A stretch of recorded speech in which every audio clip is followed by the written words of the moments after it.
Welcome to Storytime Haven. Today we embark on a thrilling journey to the wild frontiers of early Texas with A Frontier Knight, a captivating tale by Amy Ella Blanchard. Set against the backdrop of a rugged and untamed land, this story introduces us to a brave and noble character whose adventures and heroism embody the spirit of early Texan border life. Prepare to be immersed in a world of daring exploits and heartfelt bravery as we uncover the trials and triumphs of our frontier knight. Chapter 1. The Old Kentucky Home. The sun was shining gloriously across level sweeps of blue grass meadowland, and sending its beams through the windows of a plain, substantial country house, where it made squares of brightness on the whitewashed walls, sharply outlining the shadows, and touching to gold the fair hair of a girl who sat motionless on a low stool near the window. She was thinking intently and did not heed the entrance of an older girl who glanced at her with a smile and began to busy herself about the room. Finally, the girl at the window gave a deep sigh and stretched her hands above her head. "Oh, is it dinner time, Christine?" she said. "Very near," was the reply. "What a brown study you were in, Alison. You must have been miles away." "And so I was. I must decide, you know." "Yes, I do know." There was a serious note in Christine's voice. "And have you decided?" she asked after a pause. "Yes." The girl arose and came to where her sister stood. She laid her hands on the shoulders of the other and looked steadfastly into the clear eyes. "I'm going with you and John," she said. "There are just the three of us, and I cannot be separated from you, even though I have this home for always, mine at Aunt Miranda's death, and all its comforts while I live here. I have thought it over. I have thought of the days which will go by all alike, everything just so, all cut and dried, up at such an hour every morning. Hot rolls for breakfast on Wednesdays and Saturdays, cold bread on Mondays. Every chair set at exactly such an angle, Aunt Miranda always with her hair parted precisely, Uncle Brown with his whiskers curled in just such a fashion. Never a hair out of place, never any excitement. Once a month the minister and his wife to dinner, once a year a day in town, twice a year house cleaning. No adventure, no fun, nothing but dull monotony and commonplace comfort. But Aunt Miranda is good and kind in her way, and Uncle Brown is just, if he is particular and a trifle near. Christine felt it her duty to plead their cause. "Then don't you want me?" said Alison wistfully. "Want you?" Christine's arms went around her. "Think how I shall want you when we are away off there amidst strangers. When John must leave me alone in our little cabin, and I am homesick and yearning for just one glimpse of my little sister. Think how I shall want you." Then there is nothing more to be said. Alison moved away and began to set the dishes on the table. "Yes, there is. I can't be selfish about it, and I must show you the advantages offered you here. A comfortable home where the larder never fails, where the flour barrel is never empty, where the potatoes and turnips and apples are plentifully stored away every year, where the hogs are killed in due season and the preserves put up, where all is orderly and exact. Uncle Brown is a good provider if his wife does not have much ready money to spend on fripperies. I may not be able to have more than one frock of blue jeans a year. We shall be as well dressed as our neighbors, no doubt," replied Alison. "And though you may have to help Aunt Miranda as a daughter should, you will have one more year of schooling, and you will have neighbors, young people, who are not such a very great distance away." Christine continued her argument. "Our settlement may be miles from any other, and there may be only married couples there. But you will be there, and so will John and Fidgetty Lou." "Why, what do you mean, Alison?" said Christine in surprise. "Fidgetty Lou declares she is going if you do, but we can't take her." "She says she is going," repeated Alison. "I think that is a great inducement. No one makes better biscuits and flapjacks. She will be a great addition to our household, I think. But if we do not take her, how will she ever get there? She says she can find a way, and she says furthermore that she has worked all these years for nothing but her board and clothes. So she doesn't see why she cannot do it a while longer, if she chooses to. John will never consent to taking all three of us. He will be delighted if you go, but Fidgetty Lou, She shook her head, and Alison laughed. "Settle it between you," she said. "I am going anyhow, for if Fidgetty Lou has the courage to face the uncertainty of pioneer life, why should not I? Especially since my nearest and dearest will be with me. Fidgetty Lou has no such tugging at her heartstrings. It will be a blow to Aunt Miranda to lose you both." "She has never had me to lose, for I am here only on a visit. It was so understood from the first, and at the end of the 3 months I was to decide whether I would accept the offer of a home here, an offer which I am made to understand is of great advantage. I am very sure that Uncle Brown will not omit every morning to pray openly for the young pensioner upon our bounty. I shall never be allowed to forget, even on Sundays, that I am a pensioner. And it will be a great strain upon me to beam gratitude when my heart is pining for you. As for Fidgetty Lou, she has always declared that when her time was out she meant to leave. She has never said anything else, and now that she has fallen in love with my big sister, she is determined to follow her fortunes. You may be 4 years older than I, Tina, but you cannot persuade me that my lot here will be a happier one than with you and John. It is all clear enough in my mind, and I shall tell Aunt Miranda tonight. It will not break her heart to part with me, and so far as Fidgetty Lou is concerned, she will get another orphan to train up the way she should go, and will rather enjoy the process. Fidgetty Lou could get good wages somewhere," said Christine thoughtfully. "She would rather see the world at present. Here she comes." Fidgetty Lou entered, arrayed in a spotless blue frock and gingham apron. Her red hair was drawn tightly back into a hard knot, her freckled face beamed with good nature. A little nervous twitch of the head alone remained as the result of an attack of St. Vitus's dance, which had obtained for her, when a child, the nickname of Fidgetty Lou. Behind her came Aunt Miranda, as scrupulously neat.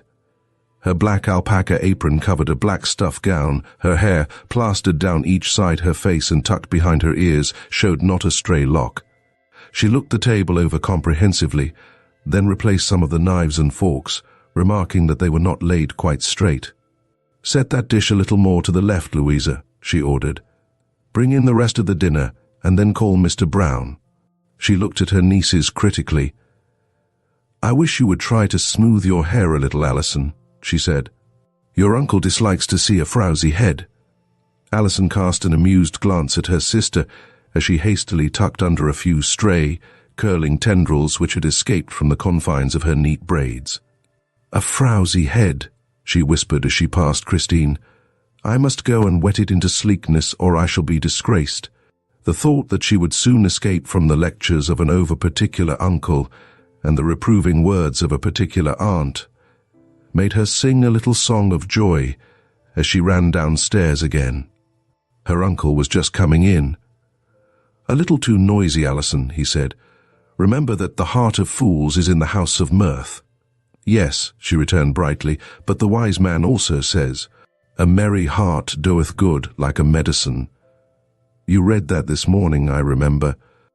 Alison was usually too ready to meet her uncle's quotations with countertexts exactly to meet his approval, for he preferred to adapt the scriptures to point his own opinions.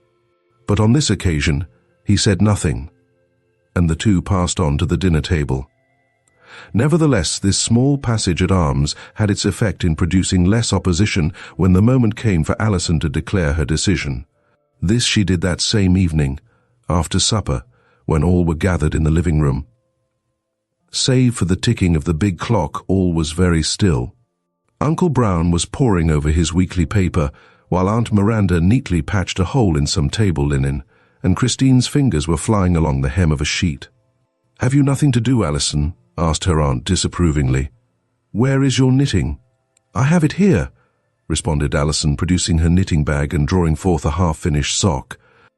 "I want to tell you," she said, speaking hurriedly, "that I have decided to go with John and Christine." Mr. Brown lowered his paper. "And quite rightly, Miranda," he observed. "Christine will need the companionship of another woman, and if ill, her ministrations. I am glad Alison has seen where her duty lies, and that she has chosen the rough path of industry and privation, rather than the smooth one of sleek and untroubled ease." Mrs. Brown looked a little surprised and was ready with her protest. But for a young girl like you, Alison, to go to such a place as that, haunted by cutthroat Mexicans and lawless Indians, seems unnecessary. Of course, if one of you must go, Christine is the older, and therefore the proper one, though I must say it would be better if she could remain in a more civilized community. As your father's elder sister, I must object, and I am surprised that you should countenance this decision, Ephraim. She turned to her husband. I quite appreciate your sisterly concern for your brother's offspring, Miranda, returned Mr. Brown, yet viewing it from a disinterested standpoint, I think Alison is right. Mr. Brown had studied for the ministry in his youth, but owing to ill health had never completed his course. However, he had never lost a certain ministerial manner, and a strong tendency to give opinions upon moral questions. The farm belonged to Mrs. Brown, but was successfully managed by her husband. We do not grudge you a home. I hope you understand that, Mrs. Brown remarked. I should be deficient in respect to my brother, as well as in doing my duty, if I did not offer you freely a home with me. I have already said that having no children of my own, I shall make a will in your favor if you remain with me, though I do not wish you to think I desire to buy your presence by favors. I understand it all, dear aunt, said Alison, quite willing to show responsiveness to any affection which Mrs. Brown might feel for her. But there are only the three of us, and as Uncle Brown says, if Christine were to fall ill, I should be miserable if I knew I had failed her when she needed me. I thank you very heartily, but I believe my place is with my sister and brother. We will say no more about it then, said Mrs. Brown, except that if you change your mind any time within the next 2 years, you will find my home open to you. I will not stand in the way of what you believe to be your duty at the present moment, but time may work changes. When do you expect John, Christine? He thought he would be able to make all arrangements so as to be here at the end of the week, Christine told her. And we shall be ready to start next week, Alison added. No further reference was made to the subject that evening, but the next day Mrs. Brown came to her nieces in a fine passion. Which of you has been trying to lure Louisa away? She asked angrily. Neither of us, spoke up Alison. She told me yesterday that she was free now, and meant either to go with us or to go to a place where she could earn wages. Then later she said she had decided to go wherever we did. I am sure I don't know what John will say, Christine put in. He surely cannot tote 3 women down to Texas, and I for one am very sorry Lou has any such notion. Mrs. Brown was somewhat mollified. Well, I am glad to know you have no hand in it, she said. Of course I've known for some time that I couldn't expect to keep her much longer. Old Maria needs someone to save her steps, and cannot do much out of the kitchen. I suppose I can get another orphan bound out to me, but it is ungrateful of Louisa, I must say, after all I have taught her. I have given her a home, too, all these years. But she has earned her board and clothes, hasn't she? Said Alison, ready to champion Louisa. Well, yes, I suppose some would say so. I should be willing to keep her if Mr. Brown would agree to give her wages, but he will not. Maria belongs to us, and he says we can get plenty of help without paying wages. She is 18 and over, and I suppose I ought not to expect to keep her much longer. This ended the controversy over Louisa so far as Christine and Alison were concerned, and soon they were too busy in preparing for their own long journey to be greatly interested in what Fidgetty Lou meant to do. In due time, John Ross appeared. He had been steadily occupied in arranging for the emigration to the new state of Texas, and had left his young sisters with their relatives until he should complete his preparations. He was a tall, broad-shouldered, keen-eyed young fellow, rather quiet in manner, but with a fund of humor much appreciated by his comrades. He was always called Texas John in the old neighborhood, to distinguish him from his cousin John Ross, who was about his own age, and who, lately married, had no desire to leave Kentucky. Texas John, at the death of his parents, had found little left for the support of himself and sisters, so he started for Texas to look up a grant which he thought promised a living for the 3. The elder Ross had been something of a rover, and had been killed in a struggle with the Mexicans while serving in the effort to maintain the independence of the young Republic of Texas. Perhaps his spirit of adventure was his son's by inheritance, for the latter was enthusiastic in his belief in the wild country, where, he was satisfied, were better prospects for him than nearer home. Having placed his young sisters at school, he started off to look up his claim, and after a 2 years' absence returned home, settled up affairs, and was now ready to emigrate for good. He strode into the living room one bright day in early October. "Ready, girls?" he cried. "We can be off in a few days." Christine sprang to his arms. "Is it all settled then?" she asked eagerly. "All settled. And do you know Alison has decided to go with us?" He gave the younger girl a bright look. "I knew we could count on her," he said. "I didn't think she would desert her brother for any old—" "Shh, shh," whispered Christine, putting her hand over his mouth as Uncle Brown entered. "So you are really on the road to that cutthroat country," he said to young Ross as they shook hands.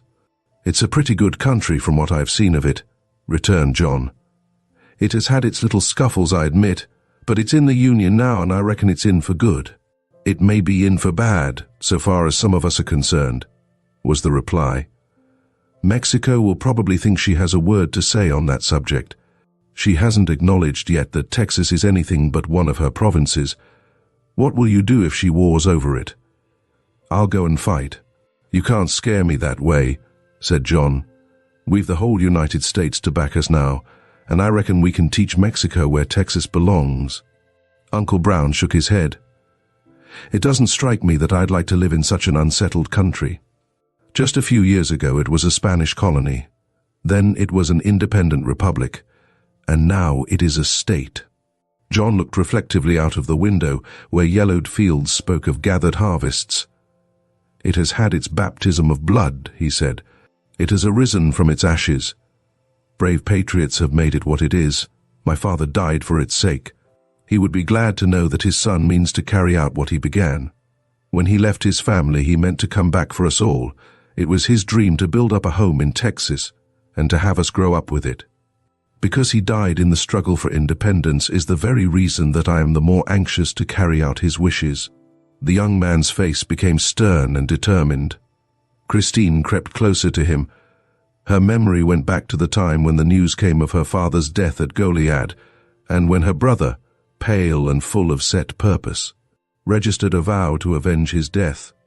7 years later, Christine had wept bitter tears at the departure of this brother to the new Republic of Texas. Returning when the young state had become a part of the Union, he found Christine a fair, sweet young woman, and Alison almost as tall. The recollection of all these events, during which the elder of the two sisters had grown from girlhood to womanhood, flashed across her memory as she leaned against her brother. She understood and appreciated his desire to follow out his father's plans. She was willing to share joy or sorrow with him, and now that Alison had cast in her lot with theirs, she had not a regret.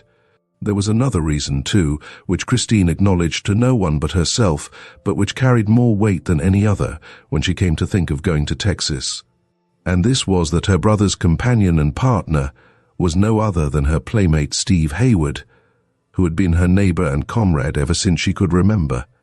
It was he who had carried her books to school, who had helped her with her lessons, who had made her a ring carved from a peach stone when she was but 8 years old, and who had promised to marry her when they too should be grown. In later years he had not repeated the promise, but when he went away with John he had said, "I'm coming back here to get my wife Christine," and she understood without more words.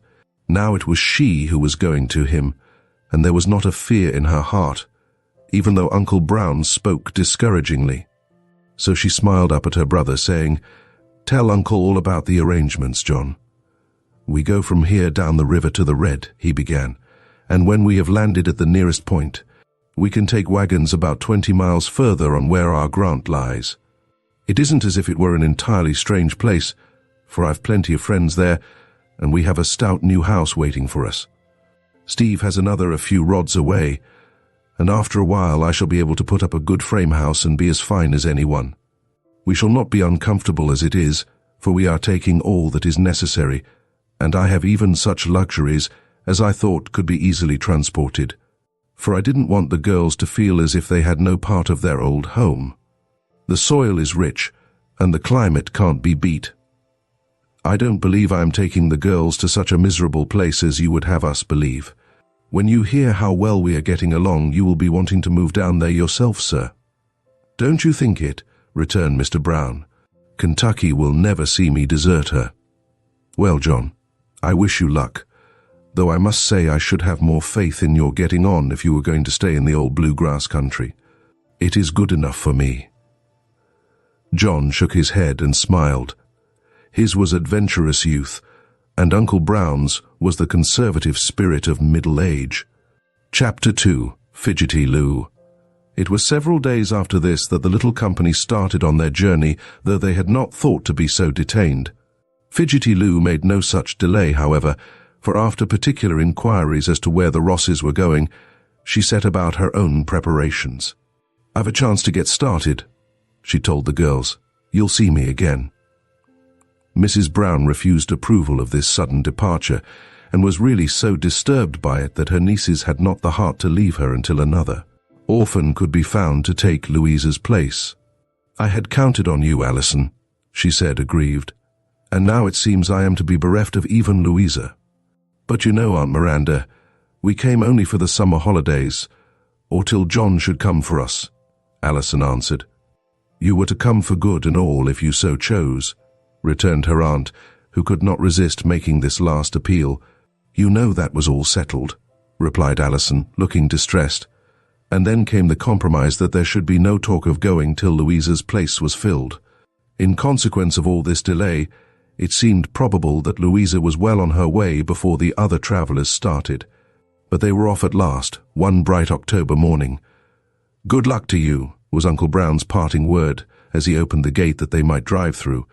"Goodbye," Aunt Brown called her final farewell, as they leaned from the carriage for a last look of the quiet white house, the orderly whitewashed outbuildings, and the trim garden.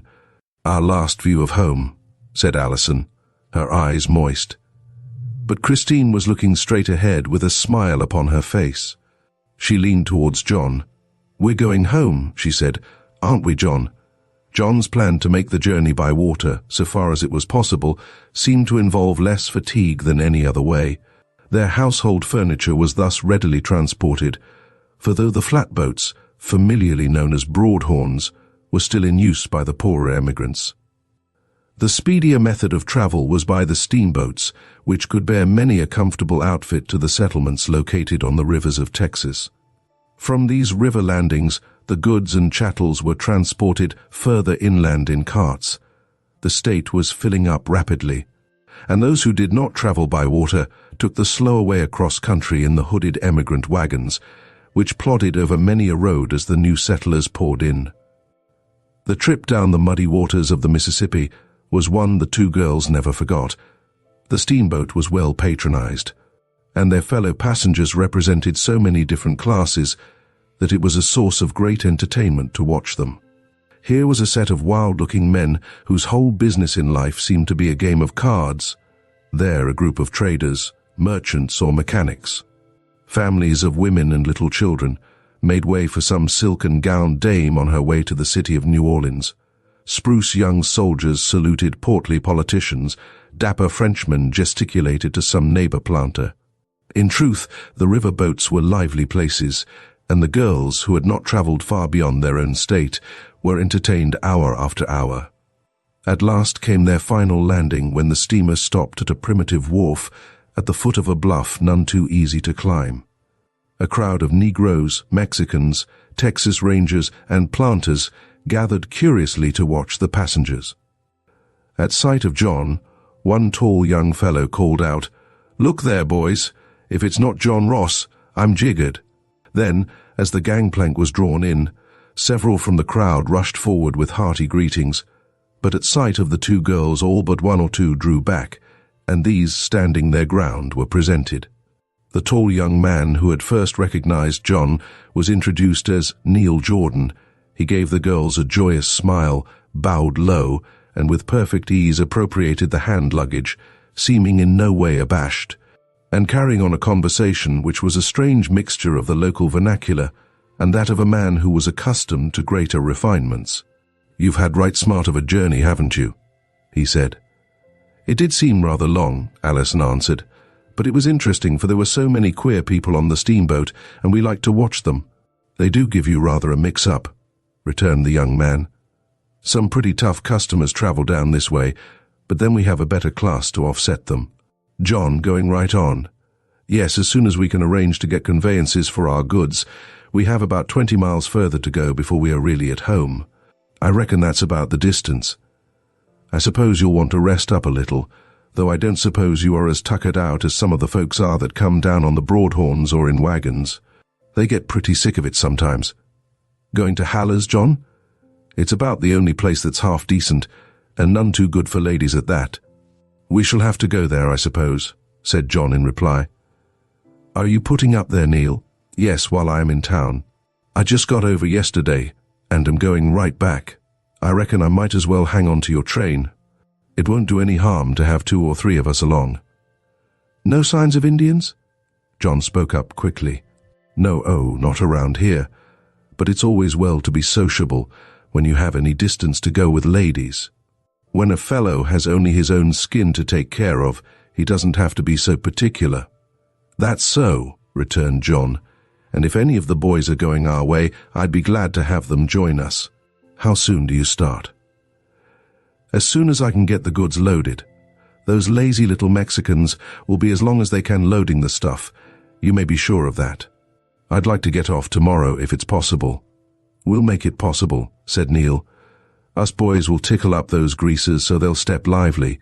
They had now reached the long, low house which served as an inn, and as Alison looked around upon the homely, dingy furnishings which were none too clean, her heart sank within her. Will it all look like this? She asked wistfully. Bless you, no, said Neal. Why, some of our people have as pretty places as you want to see. To be sure, the houses ain't much on the outside, but inside there's a power of fine things. More than one has brought his piano and books and pictures along with him, and though you may find some eating out of wooden trenchers and using horn spoons, others will set you out fine china and silver. It's about as much of a mix-up as you found on the steamboat you'll find. Our hotels ain't to say choice, but where we are our own housekeepers, said Christine brightly, we can have it as spick and span as we choose. Don't get discouraged, Allie, before we really get there. No, it's too early in the game to throw up your hand, said Neal. I'm not homesick, Alison protested. Yet just then, with the remembrance of Aunt Brown's neat, orderly home and the familiar faces she had left behind, there was mingled a slight feeling of regret at having exchanged quiet ease for this wild place. Christine, however, had no regrets. To her, the end of the morrow's long ride meant the meeting towards which her thoughts had tended during many months. She watched her brother and his friend depart, and stood long by the window, seeing nothing but the new home in the prairie, hearing nothing but Stephen's voice again calling her name. You look as happy as a lark, said Alison, turning her gaze from the crude sights of the village to her sister. I am happy, returned Christine. We shall soon be all together in our own home. Isn't that enough to make anyone happy? There come John and Mr. Jordan, said Alison, her eyes again wandering to the street. What a queer little place this is. The best house in it isn't as good as Aunt Miranda's. Did you expect it would be? I expected the best here would be as good, though I knew ours would not be. Christine smiled, and at this moment, John and his friend entered the little room which served as parlour and office. Neal tells me there is someone in town who has been looking for us, John told his sisters. Oh. Christine's first thought flew to Steve, but she immediately realized that he would have been on hand to meet them, knowing when the steamboat was expected. Who can it be? She said. I don't know who it is, Neal answered. Lon Davis was asking where you alls was going. He said there was someone, a gal, a female woman, I took it, that was out at his house waiting for you to get here.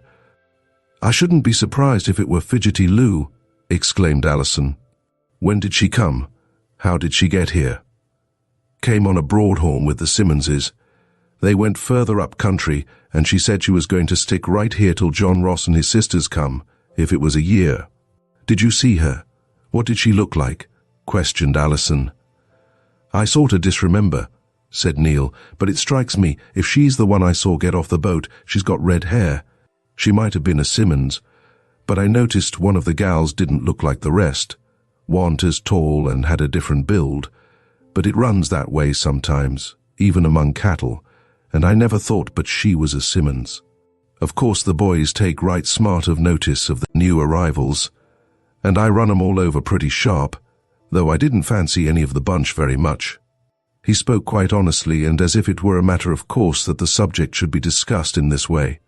Christine dimpled and looked at Alison, who did not quite understand this outspoken criticism. She had been away at school for 2 years and had yet to learn the characteristic manner of Texans.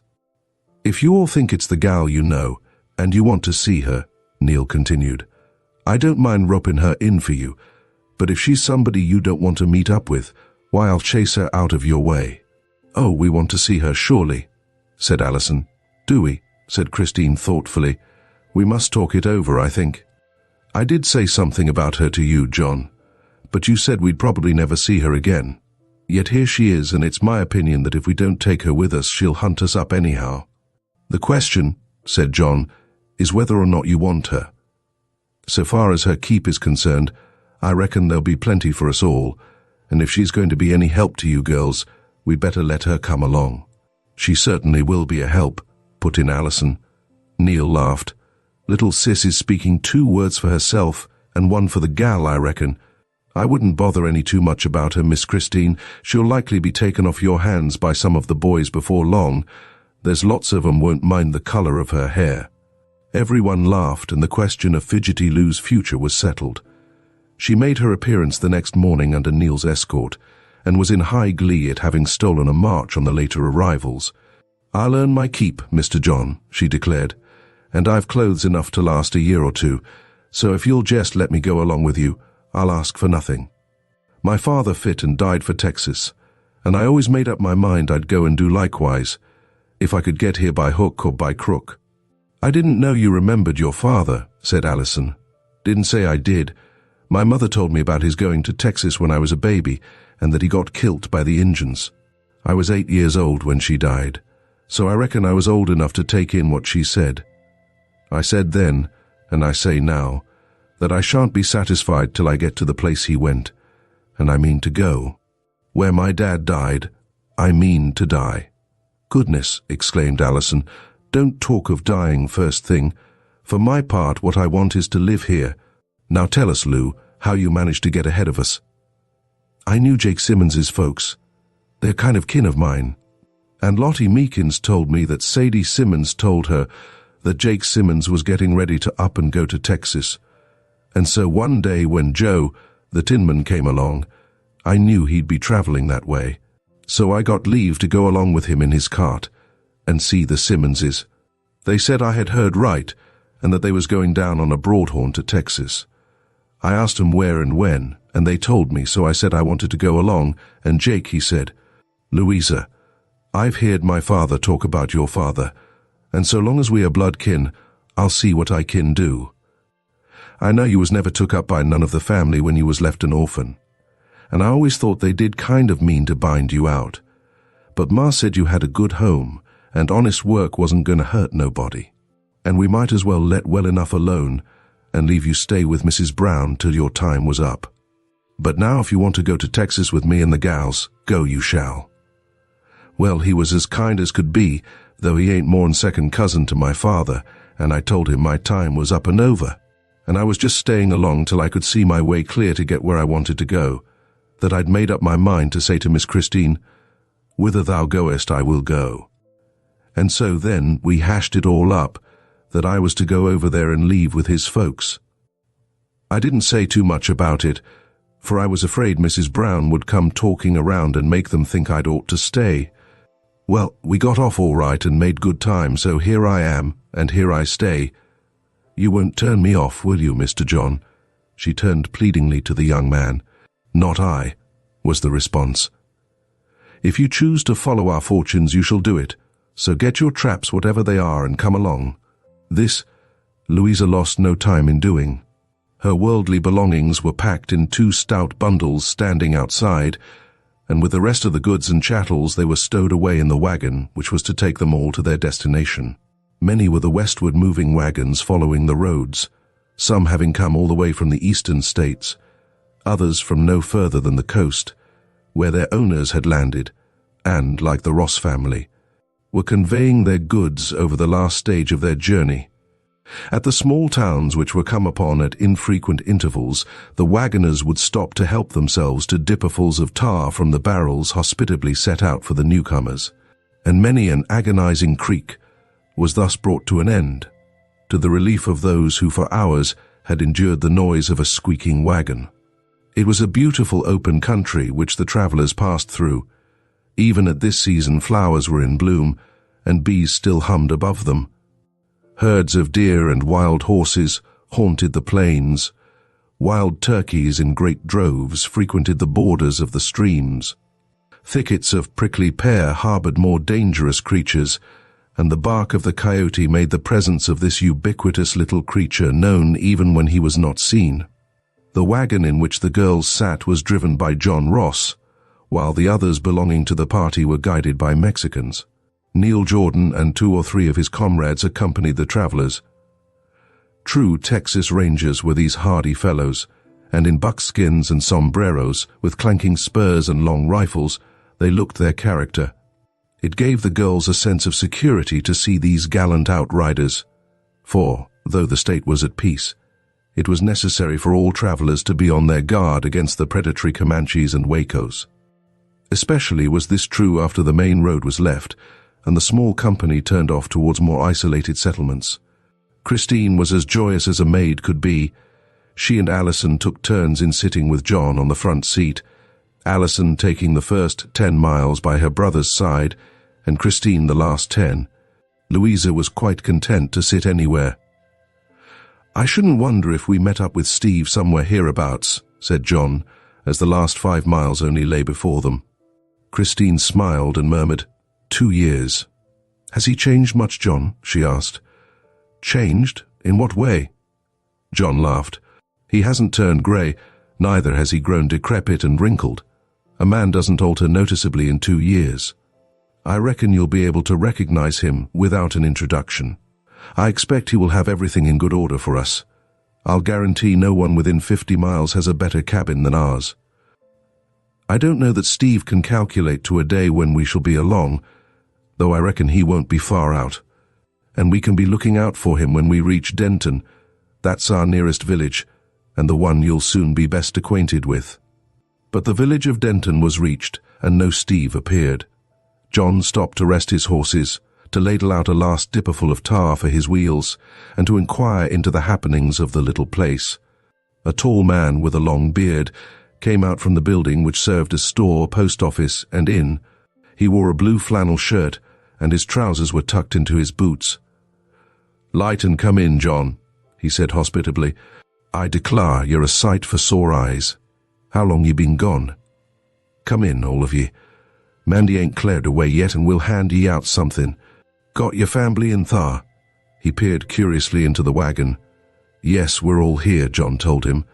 "We'll not come in, Buck, for the girls are anxious to see their new home. Seen anything of Steve? I thought we'd likely meet him about now." The man pulled his long beard thoughtfully. "Now let me see," he said. "Steve was here. I reckon it must have been day before yesterday. He came for some truck, coffee I believe it was. Said he was looking out for you alls to be getting along. Maybe he thought you'd be as well satisfied if he waited at your house for you and had it comfortable when you got thar. He was all right then. Right as a trivet. Said you'd been gone long enough for him. Peered like it was 3 years instead of 3 months. Said he didn't reckon nobody'd be gladder than him to see you and your folks. Got some of the boys to come along with you, didn't you? Neal moving up this way?" "Well, no, he's still down on the river, but he and the boys thought they might as well ride along with us." "Where there's women folks," said Buck. "It's just as well to pick up as many as ye kin to travel with ye. Ain't come across no Injuns, I suppose?" "Not one. Been any about?" "I ain't sure about that. Ben Phillips was telling me he heard they'd got a bunch of horses from the Carterses the other night." "Humph!" John glanced towards the wagon a trifle uneasily. Christine was listening eagerly. Buck followed his glance. "Thar ain't nothing to be skeered of, miss," he said, coming forward. "We don't have no trouble nowadays. They will steal horses every chance they get, and I reckon they're bound to keep that up till the cows come home. but they don't pester us much. White folks is gettin' too thick for 'em, settlements too close together, and Uncle Sam standing ready to lick 'em into shape if they get troublesome. Well, you off? Bring the gals over when you kin." He waved his hand in farewell, and the company proceeded on its way. 3 miles beyond Denton lay the home to which they all looked forward expectantly. They were covering the distance rapidly when suddenly a riderless horse came dashing up to John's team, and tossing its head stood still for a moment, then ran alongside. "It's Hero, as I live," exclaimed John, hastily handing the reins to his sister and climbing down. He held out his hand to the pretty creature, who pricked up his ears, lowered his head and looked at him suspiciously, then dashed off a short distance to stand still again. John cautiously followed with a bunch of grass, and finally Hero allowed himself to be caught, evidently first making sure that John was a friend. "I'd like to know what the mischief he's doing here," said John. "It's Steve's horse, you know." Christine looked startled and asked tremulously, "What do you think can have happened?" "He's gotten loose somehow, or has slipped out of the corral, I suppose," said John carelessly. But he led the horse up to where Neal was watching proceedings, and the two conferred together, Neal taking the horse in charge, and John returning to the wagon. Christine thought he looked troubled, but to her questionings he only answered, "I haven't a doubt but that it's all right. We'll soon find out. Steve certainly will be glad to see his horse again. It's lucky he met us instead of some other crowd, or Steve would likely never have got him back." But in spite of this offhand way of disposing of the matter, Christine was not satisfied. Chapter 3. The Chase. At last through the trees appeared the yellow ends of hewn logs attesting to their newness, and a sudden turn into the clearing brought the house into view. It was a roomy affair, and much better than the pioneer dwellings of former days. The main room below was supplemented by a lean-to which was divided, while the loft overhead gave ample accommodation for sleeping arrangements and could be partitioned off if necessary. Alison's eyes were scanning the new house eagerly, but Christine gazed in the direction of the little old cabin which had done service for John and Stephen, and which she knew Stephen still occupied. No smoke came from its chimney, and there was no sign of life anywhere. Christine looked at her brother wistfully. "Where do you suppose Steve is?" she asked faintly. "Like as not he didn't look for us just yet, or he would have been on hand," John hastened to say. "I shouldn't wonder if he had gone to some of the neighbors. Got lonely, I reckon. Come to think of it, that's just what he has done. He could ride over here every day and look after things and go back again. I suppose that accounts for Hero's appearance. He got loose and made tracks for his own stable. Neal and I will go and hunt up Steve and give him a surprise." After having given orders for the unloading of the goods, he nodded to Neal, and the two galloped in the direction of the silent little cabin, while the wagons were stopped at the larger house. The fact that Stephen's presence was lacking did not prevent Alison from taking a keen interest in the moment of arrival, whatever may have been her sister's sensations, and it was Alison who was the first to spring lightly down from the wagon and to enter the house. She ran from room to room, then gave a ready hand to the carrying in of the lighter articles, chatting all the while. "Home at last, Tina Louisa. Do help me with this basket. I'm sure it has some breakables in it." And so the removing went on till the main room was full of pieces of furniture, with the boxes, bags and barrels which were set there ready to unpack. Meanwhile, John and Neal had returned from their tour of investigation. "Not a sign of Steve, and not a horse on the place," they reported. "It looks like horse thieves had been about," said Neal to the other men. "Whether Injuns or no, we ain't able to tell, but we lay out to chase after them, and I reckon you boys don't want to miss the fun." "Who's to stay with the gals?" asked one, turning to John. "I hadn't thought about that part of it," he acknowledged. "I suppose being new to the country they'd be scared to death to be left alone, and it mightn't be safe nother," said the other. "They ain't no war and the Injuns is quiet, if they will steal hosses," said Ira Corner, unwilling to give up the prospect of the chase. "That's so," returned John. "Suppose we get old Pedro and his greasers to stay till we get back. He's a reliable old soul and as good-hearted a yellow-faced, skin-dried old Mexican as I ever met. Feed the men up well and give them nothing to do, and they'll be willing to camp out here for a week." They hunted up the girls and made the proposition to them. "I don't see why we need anyone," said Alison. "You will be back before night, you say, and I should think 3 women were as good as 1 man, and not one of you would hesitate to stay here alone. I should think if we 3 girls can't look out for ourselves for a few hours, we must be poor shakes," put in Louisa. "Go, John. Do go. We shall not mind." "I am sure Pedro will be an excellent protector," was Christine's comment. And so, after a conference with the Mexicans, John and Neal, in company with Ira Corner and Rue Blakely, started off, leaving the girls looking after them. The old Mexican grinned sociably at his charges and in slow halting speech tried to talk to them. "No is to distress the self, the young laid. Is to return ver soon. Is wish me to make a useful at time all is depart," he said. Christine, in whose eyes the tears were standing, turned to Alison, who stood by smiling broadly. "Can you make out what he is trying to say?" she asked. "Why, yes, I think I know what he means. We are not to distress ourselves. They will be back soon, and then it will be all right. In the meantime, he will make himself useful." "You are cleverer at translating than I am," acknowledged Christine. "I wish they did not need to go. The best thing for us to do is to get to work," said Alison. "The time will pass much more quickly if we do. There is no use in our sitting still and moping.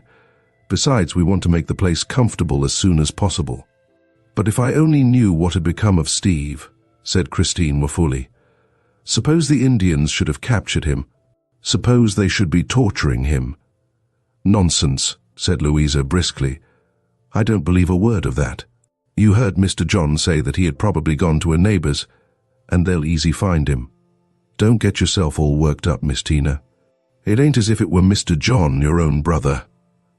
Christine gave her a look which a less simple girl would have understood, but Louisa, blissfully unconscious of the reason for these terrors, went on unpacking and felt that the last word had been spoken upon the subject.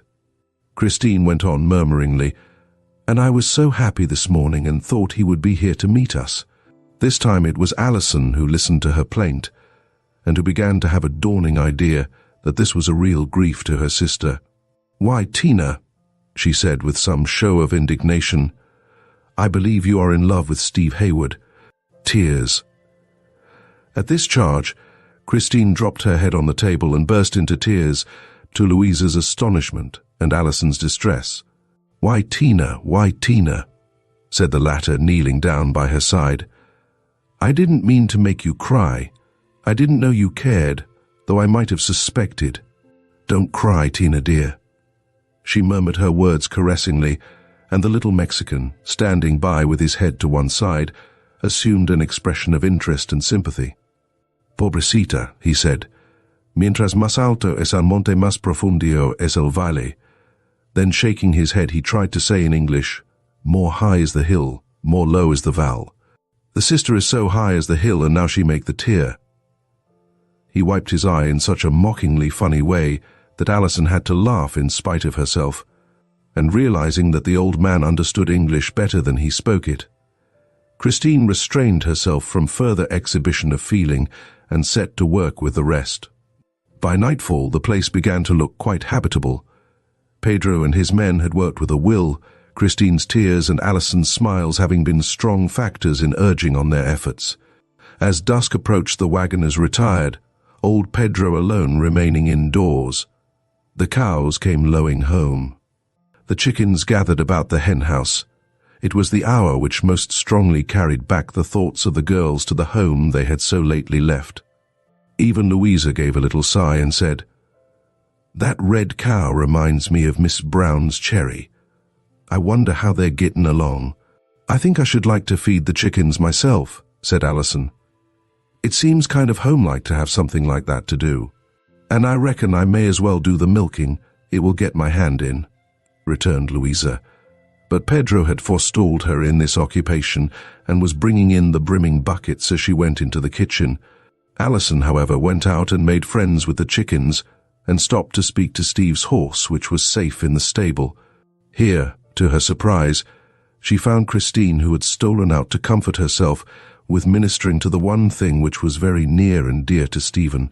Hero had responded cordially to her advancements and was rubbing his handsome head against the girl's shoulder and nickering softly as she fed him with apples and talked to him caressingly. Alison backed out of the stable without being observed by her sister and hurried back to the house to help Louisa with the supper. The men, bivouacked a little distance away near the wagons, were feasting on the viands with which they had been generously supplied and were making merry. The girls had not stopped to prepare a meal earlier in the day, but now Alison insisted that they should make a feast in the new home, for, tired though she was, she told Louisa that when the men returned, they would probably be more tired still. "And nothing rests one like a good meal," she remarked. Louisa was in her element. She had already stowed away the stores, and though books occupied one half the potato bin and fine china stood side by side with wooden platters, she knew where everything was and was ready to produce any article asked for. Soon the fragrance of coffee filled the big room, and from the kitchen came the sound of sizzling ham and the odor of browning biscuits. "Just you set still and rest," said Louisa to the others. "I came here to earn my keep, and I mean to do it. You two ain't used to running your legs off, and you're all tuckered out while I'm as fresh as a lark. I ain't lived with Mrs. Brown all these years without getting pretty strong in the muscles. I reckon I'd better cook a-plenty, for there's no telling when them men will be coming along, and they'll be mortal hungry." Such a cheerful possibility had a good effect upon Christine, and as for Alison, she would hear nothing but that the entire company, Steve included, would be with them before the meal was ready. "I shall set the table for 8, she said, "and I mean to put on all our best dishes and things, for this is our house warming." Pedro had started a fire in the big fireplace, for the October night was chill, and so industrious had all been that the room presented a very cozy and lived-in appearance. Christine, who had taken her place at the window, was anxiously peering out into the gathering gloom. Presently she started and called out, "Alison, Alison, come here." Her sister obeyed the summons. "What is that over there?" said Christine eagerly. "Does it seem to you that someone is coming, or is it only the waving branches of a tree? I have looked so long I cannot tell. Now see if you can make it out." Alison bent her eyes in the direction her sister indicated. "It is 1, 2, 3. Oh, Christine, they are coming." "Are you sure?" "I am sure." "You don't think it could be Indians?" Alison laughed. "You are so full of notions you will say next that they are Eskimo or something equally absurd. Of course it is not Indians, he can see their hats, and unless I am much mistaken, they are John and the rest." Christine clasped and unclasped her hands in an agony of agitation while Alison ran to the door and called, "Pedro, Pedro, they are coming." The old man abandoned his companions and came running. He and Alison had struck up quite a friendship. He had a daughter her own age, he had told her. She was his youngest and his treasure, Alison had discovered, and had won the old man's heart by the interest she displayed in this Mexican maid. He joined her now by the door and assured her that she was right in her conjectures. "I am sure it is Mr. Jordan riding ahead," Alison called in to her sister. "There are 5 of them, I verily believe. I can see them quite easily now. What did I tell you when I set the table?" Nearer and nearer the horsemen galloped. Now they had passed Steve's cabin, now they were at the gate and came clattering towards the house at full tilt. Alison fairly danced up and down with excitement. This was something like adventure to start with, and no dull hours to drone away that evening. John was the first to alight and Neal followed him. Christine watched breathlessly as one after another emerged from the dimness and stepped into the full light of the room. After John and Neal came Ira Corner, then Reuben Blakely. The 5th man was a stranger. Christine went swiftly up to her brother. "Where is he?" she asked. "Why didn't you bring him?" John looked down at her and patted her shoulder in awkward confusion. "Well, the fact is, we didn't find Steve," he said, "and we have about concluded that he went off hunting, lost his horse and is footing it back." He'll likely get along between this and tomorrow night.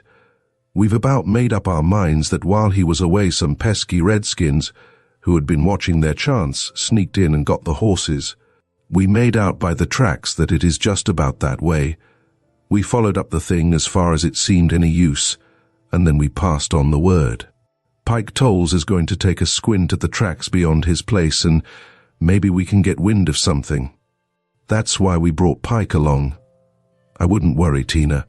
Steve'll be tramping in first thing you know.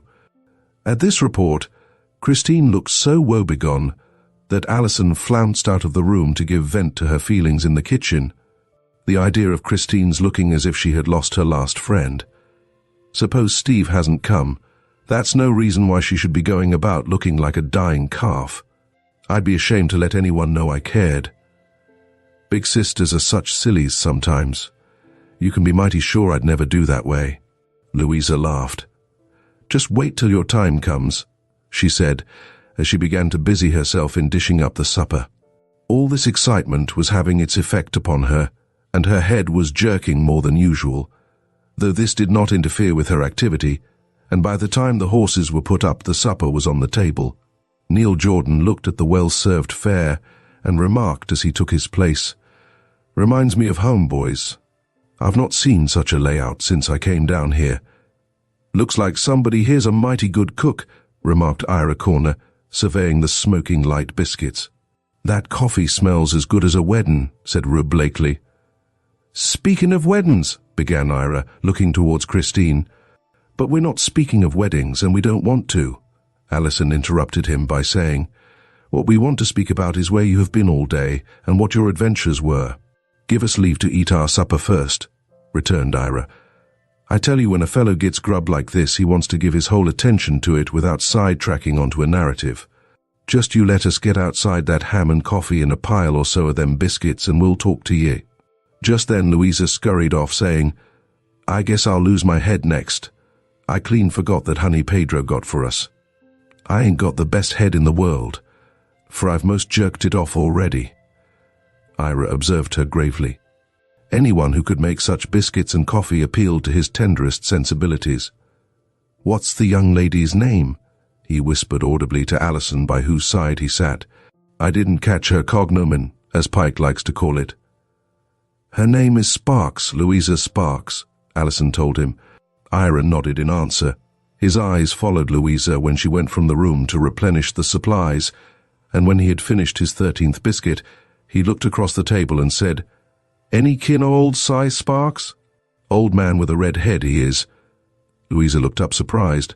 "Why, my father's name was Cyrus, but he's been dead these 15 years. "That's so. Orphan." "Yes, I lost my mother when I was 8, and I was fetched up by Mrs. Brown, Aunt of Mr. Johns." "Humph." Ira returned to an appreciation of his biscuits and honey. "Queer there should be another Cyrus Sparks down here in Texas," said Louisa, breaking the silence, for all the men were eating steadily, solemnly, and ravenously. "'Tis queer," returned Ira. "Old Si don't live so terrible far from here. He's a mean old cuss, though, and I reckon you kin thank your stars that you don't need to call him Pop. No thank you, miss. I'm sorry to say that I've reached my limit. Jerusalem, but I've eat hearty." Christine had scarcely tasted her supper, but gave her attention to the hungry men. Alison was eagerly alert. Her bright little face, framed by its bands of fair hair, was turned interestedly from one to another. "I think it is time that you told us where you have been all these hours," she said, her curiosity refusing to be satisfied. "Out with your story, Mr. Jordan." "Pretty tame sort of story, isn't it, boys?" he began. "If we had come back without our scalps, it might have been interesting, though we wouldn't have looked as pretty. And if we'd have left our hides with a lot of bullet holes in 'em, we'd have missed one good supper," remarked Ira. "I reckon it's a good thing we didn't come to closter quarters with the redskins. I ain't to say skeered of 'em, though I'm blessed if I wouldn't rather die in a good rational fight with the boys all yelling around me than be kilt by some sneaking varmint catching you unawares when you're out alone. I must say, I don't ache to play cock robin and get kilt by a bow and arrow, neither. I reckon I'm a sort of skeery fellow." A roar of laughter went up at this. "It don't seem to keep you much at home," said Neal. "Well, no, it don't. I have to have my constitutional every day or I get sick. I ain't saying I'd set at home alone like a toad catching flies rather than go out by my lone. I ain't such a drivelin' pasty-faced baby as that. I'm only expressing my druthers and a saying that we were lucky to get back to supper. When I ponder on these here wittles, I tell you, Miss Sparks, I wished I was twins so I could eat 'em twice it over." These remarks met the applause he meant they should, and after the laughter had settled down to an occasional chuckle, Neal turned to Alison to give her an account of the day's adventures. "We surmised it was Injuns," Neal began. "We found moccasin tracks and other signs. There must have been about half a dozen of the Redskins. We found, too, the tracks of a single horse, and that we concluded was Hero. So we put this and that together and made up our minds that Steve went off hunting and the Injuns sneaked in after the horses. Well, we were in a dilemma. We wanted to find Steve, and we wanted the horse stealers, so we divided. 2 of us followed up Hero's tracks, and 2 went for the other horses. Hero worked around in a sort of circle and brought us out on the road where he came up this morning. We'd looked close all the way, and there wasn't any sign of Steve, so we surmised he had struck out for home after he lost his horse and had taken a different way. We knocked around for a while, but after a bit we concluded that we'd better start up the road and see after the other boys. Then we met up with Pike.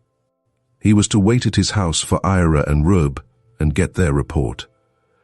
They had come along by there and had gone on. Well, in about half an hour back they came. No luck. Injuns had got so far off that there was no good following them, and so we joined forces and came home together, about as disgusted a lot as you ever saw. Not a blessed bit of fun the entire time. "But suppose Steve doesn't come back, what then?" Christine spoke up sharply. "We'll scour the country for him." And this indeed they came to do, for no Stephen appeared that day nor the next, nor indeed did it seem after a while that he ever would appear. In time it came to be whispered about that he had been captured by the Indians who must have come upon him as he was trudging home. No one made this explanation of his disappearance to Christine, but she intuitively understood that it was the general opinion, yet she did not give up hope, though many a night her fast-flowing tears moistened her pillow, and the joy she had felt in the prospect of life in this new home was overshadowed by dread. Chapter 4. Off to the War. The state of Texas had yet to battle further for her independence. She had long been a bone of contention between the United States and Mexico. In 1803, when Louisiana was ceded by France to the United States, Texas became disputed territory. 30 years later, the 20,000 settlers who occupied the land rose up and attempted to found an independent republic. In 1835, a provisional government was formed with Samuel Houston as its head. The story of the continuous struggles with Mexico, the tales of bloodshed, the massacres at the Alamo and Goliad. When the fierce, despairing efforts of valiant men were made for independence, belonged to this period of the history of Texas, and a thrilling chapter it makes, one which has been the theme of many a writer. The chapter ends with the acknowledgement of the little republic by the United States in 1837, and in 1840 by England, France, and Belgium. Feeling herself too weak to withstand continual invasion, Texas desired the support of a stronger government, and in 1845 was admitted into the Union in spite of the protests of Mexico, which had never acknowledged the independence of her small neighbor, and which now declared the United States to be an invader. Intense excitement had prevailed previous to the annexation of Texas, and it was reasonable to suppose that force must be resorted to before permanent possession of the new territory could be gained. Foreseeing the trouble which must ensue because of the determined opposition of the Mexican government, the United States selected Zachary Taylor as commanding officer of the forces which, it was now decided, must be stationed on the borders of Texas in order to meet any aggressive movement on the part of the Mexicans.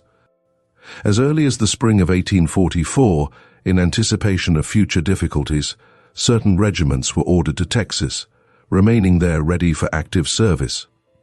There were many who believed that such decided measures on the part of our government would have the effect of chilling the ardor of the Mexicans, and that their boasting was all a pretense, a bluster which would be stilled as soon as they discovered the presence of an army, But these optimists were mistaken, for in April 1846, the first shot was fired, the Mexicans assumed the offensive and war began. Rumors of this first fight were brought to the new home of the Rosses by Neal Jordan. He dashed in one spring morning, swung himself off his house, and demanded to see John. "You're mighty peremptory, Mr. Neal Jordan," said Alison, who was the first to welcome him. "What's the matter that you're in such a hurry?" He set his long rifle against the wall, slipped his fingers along the barrel first on one side and then on the other. "Do you see this old pet?" he asked. "She's going to speak a word to the Mexicans, and I'm going along to tickle her into speech. John won't want to be left out of the little conversation that's to take place, so I thought I'd stop by and invite him to join in." By this time, Alison had gained a better understanding of the peculiarities of speech indulged in by her Texas friends. "Do you mean there is to be fighting?" she asked. Neal nodded. "They fired the first shot, and there has been a battle. We boys are going to help out our side." "Oh dear." Alison shook her head. "Do you suppose it will last long?" "Can't tell. It depends upon how soon we lick 'em." "You are sure to do that?" "Sure as shootin'. Will they be fighting up this way?" "I reckon not, but we can't tell so early in the game." Alison glanced out of the door at the quiet scene before her. She shuddered as her gaze returned again to the long rifle. "I wish John didn't have to go," she said, "but I know he will. He's always said he would. I'll go find him, but I must say I wish you hadn't come. For the first time I wish that of you, Neal Jordan." The young man looked at her with a half-smile. "I'm glad it's the first time," he said simply, "and I hope it will be the last time you need say that." "What does make you men so eager to fight?" Alison asked, looking back, as she stood with her hand on the door. "Nature of the beast, I suppose," returned Neal coolly. "It gets into the blood and you can't get rid of it. It's masculine, I reckon, though there's female women who have it too." "Yes, there was Joan of Arc, you know." "Yes, I've heard of her. They catched her and burned her. I don't just recollect who it was did it, but I don't think it was Injuns." Neal gravely tried to recall his somewhat limited knowledge of the facts. "No, it was done by the French. They pretended to think she was a witch." "So they did. Well, we did some witch-burning ourselves way back there, so we in the States can't call the kettle black. That's what I think sometimes when the boys go to pitching into the Injuns." "But we were never as cruel as they." "No, but we were smart enough, big enough, and ugly enough to know better than to burn women and to cut off people's ears because they didn't go to the same church as we did. I'm an Injun fighter from way back, but I ain't so sure that I wouldn't do as they do if I wasn't any more civilized, and if I was run off my land as they are. We've got to run 'em, of course, but in spite of that, I reckon they can claim that there ain't justice done every time." Alison regarded him thoughtfully. She had heard others talk less mercifully, and yet she knew no man was braver, more ready to rush into action to lead a band against the Indians than this same Neal Jordan. Ira Corner, too, was noted for his fearlessness, but he had not Neal's sense of justice. "Then you wouldn't fight now if you didn't believe it right," the girl said. "No," was the reply. "As it is, we only want our own. We claim a certain boundary. You know, the Mexicans say we want more than is coming to us, and they are ready to go to war about it. We don't mean to have them grab what we have a right to, and we are perfectly willing to fight too. That's what it's all about.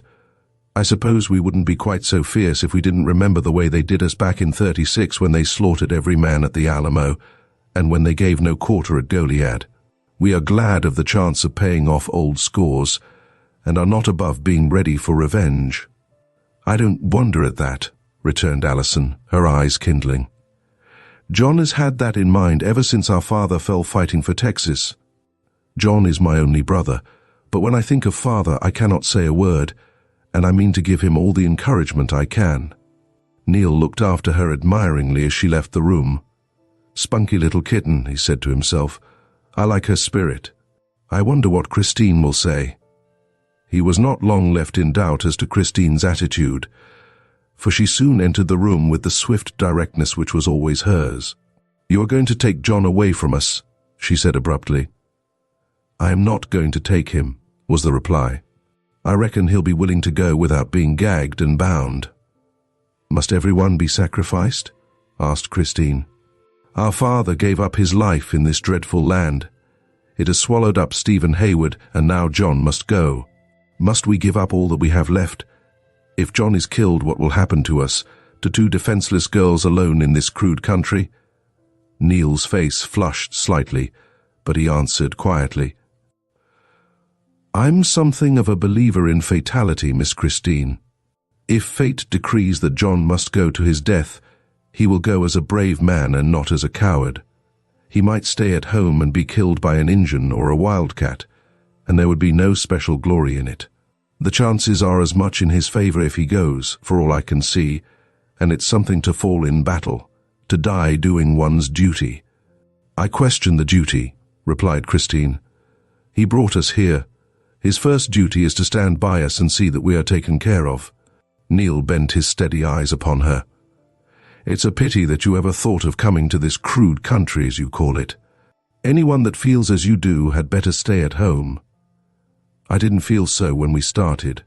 I didn't know what awaited us. I have lost my faith in Texas." She sat down and dropped her hands listlessly in her lap. Neal regarded her silently for a minute. "You're not like those revolutionary ancestors of yours that you were telling me about the other day. They sent their husbands and brothers to the war with the word that they were to fight to the last lick. But then I don't know as I blame you, poor little gal," he said under his breath. "Allie gone to fetch John?" he asked after a pause. "Yes. Don't begrudge him to us, Miss Christine. John won't leave you all alone. I shouldn't wonder if he could get old Pedro Garcia and his daughter to come stay on the rancho. There's the empty cabin, you know." "Steve's cabin?" Christine shook her head in opposition to the suggestion. "It ain't any use to have it stand there and fall to pieces, is it?" he said. "I wish to heaven Steve was still in it, but if he was here he'd be going off too, to this war, and you'd have that trouble to face. There's no good looking behind. The best way is to let what's gone lie still and keep on a-stepping forward." Christine sighed. "I can't look forward with much joy unless I let myself believe that Steve will come back." "Don't do any harm to believe it. Do you think there is the slightest hope?" "Of course there's a chance, not much of a one, I'll admit, but Steve was a good fighter." "Was. Can't you say, I'll say it till I have to say was. We've always been good friends, Steve and I. He's spoken of you to me," added Neal a little hesitatingly. "I felt sure of that, and it is why I have always felt that I could talk to you more freely." Neal's happy smile brightened his face. "That's right. I want you to feel that you can do that.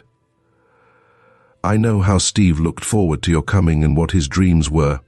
I know that we hadn't a man in the country that I'd rather call my friend than Steve Hayward. Now, Miss Christine, don't let your feelings interfere with the needs of our army. We want John and you must let him go. That little sister of yours has grit, she'll stand by you. Alison. She is still such a child. She doesn't know the troubles that lie in wait for us. She doesn't understand the bitterness of disappointment. She's got the grit to stand it when it comes, and that red-headed Lou of yours ain't far behind her. She don't stand at anything. I'd as lief have her about as a man. I suppose I do seem very foolish, a silly, weak sort of creature to you," returned Christine with a little show of petulance. "No, I can't say that," returned Neal candidly. "But I think you let yourself mope too much. You're the oldest. You owe it to that little sister of yours to brace up and get through this with all the courage that's in you. I'm pretty free-spoken, I know, Miss Christine, but it hurts a fellow to see a girl like you spending her life pining after what can't be helped." He drew out his bowie knife and fell to examining the keen blade, and then John came in. "Well, it's come, has it?" was John's greeting. Neal nodded. "Then I'm off with the rest." "But not yet, not just yet," pleaded Christine.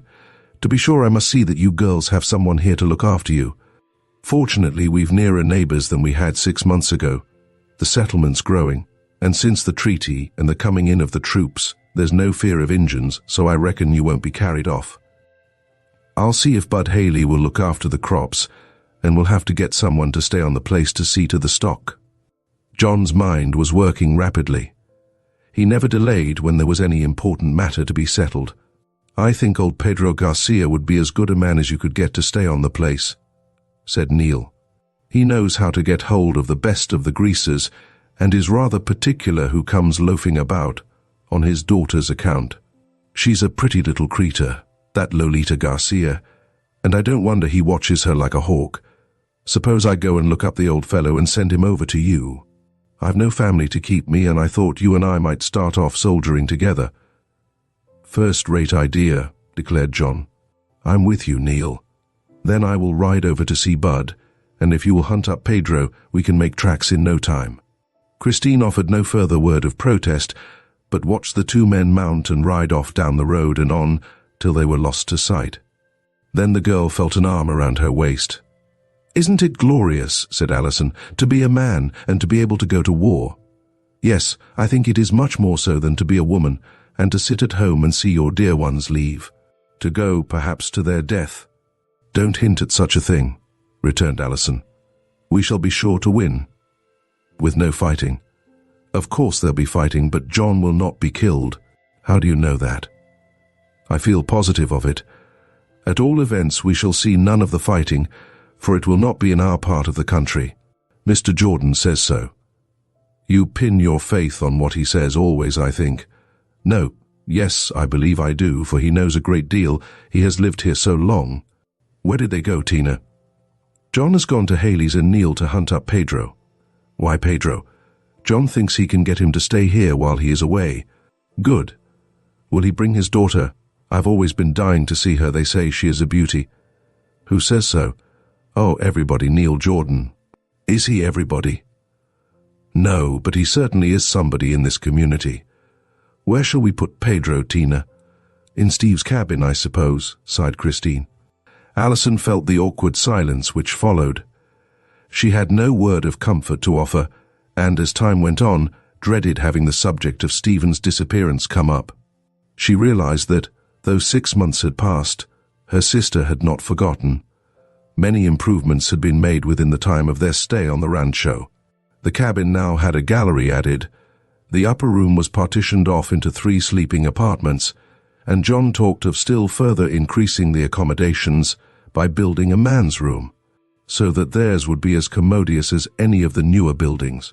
6 months, too, had increased the number of settlers in the neighborhood, so that now the community was quite a large one, and in consequence all were safer. The Rosses, to be sure, were on the edge of the settlement, for John had declared he did not want to be crowded, and the farm was a large one. To the right of them lay the woodlands, to the left the prairie, while before them stretched the settlement, whose houses they could see beyond the clearing, and which gave them a sense of protection. In less than an hour, John returned, having dispatched his business with his usual energy. Now he was ready to make preparations for his departure. "Bud says he'll do his best for us," he told the girls. "Wishes he could go too, but he says that though Santa Anna may be a one-legged man, it is not to be expected that all one-legged men will fight. He has done his share of it, has Bud, and nobody will cast it up to him if he stays home. He has promised to slip up here whenever he can, and you can depend upon him. If anything goes wrong, just consult him about it."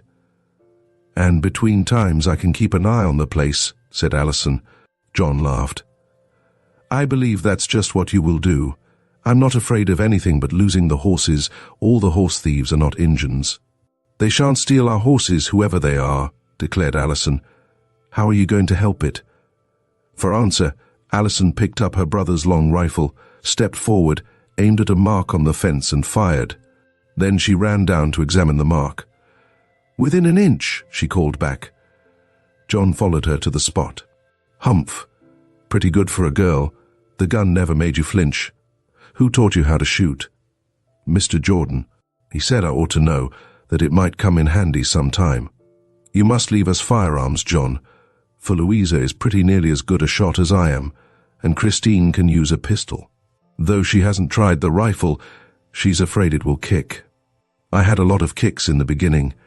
The first time I tried, I went over as if I had shot myself from the butt end. I was so mad. It wouldn't have been half so bad if Neal hadn't been there. It was his rifle I was using, and he came out just in time to see me, but then he showed me how to use it properly, so perhaps, after all, it was as well. I'll leave you each a pistol, said John, and there's my smaller rifle that can be used in an emergency. I'll begin to practice with that, declared Alison, and I will protect your horses so well that you will find every one when you come back. I think Christine would stand to her guns if anyone offered to lay hands on Hero, and Lou hasn't a bit of fear in her. If Pedro can come, we shall get along nicely, for he is the decentest old greaser I know. Her hopes in this direction were realized, for Pedro returned with Neal, and after a long talk which took place down at the little cabin, it was arranged that he should take charge while John was away, bringing his young daughter and establishing himself in the deserted cabin. It was comfortable and sufficiently well furnished for persons more particular than Pedro Garcia. The old Mexican arrived, bag and baggage, the next day, his pretty daughter with her wonderful dark eyes and her wealth of hair being at once the admiration of Alison, who pounced upon her and bore her triumphantly to the house to display her to Christine. Late in the afternoon, John and Neal started to join Jack Hayes and his Texas Rangers. Bowie knives in order, pistols in belts, rifles across knees, they rode away. Bravely, though, Alison had given her help, had seen to every detail of her brother's outfit, and had sent him off with a smile. As he disappeared from sight, she rushed from the house to a little hiding place in the chaparral, and there concealed herself till the sun was low in the west, and the green trees along the river course whispered in the evening breeze. No one should behold her in this hour of trouble. Perchance an inquisitive jackrabbit might lift his long ears and peer at her from his cover, or an impertinent prairie dog might peep from his hole to observe the intruder. But the world of human things should not witness her in tears. Chapter 5. In the Dead of Night. As she lay in the shelter of her hiding place, her grief so subdued that only a sigh once in a while escaped her, Alison heard a rustling in the thicket. Who could have discovered her lair? Neal had cut away for her the thick tangle of vine, bush and thorn, the undergrowth which made up the chaparral, and she had called it her fortress. Only Neal and herself knew the way to it, for the path was cleverly cleared beyond a group of trees standing by the road, and one must needs climb one of the trees and drop from a lower limb before the spot could be reached. Alison started to her feet at sound of the intruder. It might be a prowling coyote or other woods creature, for evening was approaching when the wild things of the forest were bolder. But it was nothing wilder than Lolita, who had found her out, and who smiled at her over the top of the thicket, saying caressingly, "Pobrecita, ella no es feliz." "You make her cry?" she asked hesitatingly. Alison shook her head, but Lolita pointed to her own eye and nodded emphatically. "The weep, I see him," she said. At this Alison smiled. The broken English of Pedro always entertained her, and Lolita's was even more amusing. "No mas," she said, drawing on her own small stock of Spanish. Lolita nodded understandingly. "Is go the brother," she said. "Is make you the weep. See, I come for look you. So long is go you." "I believe I have been here a good while," Alison returned. "I suppose Christine wonders what has become of me. I shouldn't have left her all this time." "Lolita, no tell, no say you of this place." "Oh dear, how can I make her understand she is not to say anything about it? I wouldn't have anyone find my hiding place for the world. I wonder what secret is in Spanish. I'll risk secreto. It sounds as if it might be right." She pointed to the small cleared space in the midst of the chaparral. "Mi secreto," she said.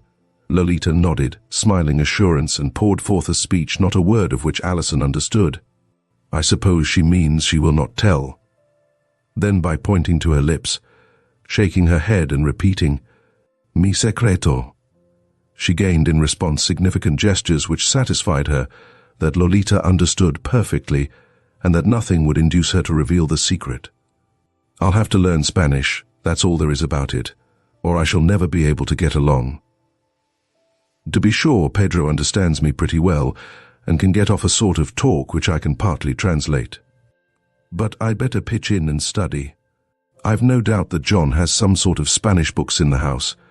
I'll look them up, and meantime, I will learn all I can from Lolita and Pedro.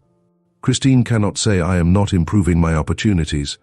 She smiled brightly at Lolita, and the two went together to the house, each trying to make the other comprehend, and such a funny business did this appear to be, that by the time they reached the door, they were both laughing in the happy, foolish way characteristic of young things like themselves. At the house the two parted. Alison was surprised to find Christine perfectly calm, going about her evening duties. She looked at Alison keenly, and the traces of tears did not escape her notice, though she made no sign. She could not forget Neal's words. "You're the oldest. You owe it to that little sister of yours to brace up and get through this with all the courage that's in you." To be sure, she argued to herself, Neal Jordan had no right to inform her as to her duty, but she could not forget what he had said. It struck her the more forcibly as she realized that Alison had crept off alone to make her moan, and that she was a brave little lass who did not flinch when trouble came, and who did not ask anyone to bear it with her. "I must not let that child outdo me," Christine told herself. "I must get together all the courage that's in me." So she looked up smiling and said, "Guess what we are going to have for supper?" "What?" Alison paused and sniffed the odors coming from the kitchen, then started for that room. Christine caught her. "No, it's a surprise. I smell them, flapjacks." "And what else?" Christine wheeled her round and displayed a plate of fruitcake and a dish of preserved figs prepared after the fashion of the country. "Where did you get them?" asked Alison. "What a feast we shall have." "I brought the cake from home. I have saved it all this time, and the figs Lolita presented to us.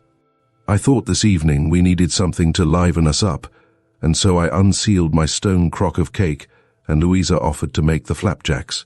Christine refrained from asking Alison anything concerning her afternoon, and they ate their little feast, each the stronger because of helping the other to face the sacrifice which John's going meant. Matters went on quietly for a week after this. Alison improved the opportunity to increase her knowledge of Spanish, while Lolita's English was added to in like proportion. This mutual desire to learn brought the two younger girls often together, and as Lolita had her own duties to perform, Alison sometimes offered to help, that the little Mexican might be free to run out of doors with her. They were so great a contrast that Christine smiled to see them together. Alison tall, fair-haired, blue-eyed, white of skin, slight of figure. Lolita scarce up to Alison's shoulder, her long dark tresses reaching below her waist, her melting brown eyes fringed by long lashes, her skin pale and colourless, her little figure already rounded and plump as that of a more mature person.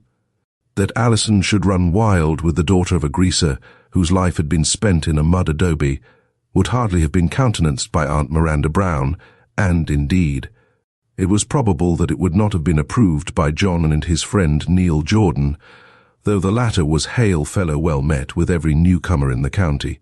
But, democratic though he was, Neal Jordan possessed the pride of his southern ancestors, and while the daughter of the old Mexican wagoner might be his partner at a fandango, he would have discountenanced her intimate friendship with the sister of his friend, Texas John.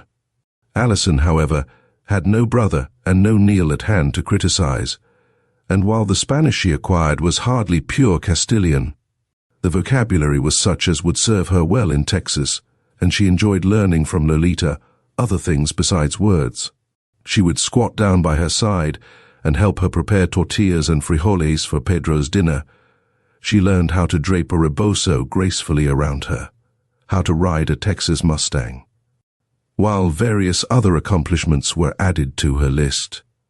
She found time to practice at the round white mark Neal had made upon the fence, and the crack of her rifle was heard daily. Christine and Louisa, too, joined in the target practice, but as neither was enthusiastic in preparing food à la Mexicaine, they were perfectly willing that Alison should carry off the honors in that direction.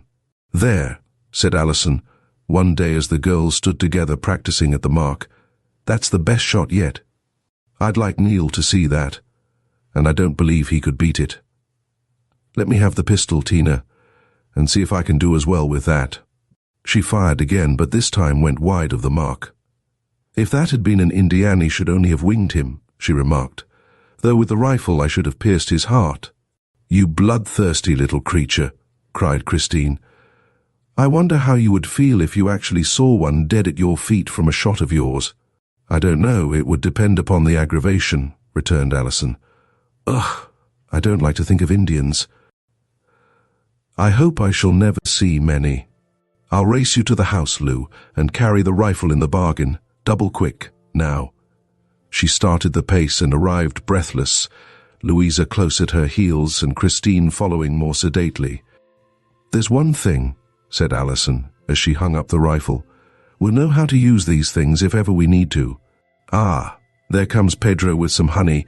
He said he had found a tree." The queer double gourd which Pedro carried was indeed a receptacle for the honey he had found. Nothing was too good for Alison, who had shown such kindness to his daughter, and every day came some new offering.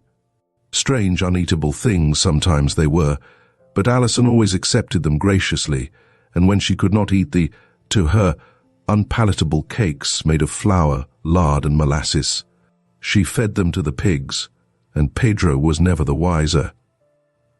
On this occasion the honey was very acceptable and served as a fine accompaniment to Louisa's hot biscuits.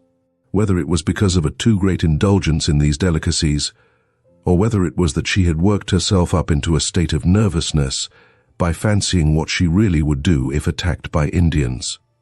Certain it was that Alison did not sleep well that night.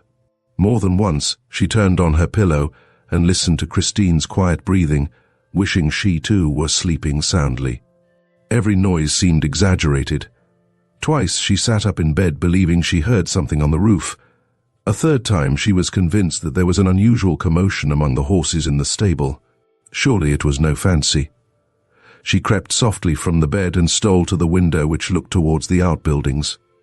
The night was moonless, but by the light of the stars she could distinguish moving forms about the stable door. She hesitated a moment, groped her way towards the bed, paused a second, deciding not to awaken her sister. Then she hastily felt for her clothes, slipped into her frock, and tiptoed from the room to the adjoining one where Louisa slept. At the whispered word, "Louisa," the girl sprang up. "What's the matter?" she asked. "Anybody sick?" "Shh," returned Alison. "I don't want to wake Tina, but I believe there are horse thieves down at the stable. Do you dare go with me?" "Go where?" "I'll show you. I think we can hide, and maybe can scare them off." Louisa was not one to stand at anything, so she slipped out of bed, got into her clothes, and the two went stealthily down the stairs. Alison reached for the long rifle. Louisa possessed herself of 2 pistols. Alison led the way, creeping along in the shadows, her dark blue gown rendering her inconspicuous enough to prevent her being observed by anyone on the watch. The night was mild and quiet. Overhead the stars shone brightly. 100 odors arose from the masses of prairie flowers.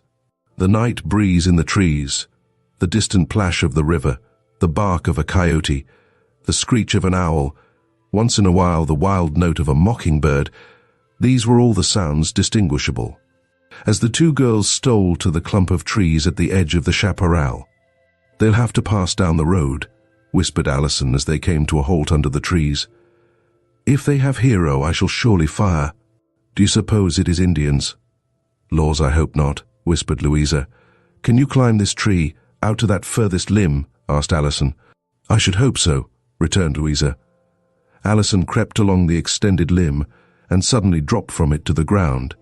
Louisa, in good faith, imitated her movement, though it would seem to the uninitiated as if only a tangle of thorn and briar were below to receive them.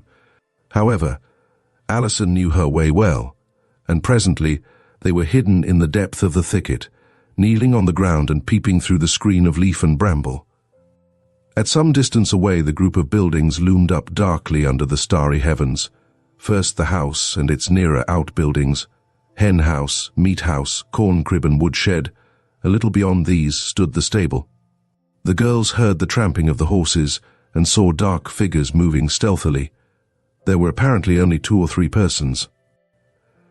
Alison's heart beat fast. She felt very sure that this hiding place of hers would not be discovered, that a fire directed from this point of vantage would surprise the intruders and, unless they were in large enough numbers to assume the offensive, that she and Louisa might well expect to frighten them off. She knew that Hero was the most valuable of the horses and was Christine's especial pet. The fact of his belonging to Stephen gave him so large a claim upon her affections that if he were taken she would be inconsolable. Therefore, Alison was determined to rescue him at all hazards. The others she would be sorry to lose, but they were less valuable. She hoped that Christine would not awaken, for if she gave the alarm and directed the men's attention to the house where she was alone, it might be the worse for her, since a desperado would stand at nothing. The country was full of such men who lost no opportunity of securing plunder whenever chance afforded, and who would not hesitate to commit murder when thwarted. Dreadful possibilities crowded to Alison's mind as she crouched in the dew-laden thicket by Louisa's side. She regretted her sudden resolve in leaving the house and shivered, not from the chill of the night air, but from a sharp alarm.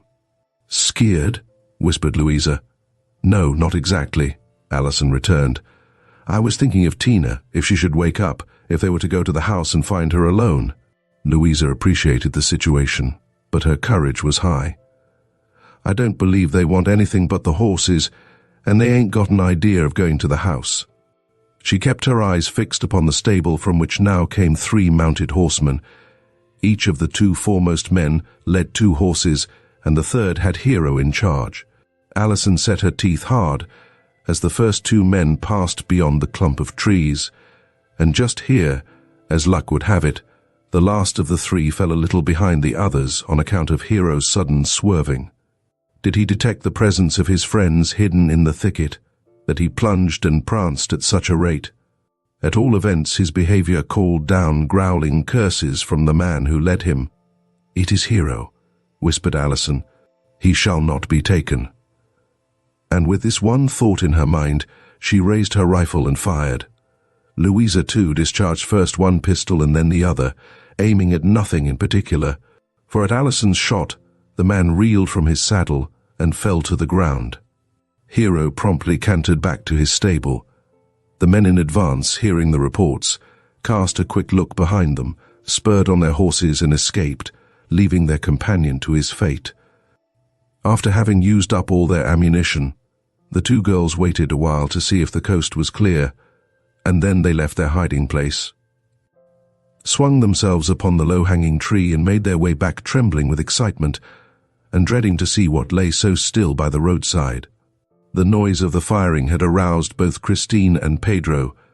The former, in an agony of fright, awoke to find Alison gone from her side and Louisa's room vacant.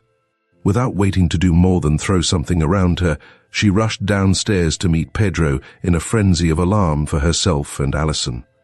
He poured forth question after question in broken English, which Christine could not understand, and as she began with counter-questions up, came Alison and Louisa. Christine grabbed her sister. "Where have you been? What have you been doing?" she asked. "Killing a man, I reckon," returned Alison, leaning her rifle against the side of the house. "He's down there in the road, but we have saved Hero." "For pity's sake, Alison, what do you mean?" said Christine with shaking voice.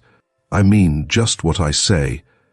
I was awake and thought I heard a noise among the horses, so I got up and looked out, and I saw 2 or 3 men down by the stable. I waked Lou and we went down. I didn't think about its not being right to leave you alone, and I didn't really mean to kill anybody. I thought maybe if we fired at the thieves they would think we were a lot of men and would go off. There were only 2 or 3, you see. But when I found they had Hero, I got excited and fired right at the man, and the man dropped." She burst into tears and flung herself into Christine's arms, sobbing wildly. You poor child," murmured Christine. "Have they gone off, Louisa? All the rest of them?" "Yes, I think so. They made quick tracks as soon as they heard them shots. I kind of fired wild and didn't hit anybody, but Ali's gun did the damage." "Did you wait to see if the man was really killed?" "No. Ali was so anxious about you and was scared to go near that ornery creature. We must go out and see to him," said Christine. "Light the lantern, Louisa. You stay here, Alison. No, no, I must go too. But, dear child, never mind. I did it, and I must take the consequences. I don't suppose I'll be hanged for it, but oh, I would almost as soon be. I want to know as soon as I can if he is really killed. Therefore the little company, headed by Pedro, went down the road to where they distinguished a dark horse quietly cropping the grass, his master lying motionless on the ground near him. Pedro knelt down and put his hand on the man's breast. "No is dead," he said. "I am so thankful, I am so thankful," whispered Alison. "Can we get him to the house, do you think?" said Christine. He was not a large man, and by their united efforts they were able to bear him to a room below stairs. By the dim light, and because of the bloodstains upon his face, it was not easy to determine his age, nor to distinguish his features. At sight of the thin stream which slowly trickled from his forehead, Alison shuddered. "I think you'd better see what has become of Hero, Pedro," said Christine. "We don't want him to get away after all this effort to save him. I think we can manage very well to attend to this man. I do not believe he is wounded so very badly. He is stunned, but I don't think the bullet did more than graze his forehead." Pedro promised to see that the horse was safe and to return immediately.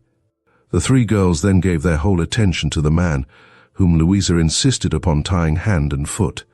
"He might be playing possum," she said, "and while Pedro is gone, he might try to get away. It's best to be on the safe side. I'm glad he ain't a redskin," she added, as she wiped the stains from his face and clothing and bound up his head. "I suppose a horse thief is bad enough, but somehow I don't mind 'em as much as Injuns. He's coming round, Miss Tina." The man opened his eyes and uttered an ugly word. "Who are ye and what are you doing with me?" he asked, looking from one to another. "We are the people you were stealing horses from when you got shot for it," said Louisa with a sturdy bluntness. The man's brows contracted, whether from pain or anger, Louisa could not determine. "Where's the fool that shot me?" the man asked. "Where are you, Alison?" said Louisa with a broad smile. Alison came forward with a questioning look. "Do you want me?" "Yes, he wants to look at you." That little squeak of a gal, "You're giving me something I can't swallow," said the man. "All the same, she's the one. I know I didn't do it, for there ain't a pistol wound on ye. The rifle shot struck you and sorta stunned you more than it killed ye, and you just naturally dropped. We've got your horse and our best one, and when you're able you can get it back, if the boys'll let ye." "There, Louisa, there," remonstrated Christine. "Wait till he is better." "Oh, fire away. I don't like soft solder, and I rather like her sass. As long as I'm not kilt, I kin light out and make tracks for home, I reckon." "You kin, but you won't," said Louisa. "I reckon you'll find you're not as strong as ye think. And moreover, if you try to get away, there'll be somebody outside to put a bullet in ye that'll do better work than Ali's. We don't let horse thieves get away so easy as all that." "Hush, Louisa," came peremptorily from Christine. "He might as well have the truth." "They'll hang him as high as Haman, and you know it," said Louisa stoutly. "Well, but do wait till he is better." "Oh, he's all right. His head aches, maybe, but he'll get over that by the time they are through with him." "Louisa, you are perfectly heartless. Where was his heart when he came stealing Hero? See here, Mr. Man, whoever you are, you keep yourself quiet. You can't get away. Every one of us is a good shot, so you'd better make up your mind to take it easy while you can. If you want to go to sleep, we'll watch. If you try to escape, you know what's waiting for you. Now make the best of it." She took a station not far from him, grimly holding a pistol. Pedro had returned and was on guard in the gallery. Christine and Alison snuggled together in a corner. In a half hour the prisoner was sleeping quietly. Louisa, wide awake, kept a ceaseless watch. Chapter 6. Fidgetty Lou makes a discovery. The first gleam of the morning sun awakened the wounded man. Its beams fell full upon the red locks of Louisa and shone upon her round face, now pale from her vigil. She had not discarded the pistol, though she was weary and heavy-eyed. As the man's gaze was directed to the girl keeping watch, he regarded her with interest. "What's your name?" he presently snapped out. "Louisa Sparks," she answered, collecting her scattered thoughts. The man turned his head sharply, though the effort made him wince with pain. He uttered an exclamation under his breath. "Where you from?" was his second question. "Kentucky, though I don't know as it's any business of yours. Here, shut up and stop asking me questions. I don't want to talk to you." A grim smile appeared on the man's face as he continued to regard the girl by his side. "You seem to be mighty pleased about something," said Louisa, looking at him disgustedly. He gave a husky sort of chuckle. "You ain't asked my name," he said presently. "I don't want to know it. 'Tain't nothing to me who you are. You'd just as well know. Ever happen to know or hear of anybody named Cyrus Sparks? Old Cy Sparks?" Louisa started, the don't care expression leaving her face. She leaned eagerly forward and gazed at the man intently. Then she arose and softly closed the door. "Are you any kin of mine?" she asked. "If you are, I'm ashamed of you." "I rather guess you'll have to own me," was the reply. "I shouldn't wonder if I was your dad." Louisa shrank back. "What do you mean?" "My father died 15 years ago. My mother told me so." "Your mother was Louisa Ricketts, wasn't she?" "That was her name before she was married." "Thought so. You ain't on like her. I reckon I'm your dad all right." "I tell you he's dead." Louisa spoke passionately. "I should think my mother ought to know." "I rather think your dad knows better. To be sure he let her think so. Warn't no place for her and the young'un down here with Injuns as thick as blackberries, and he just let her think that away, you see." Louisa's head jerked excitedly. "You bad, wicked old man. I disown ye, I do. My father was a hero. He died for Texas. He was a brave, good man. I'll not give him up for an old horse thief." "You're lying. Them that steals would just as liefs lie too, and I don't believe one word of it." "You're trying to fool me. Your name may be Cyrus Sparks, but you're no kin of mine." "Let me see," said the man, moving uneasily. "I reckon I kin prove my right to the name all right, and I reckon I kin prove my right to my daughter too." "Your right to me?" Louisa gazed at him with startled eyes. "Yes. You ain't 21 yet, and I reckon a father has some claim on his daughter, not if he has deserted her and left her an orphan to be bound out to strangers. Now you don't tell me it was that away." The man turned his sharp old eyes upon her. "When did your mother die?" "Poor Louisy, she was a good sort, and I hadn't ought to have left her. Seems as if I must have been a worthless kind of fellow. That's why I didn't go back.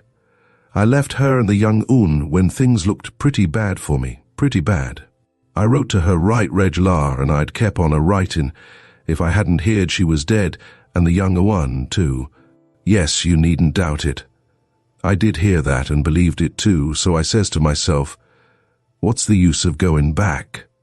I ain't nobody to welcome me, and as I was beginning to get together a little property, I thought I'd as well stay where I was. I can't see I was to blame. Now, look-a-here, your name is Louisa Sparks. Your mother was Louisa Ricketts, daughter of old Sol Ricketts and Martha his wife. You was born January 1827. Your dad left home for Texas when you was about 3-year-old, and your mother went to her folks. Your dad was red-headed. Look at my red head. He was son of Jeremiah Sparks and Lavinia his wife. That's me. Now ain't I giving you family history all straight?" Louisa sat silently listening, and after waiting a minute for a response, the man went on. "Your mother had fair skin, brown hair and eyes. She was a fine figure, but a little tetchy in disposition. She was fond of me, yes, Lou was, and I was good to her, ain't she said so?" Louisa nodded silently. The man continued, "Maybe if I'd stayed things might have been different, but no, I reckon I never could have done as well as I'm a-doing here. Now I dare say you ain't got a scrap of your dad's writing. If you have and I could get my hands free, I'd show you my fist, so you could compare the two, if you don't believe me." Then suddenly, "Why shucks, gal, what on earth do you reckon I'd want to claim a strange gal fur? Ye ain't so purty, ye ain't no fortin, ye ain't no prospects. What on earth would I be telling you all this for if I didn't have some natural affection and wanted you jest because you're my own flesh and blood? Now, look-a-here. You come to your dad. He ain't so turble poly off, and maybe he'll get together something more to leave ye, and you won't be destitute when he's gone." Louisa helplessly twisted her fingers together. She began to believe the man was speaking the truth, but it was hard to readjust her attitude of mind. The father of her affections was a hero, a soldier, one whom she reverenced, and whose name was enshrined with that of her mother in a fragrant memory. How could she accept this old man, horse thief and perhaps worse? "But my father was a soldier, an honorable man who died for Texas," she quavered, her beliefs dying hard. "Well, if I didn't die for Texas, I'm like to die of her," remarked Cyrus, "especially if I don't get out of this. I was a soldier all right and shed my blood. I was reported dead. That's all true enough. But now you are a horse thief." Louisa spoke with passionate reproach. "Who says I am?" said Cyrus coolly. "I do. Why, you can't deny it. Didn't we catch you in the very act of stealing our horses? Whose horse did you see me taking away? Was it yourn? No, it wasn't mine. Was it either of them other gals? No, not theirs. Was it John Ross's then? No. Then whose was it, and what right had anybody here to claim it? It belongs to Steve Hayward. And where's Steve Hayward? No one knows. Then how do you know the horse is his? Why, gal, you're way off. That horse is mine. I bought him off of Steve Hayward, and he got away from my place, broke loose, and came back here. I didn't hear of it till a bit ago. I've been a-looking for that hoss for weeks and months. I suppose it might have been better if I had come up and claimed him, but I heard thar warn't anybody but you gals about, and I knew how women folks is. So rather than make any trouble, I thought I'd just come in quiet like and heap myself to my own. But those other men, those who were with you," said Louisa, bewildered by this unexpected defense, "they surely did steal 3 of Mr. John's horses. Lord, you can't expect me to be accountable for what other men do. They came along to be company and the temptation was too great. One poor old wounded man couldn't hold 'em back when they had once made up their minds. It was as much as my life was worth to battle with 2 great, powerful men. They knowed nobody was here to follow 'em, and they saw a chance to bettering themselves. I couldn't do nothing, yet here I lay taking the brunt of it all." All this was amazing to Louisa. She hardly knew what to believe. He spoke so plausibly, in such an injured tone, that she began to feel herself in the wrong. "Moreover," Cyrus Sparks went on, "I'd like to know what right anyone has to Stephen Hayward's property. If he's dead and gone, why don't his heirs come forward? If he ain't got no heirs. One has as much right as another, and I can't see that I'd be any more stealing than John Ross is. 'Tain't his, and if it ain't mine, whose is it? Not John Ross's." This logic added to Louisa's bewilderment. She felt as if the world was suddenly turned upside down. All her preconceived ideas were overthrown, and she looked at the man in helpless amazement. "Now, you see then, I'm the fellow that's got the law on my side. I'm taking peaceable possession of my property, and first thing I get a bullet in me." He edged nearer Louisa. "Now, I ain't going to be hard on nobody, especially on no women folks. You just leave me loose and come go home with me, and I'll promise not to prosecute none of 'em. I see that little gal don't know she was acting aggin the law, and I'd hate to see her in jail, so I'll keep quiet if you will. What do you say? Is it a bargain?" Poor Louisa, this turning of the tables was too much for her loyalty, and she murmured a faint, "Yes." "You see," continued Cyrus, pressing his advantage, "I ain't got no witnesses nor no writin' to prove I bought that hoss offen Steve, but if he was here he'd tell you it was all right. Now, as I ain't got no guarantee, and nobody knows about the transaction, these fellas about here might think I really did try to steal him, and you know what would happen if he give me up. You know I wouldn't stand no kind of chancet. I'd get strung up instead of dying for my country, or in my bed like an honest man. You'd hate to have 'em say your dad died like a horse thief, now wouldn't you, Lou? And him innocent too." "Oh, it would be dreadful," murmured Louisa. "Thought you'd feel as I do about it.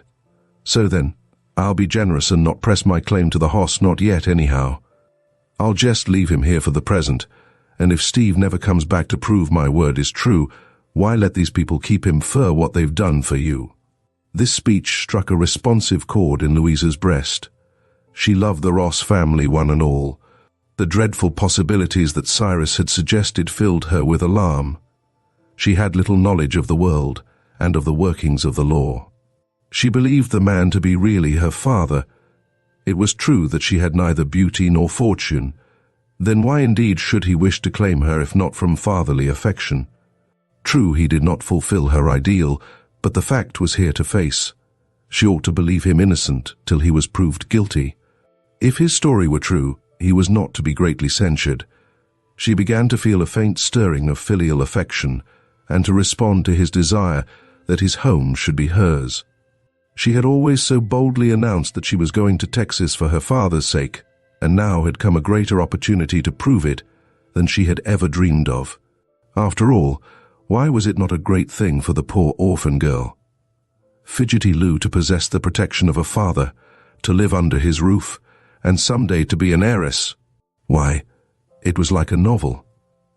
The man's story appeared more and more plausible as she gave herself over to these thoughts, and at length she had persuaded herself that it would be absolutely wicked to yield up her own father to the authorities. If Steve should one day reappear and vouch for his story, and she had failed to save her father from an ignominious death, what remorse would be hers? She leaned over and began to unfasten the bandages which bound hands and feet, then helped the man rise. He was not an attractive personality, and Louisa did not feel a return of that sudden stirring of affection, but as the man staggered slightly, she put out her strong arm to steady him. "Little unsteady on the pins," he remarked. "You'll be a prop to your old dad in his declining years, won't you, Lou? You shan't lose by it. To think of that little squeak of a gal doing up Si Sparks, this away gets me. Just leave me set down and get me a drop of something or other and I'll be all right. I've got out of worse scrapes than this, when I was in the army," he added. "Now you'll get me home, won't ye? Now, today? Why, yes, the sooner the better. I'll have to make some explanation to Miss Tina and Alison. Yes, of course. Or else they might set the neighbors on your track. I think Pedro may have gone already. Then let's hurry and light out. These here Texans are so suspicious, always so impatient. They won't listen to reason, and even if you was to tell 'em you was my daughter, they wouldn't listen to it. My, but I'm going to take comfort in my child. All these years a poor, lonely man, thinking all he loved was dead and gone. It's a great change for Cyrus Sparks, I tell ye. Go tell 'em, Louisy, and let's get off before there's trouble. I'll keep clost for a few days and nobody will be the wiser. I wouldn't have a har of that gal's head in danger, though she did come near to making an end of me, and so I'll keep clost." Louisa's fears being sufficiently aroused, she rushed to where Christine and Alison were. Now that it was light, they had given over their watch, had dispatched Pedro for Bud Haley, and were preparing to get breakfast when Louisa appeared with her astounding tale. She told it in such a way as to carry conviction, and although both sisters begged her not to leave them till more could be proved, she declared it was her duty and so worked upon their sympathies that they hurried her departure, and within a half hour Cyrus Sparks, with his daughter mounted behind him upon his horse, started forth. Alison and Christine watched them out of sight, and then turned back to the house, which seemed lonely without Louisa's cheerful presence. "We mustn't let anyone know that Louisa has gone, not just yet," said Christine. "They might suspect that our prisoner was her father. We'll try and keep her going a secret for a few days, and must simply say that our prisoner escaped while Pedro was gone. I hate to have anyone think we couldn't guard him any better than that," said Alison. "We'll have to let them think so for Louisa's sake. Poor Lou, she was so upset, and I don't wonder. It certainly is a most remarkable episode. I must confess, I don't admire the looks of Cyrus Sparks." "Nor I, but one cannot always judge by appearances, and we must hope that he will treat her well. If he doesn't, she must come back to us. We'll ask the boys to look out for her. Ira Corner will have an eye to all the concerns, Louisa, you may be sure. And if this horrid old war were not going on, there would be John and Neal and Rube to see how matters stand. Come, let's have our breakfast, for Pedro will be back directly." It was not very long before Pedro with 2 other men clattered up to the door, and without ceremony stalked into the house. "Where's your man?" cried Bud Haley. "Oh." The girls looked at each other in pretended consternation. "He's gone. He got away." "The dickens he did." Bud looked at Pedro disgustedly. "You said he was bound. He is make fast." "I am see so," said Pedro deprecatingly. "They're mighty cute, some of these fellows," put in Blythe Van Dorn, a curly-haired, broad-shouldered youth. "They know a trick or two and can get out of most any tie-up." "How long since he got away?" "A very little while after Pedro left." "Where's Lou?" Bud looked around inquiringly. "She's gone after him." Bud laughed. "You bet she has. That gal's got sense. She ain't scared of nothing. Hope she'll get him." "Which way did he go, footback or horseback?" "He got his horse from the stable and went off flying," Alison told him. "I don't believe you'd ever catch him now. You'd better stop and have some breakfast." "Can't do it. We must try to catch up. Maybe we'll come across Lou and she can tell us which way he went. We can strike his trail easy, I reckon, and kin spot him before night. We'll stop on our way back and get you to identify him if we catch him. What did he look like?" Alison glanced at Pedro. "He seemed very heavy when we lifted him in." Pedro grinned. "No so heavy, no large as man's," he said. "Oh, I think he was very heavy," insisted Alison. "Old man's," put in Pedro. "Oh no, not so old as you, Pedro, he didn't look so." Pedro shrugged his shoulders. "Maybe is not. Pedro no is so ole. He have no so many year as he have a looks ole." "I reckon that's about so," remarked Blythe. "These greasers age mighty soon." "Well, never mind his age, Miss Alison. We'll follow the trail." They were off, and the girls dispatched Pedro to the performance of the morning duties while they took up their own tasks. They missed Louisa's ready help and the chirruping song with which she enlivened her work, emphasizing the stirring up of flapjacks, the rolling out of biscuits, or the scouring of a kettle by singing, "Chirping little cricket singing in the thicket, chirping do not cease." "I certainly do miss the cricket this morning," said Christine as she wrung out the dishcloth. Alison smiled and glanced out of the window. "Yes, and I miss seeing Lou's blue sunbonnet in the garden patch." "Why, Tina, there it comes. It is Lou as I live. She's coming back." They flew to the door and beheld Louisa indeed plodding up the road. Seeing the two girls, she snatched off her bonnet and waved it. "I'd know her blessed old red head if I didn't know her bonnet," said Alison. "I must go and meet her." She ran out into the sunshine. "Oh, Lou," she began before she reached the girl. "We were missing you so much. How good it is to see you back again. How did it happen that you came?" Louisa sat down on the front step and began to fan herself with her sunbonnet. The day was approaching noon and was warm. She had walked far and rapidly. "He thought I'd better come back," she said. "Not for good, but for a little while till this all blows over. I thought I'd ought to stay and take care of him, but he said he'd an old Mexican there that was used to doing for him, and he'd been worse off. When he gets better, he'll come for me. I got him safe home. I was afraid he was going to faint, by the way, but he didn't. Bud and Blythe Van Dorn have gone after him. They won't catch him. He's pretty cute and knows how to put 'em off the track.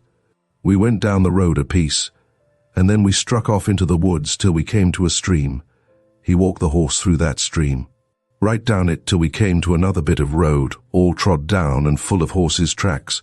He took that till we come to where there was two roads. Then he made me light and took off the saddle and hid it in the bushes. Then he gave his horse a cut and sent him galloping up one of the roads, while we took the other and footed it a ways to a bit of woods. Then we crawled through a fence, and there we were." "What became of the horse?" "He said somebody would bring him home, and if they didn't he would go after him. He's smart as an Injun, that dad of mine, if he ain't much for looks." Louisa spoke with some pride, and it was evident that she had determined to make the best of it. "Nobody'll get him," she repeated. "He must have been suffering too with that head of his, but he never stopped going, just trudged along like a soldier. Said he reckoned your shot kind of knocked him silly more'n it hurt him. Hero's safe here, and nobody'll find any stolen horses on his place even if they should stop there. 'Tain't so pretty down there as it is here, and it's terrible lonely. I reckon I can stand it, though, when I get used to it." but I am glad to get back and talk it all over with you." "And did you walk all the way back?" Louisa nodded. "Thought it was best. Just followed the road. He told me how to get here, a shortcut. It's about 5 miles, I reckon. There I'm cooled off. I'll go in and see about dinner." "You'll do nothing of the kind," said Christine. "You'll just sit there and rest." Late in the afternoon, Bud and Blythe, with whom but Ira Corner, came slowly up the road. They had picked up Ira on the way. He had returned home on a furlough, having been ill, and this was but the second time he had been out. He kept in the background till Bud had his say, for on the occasion of his last visit he had gone off in a little huff. The men found Louisa in a clean frock and apron quietly knitting. "Got back, did you?" was Bud's greeting as he came stamping into the gallery. "We thought we'd meet up with you. How far did you go?" "Oh, I went a piece down the road and then I came back," Louisa told him. "There ain't no use trying to catch a man on a horse. I'd ought to have taken Hero and gone after him." "So you might have done, but he'd have got the better of you most likely. A gal, no matter how good her intentions, ain't no match for a full-growed man. Well, we trailed him as far as the bayou, and there we lost him. There was a trail further down, and we followed that to the crossroads, but it turned out to be a horse of old Cy Sparks that got loose somehow, and must have gone down to get water. Bill Hatchet caught him and took him back to Cy. Well, I suppose we've seen the last of John's horses this trip." Louisa knitted on composedly. "Can't always have luck," she remarked. Bud stumped off to find Christine, and Ira sat down on a stump near to where Louisa had taken her place on the step. "Cy Sparks was making all sorts of inquiries about you the other day," he said. "Was he?" Louisa's hands trembled and she dropped a stitch. "Yes, and you said your dad's name was Cy Sparks, too." "So it was. Names runs in families sometimes. Shouldn't wonder if you'd find out he's kin of yours. He's a queer old dick, Cy is. Folks look at him suspicious and think he's up to all sorts of tricks, but nobody ain't caught him yet, so I say a good bit of it's talk. Must have something to talk about, you know. Where's Blythe?" Louisa jerked her head in the direction of the garden where Alison stood talking to the young man. "She don't appear to see you." "Humph! That ain't surprising. He's studying law. Nice boy, but he's awful young." "Alison ain't a Methusalem," returned Louisa. "No, she ain't. Young things just naturally like to flock together when spring comes. What she making, Louisa?" "Just knitting stockings. I ain't one to be idle." "No, you ain't. I took notice to that. You don't know how many times when I was down there feeding on frijoles and jerked beef I thought of your cooking, Louisa. And when I took sick, I swan. If I could have had something you had cooked, I believe I'd got right well. I just yarned for a plate of your flapjacks, and I'm a yarning yet." "Stay to supper and you shall have 'em," said Louisa, rolling up the stocking she was knitting. Bud and Christine were off to look after something about the place, and Alison was listening to Blythe's pretty speeches.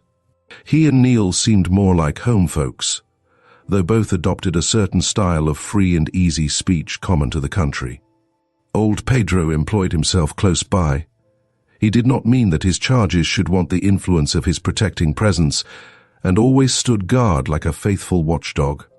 He was puzzled at the escape of the prisoner, but Hero was safe, and it was evident that neither Christine nor Alison were disposed to investigate further. Indeed, there seemed no way of their discovering who had stolen the other horses, since their only chance of doing so had vanished with the man who had so mysteriously broken his bonds and fled. Pedro felt, however, that there should be a closer watch set, and that his young ladies needed a greater vigilance, for what might they not do after such an attempt at the offensive as Alison and Louisa had shown? Chapter 7. When Ira was skeered. It was not many days after this that Cyrus Sparks made an orderly appearance with horse and wagon. At the time of his arrival, Ira Corner and Bud Haley were present. "Here comes old Cy Sparks," said Bud. "What the mischief does he want?" Ira threw a swift glance at Louisa, who had risen to her feet. "He's come for me," the girl exclaimed, and a moment after wished her words unsaid. "What's he talking about?" said Ira sharply. Louisa hesitated. The truth must out before long, she knew.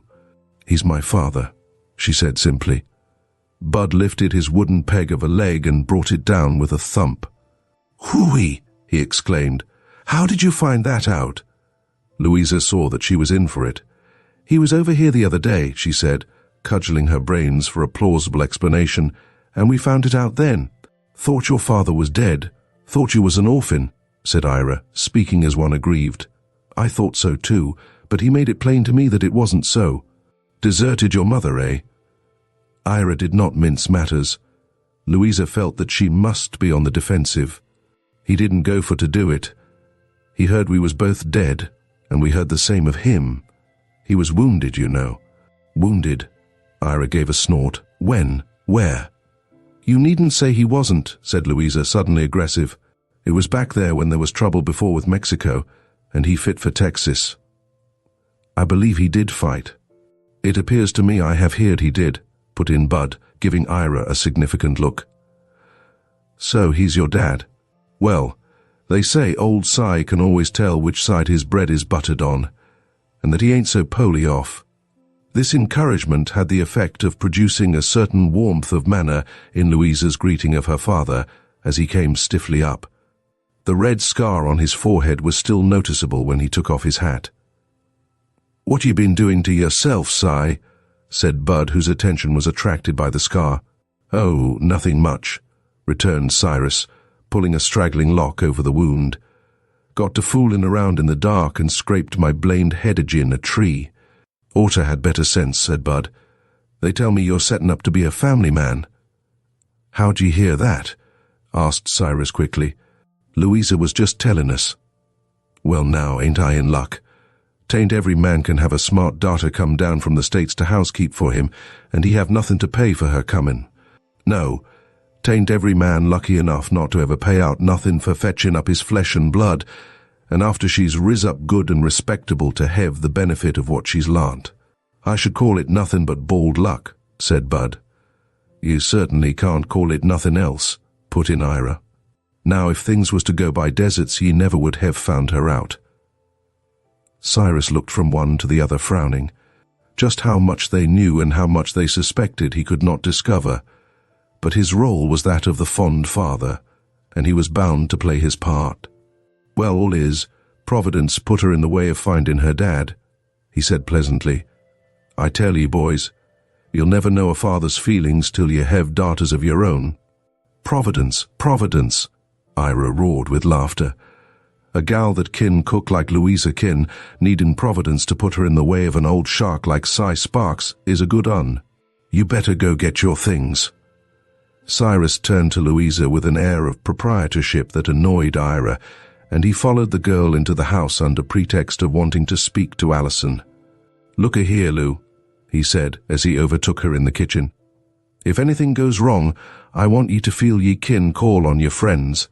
Nobody kin tell in this world how things is going to turn out, and you may need a friend when ye get away from here. If you do, I'm ready to stand by ye.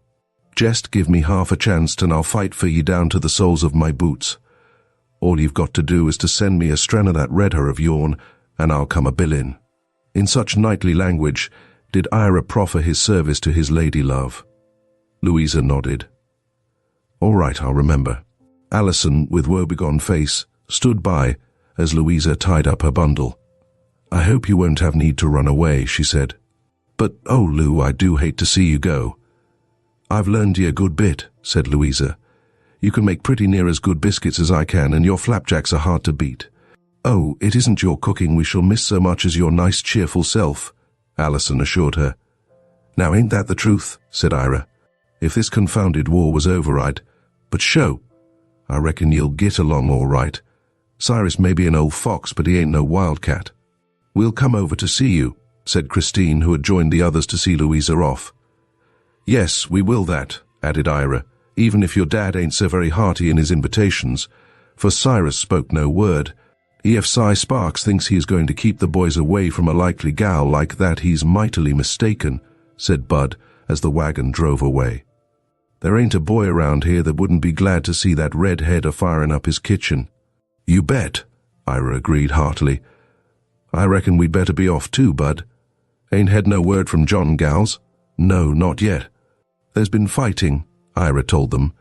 "They were hard at it at Palo Alto the last I heard, and I reckon we was giving it to 'em good and hot. It makes a man feel like he was his own grandmother to stay at home like I've been doing. I reckon I'll be getting off in a day or so." It was quite true that at that time, the battles of Palo Alto and Resaca de la Palma had been fought. In the former, the American losses were but 4 men and 3 officers killed, and 37 wounded, while the Mexicans killed amounted to 200, and their wounded were 400. At Resaca de la Palma, the Mexican loss was far greater, being estimated at 1,000. On May 18th, the victorious Americans took possession of Matamoros, driving the Mexicans from the city. General Taylor next proceeded to Monterrey. After the departure of Louisa, Pedro's concern for his young ladies had the effect of his laying the matter before Bud Haley. "Well, it ain't right for 'em to have no older woman with 'em. My sister Hannah Maria was saying that they ought to come over to us, but they do hate to give up their home here, and I don't blame 'em," said Bud. "Can't you get a holt of some decent old Mexican woman, Pedro?" Pedro thought he could, one old but of respectability and though not capable of much work, quite able to act the part of duenna for the señoritas. "Producer," said Bud, "we've got to have this thing done up right. I'm responsible to John Ross for his sisters, and I ain't going to have it said that all ain't as it should be. As I said, there's folks enough would be glad to open their doors to 2 sect-likely gals, but they want to stay here, and here they shall stay if I can fix it. Therefore, before long, a toothless old Mexican rejoicing in the name of Sophia appeared at the rancho under the escort of Bud. "Fetched ye an old lady," said he in an offhand manner. "Guess it's all right, ain't it? Thought now that Lou is gone you'd like to have somebody else around." "Gracious!" exclaimed Alison, looking at the old woman whom Pedro was helping into the house. "I'm afraid if she gets any more dried up and a norther should come along she'll blow away. What on earth are we to do with her, Bud? What is she for?" "Oh, just to sit around and look pretty," replied Bud, grinning. "We can do that for ourselves," said Alison saucily. "Do please tell me, Bud, why in the world you brought her here? She's too old to work. She certainly is not ornamental, and it has not been my experience that old crones of her class are specially entertaining. What's she for, anyhow?" "I told ye." "Nonsense." "Well, you see, to tell you the truth, us boys likes to feel that things is high-toned and stylish on this here ranch. And we thought if folks could see an old lady like that settin' round, nobody would talk. You and Miss Christine is rather young to run things all by yourselves, you see." "Oh, Alison understood. "I think myself it is entirely unnecessary, but if our neighbors think we don't know how to behave, I'm perfectly willing to wait on the old creature." "Dog it all, Miss Alison. You know that's not the way to look at it," said Bud. "Your brother's away and you gals ain't no mother nor nobody. And since that there caper of yours the other night, Pedro's one easy like and thinks you'd ought not to be here by your lonies. Don't you see? Pedro's an old goose. He hasn't American ideas. However, I'll speak to Christine and see what she says."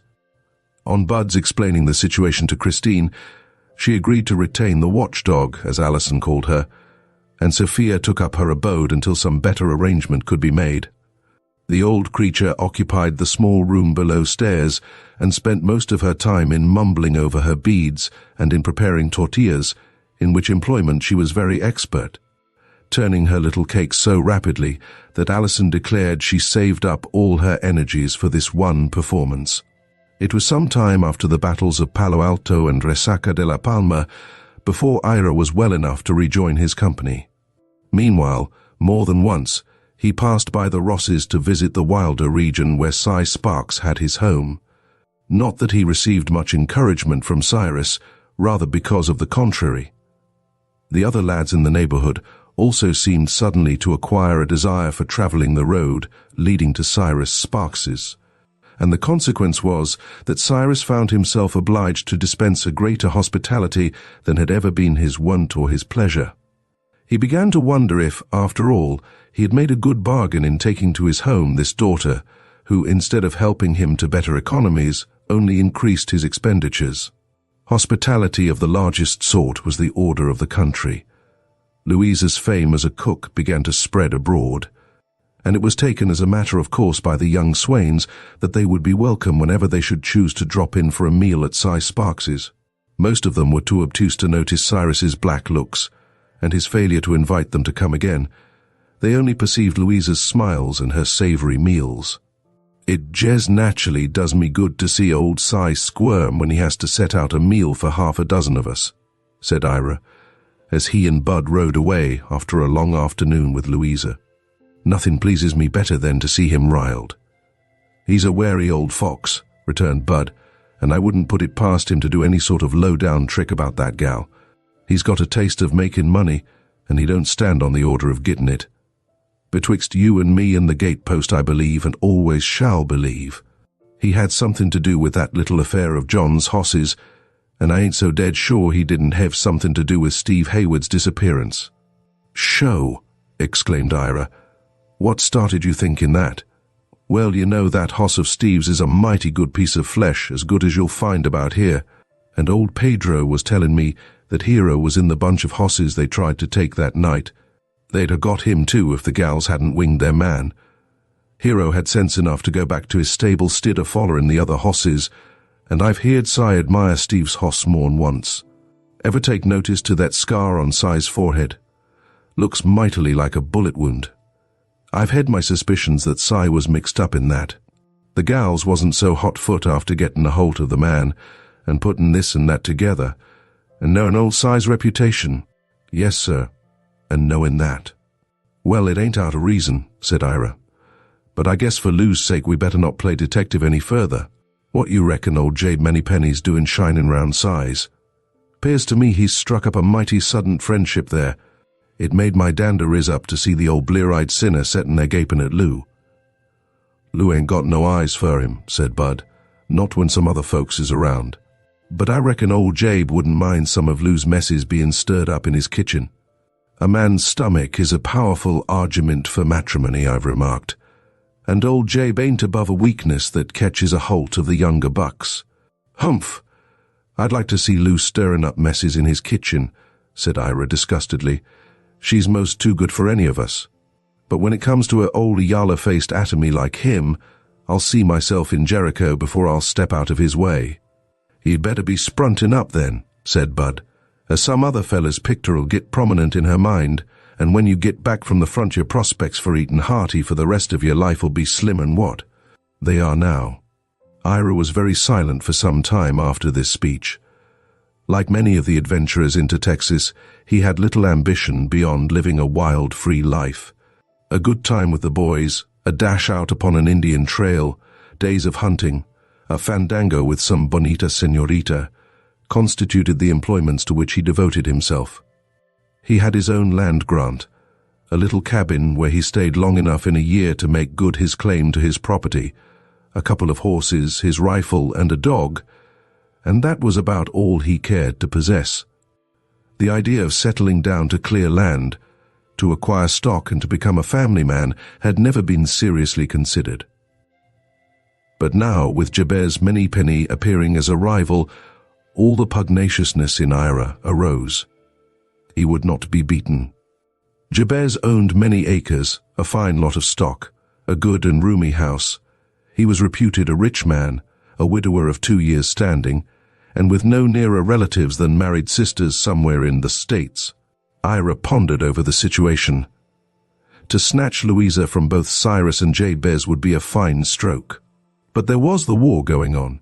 He must join his company, and if he had the luck to come back unscathed, what had he to offer a girl like Louisa? As he considered the matter, her charms seemed to increase, and his own chances to decrease. He drew so long a sigh that Bud laughed. "Ye heave like old Ben Hoke's ole hoss," he said. "What's wrong with your lungs?" Ira gave voice to a remark in keeping with the occasion, then said, "What's a fool creetur like me to do? I can't lay round here and play hunting dog to airy old varmint like Jabe. I'm naturally obleeged to go jine the boys." "Well, ain't ye a purty little fella?" said Bud, sneeringly. "Ain't ye got a tongue in your head? What's the matter with you speaking out?" I been a-knowin' this long time how the land lay. You surely air gettin' weakly all of a sudden. Ye ain't afraid of painters, no Injuns, no bullets. What's got ye? No, I ain't scared of none of them things, but a female woman's different. Painter springs at ye, Injun sneaks on ye, bullets comes a-whizzin'. But a female woman jest backs away and ye don't know how far she's goin' to git. You feels for your weepon and it ain't thar. You kin reach down and pull a bunch of grass for a mare, or put your hand in your pocket and git out a lump of sugar for her. But how ye goin' to toll a female woman? Ye ain't never done it, I suppose, said Bud sarcastically. Not this variety, replied Ira. Bud threw back his head and gave vent to boisterous mirth. You ketch for sure this time, and by a redhead, too. I ain't never seen nothing to scare anybody in Lou Sparks. All you got to do is to buckle up and throw out your purtiest talk. Think so? I know so. But Ira's timidity increased with his ardor, and up to the time of his departure he had spoken not a word of love to the object of his affections. On the day that he made his adieu, he went so far as to say, "You won't spring a surprise on us boys and go get married before we come back from the war, will ye, Louisie?" "No, indeed," she answered emphatically. "I ain't going to leave Dad yet a while. I ain't had him long enough to do that." "Think he needs ye?" Louisa considered the question. "Well, no. Not so much as if I'd always been here, and," she lowered her voice, "sometimes I think he'd like to get shet of me." "What makes you say that?" "He's always talking of what a good house old Jabez Manypenny has, and how lucky a girl will be if she gets him. Sometimes I think—" "What do you think?" "Oh, never mind. I guess I can look after myself. I've done it this good while, and hadn't kith nor kin to turn to, so I reckon I can do it a while longer.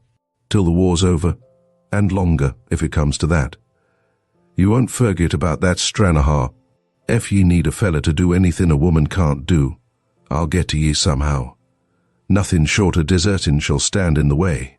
I reckon I won't need to send my ugly old hair, but I'm much obliged to you all the same. Well, goodbye and good luck to you." "The same to you," and they parted. If Ira regretted his lack of courage in failing to be more outspoken, he did not show it, but rode away with a soldierly bearing which was Louisa's admiration, and which made her more determined than ever to look to her own affairs, allowing no interference. However, within the next few weeks this grew more and more difficult, for Jabez Manypenny made known his intentions and openly declared his desire to transfer Louisa to his own home. "Got a nice place," he told her, "a heap better than this un where your father keeps ye, and I've 2 or 3 niggers too to do the work for ye, though there ain't one among 'em can come up to you in cooking wittles." "My father's place suits me well enough," replied Louisa, "and I'm able to work for myself and him too. I don't want no niggers to wait on me, lazy, trifling things that give ye more trouble than they're worth." Jabez's offer had no attractions for her. She felt it no advantage simply to exchange one old man for another, and saw little choice between the two, beyond the fact that her father possessed the claims of natural affection. She told him of the offer, adding, "I don't want that old bag of bones. I'm in no hurry to leave you, Dad." "Course not," he replied. "What's the use of my giving ye up jest as I've got ye, unless it was wuth my while? If old Jabe comes round me, I'll tell him he ain't going to git my gal just for the astin," yet he pondered over the question. If he gave up Louisa, it should be to someone who would make it an exchange to his advantage. He was not sure but that he could turn a pretty penny in the transaction. Just how, he could not at once decide, but it would surely be a queer thing, in that country where women were at a premium, if he could not dispose of his daughter's hand to his own betterment. A girl whose accomplishments were such as appealed to every householder in the county. He had been living very quietly since Louisa's sojourn with him. He had been compelled to do this, he reflected, for she was too straightforward and honest to approve of any shady transactions, and once he aroused her suspicions in any of his dealings, she would be direct enough, not only to charge him with them, but to report them. Yet this virtuous existence was growing monotonous. He was not sure but that he preferred the uncertainty of a reckless life with no one to answer to. There was at least excitement in it, and greater profits, if there were greater risks. The novelty of possessing a daughter was wearing off, and the difficulties were beginning to present themselves. Marry her to the highest bidder, and he could renew his old life and settle her future. And this was the way matters stood during that summer, which saw Ira and Neal and John with the Texas Rangers doing duty, while Jabez Moneypenny paid court to Louisa and feared no rival. One-legged Bud Haley kept Christine and Alison informed as to the movements in the neighborhood. As an enforced stay-at-home, he performed a sort of detective service for the settlement, and little escaped his vigilant eye. Louisa's affairs were of particular interest to him, since she had been a member of the Ross household, and what concerned John Ross concerned Bud, who was under more than one obligation to his friend and nearest neighbor. Bud, likewise, championed Ira Corner's cause, and was indignant that Jabez Moneypenny should receive the smallest attention at the hands of Louisa. "'Tain't far," he said to Alison. "Iry's off to the wars and old Si's beginning to nag Lou. Fust thing you know the gal will be druv to taking Jabe Jess to get rid of Si. He's a sly old shark, is Si, and I reckon he thinks old Jabe ain't got sich a turble holt on life, and if he leaves Lou a well-to-do widder Si kin step in and get all the profits. For my part, I don't see what a old man like that's going to do with money. He can't more'n eat so much, and he can't live in more'n one house, and he can't wear more clothes than he kin carry. But Si has got a each in palm, as the sayin' is, and they ain't nothing he wouldn't do for money. He'd pick the eyes out'n a blind mule if he could sell 'em, and he'd chase a skeeter over a 10-mile swamp for its hide and taller. I've thought sometimes he kinda favored Pike Smith, but I don't know. I've always heard that him and Pike was in cahoots somehow, and Pike's been a-settin' up to Louisa, so I don't know as Pike won't get her if Jabe don't. That is, if Si has his way." "He won't have his way," declared Alison. "I'll answer for that. Lou has a mind of her own, and she'll outwit her father if she doesn't come out and oppose him to his face. She likes Ira, and unless Si uses foul means, she'll be faithful to him." "But there's the foul means to be considered," said Bud reflectively. "She'd ought to be warned to look out for snags." "I'll tell her myself," said Alison. "I was thinking of riding over there this very afternoon. I can take Hero." "Better not. Take your pony." "Why not Hero?" "Si's too fond of hoss flesh, and when you come to get your hoss, you might find he'd got loose or something. Take your little pony and keep an eye on him. You'd better not make it too late coming home, neither." "All right," agreed Alison. "I'm not afraid, but since you're so cautious, I'll start right along, and if I'm not back by dark, you can be on the lookout for me. Just sound Louisa and see how the land lays. Hannah Maria was telling me that Jabe's been having some whitewashing done, and that looks purty serious." Hannah Maria was Bud's elder sister, who was an efficient aid to her brother in his capacity as news-gatherer, and what Hannah Maria Haley said was generally taken as credible information. Neal Jordan called her the Texas Gazette. She was not a malevolent gossip. On the contrary, she was always on the outlook for news of a cheerful character, and was an ardent advocate of truth, a defender of the unfortunate, a consoler of the unhappy. Her unfailing good heart and large sympathy made her a general favorite, though she was as homely as a mud fence, Ira said. "If Hannah Maria says Jabez has been whitewashing, it must be so," was Alison's comment. "And the sooner we look after Miss Louisa Sparks, the better." "That's so," returned Bud. "You can't tell what a girl'll do just for spite sometimes." "What spite?" "Well, Iry, he's the contrariest feller I ever see. He'd walk up to a cannon's mouth as easy as get out. But when it comes to facing a no from Lou Sparks, he's ready to run. Can't no other kin of Sparks scare him, but that red head of hern knocks his wits out'n him. Mebbe you could sorter let Lou understand that fact. A gal kin do them things when a man can't." "All right," said Alison. "I'll see what I can do." "I'll fetch your critter up for ye," said Bud, and Alison entered the house to make ready for her ride. Chapter 8. Another adventure for Alison. Turning her little pony's head down the road, Alison cantered in the direction of Cyrus Sparks's cabin. It was rather a lonely ride, but she had taken it several times, knew the way perfectly, and felt no fear. Part of the road led over the prairie, but beyond this was a bit of woodland, and further off the road branched, the turning to the left leading to Cyrus Sparks's. Though she had not long been riding her pony, Alison had every confidence in the little beast and was growing fond of him, although at first she had declared that Chico could never supersede Hero in her affections. Since Christine, however, had established a tacit right to Hero, Alison thought she must be provided with something to ride, or else stay at home, so Chico had been found for her by Pedro, approved of by Bud, and she was now his proud possessor. Having reached the cabin, Alison dismounted, hitched her pony to the fence, and entered the house without ceremony. She had seen Cyrus out in the hog yard, and knew he was not within. But she did not expect to find herself face to face with the unwelcome countenance of Pike Smith, who sat glowering in one corner.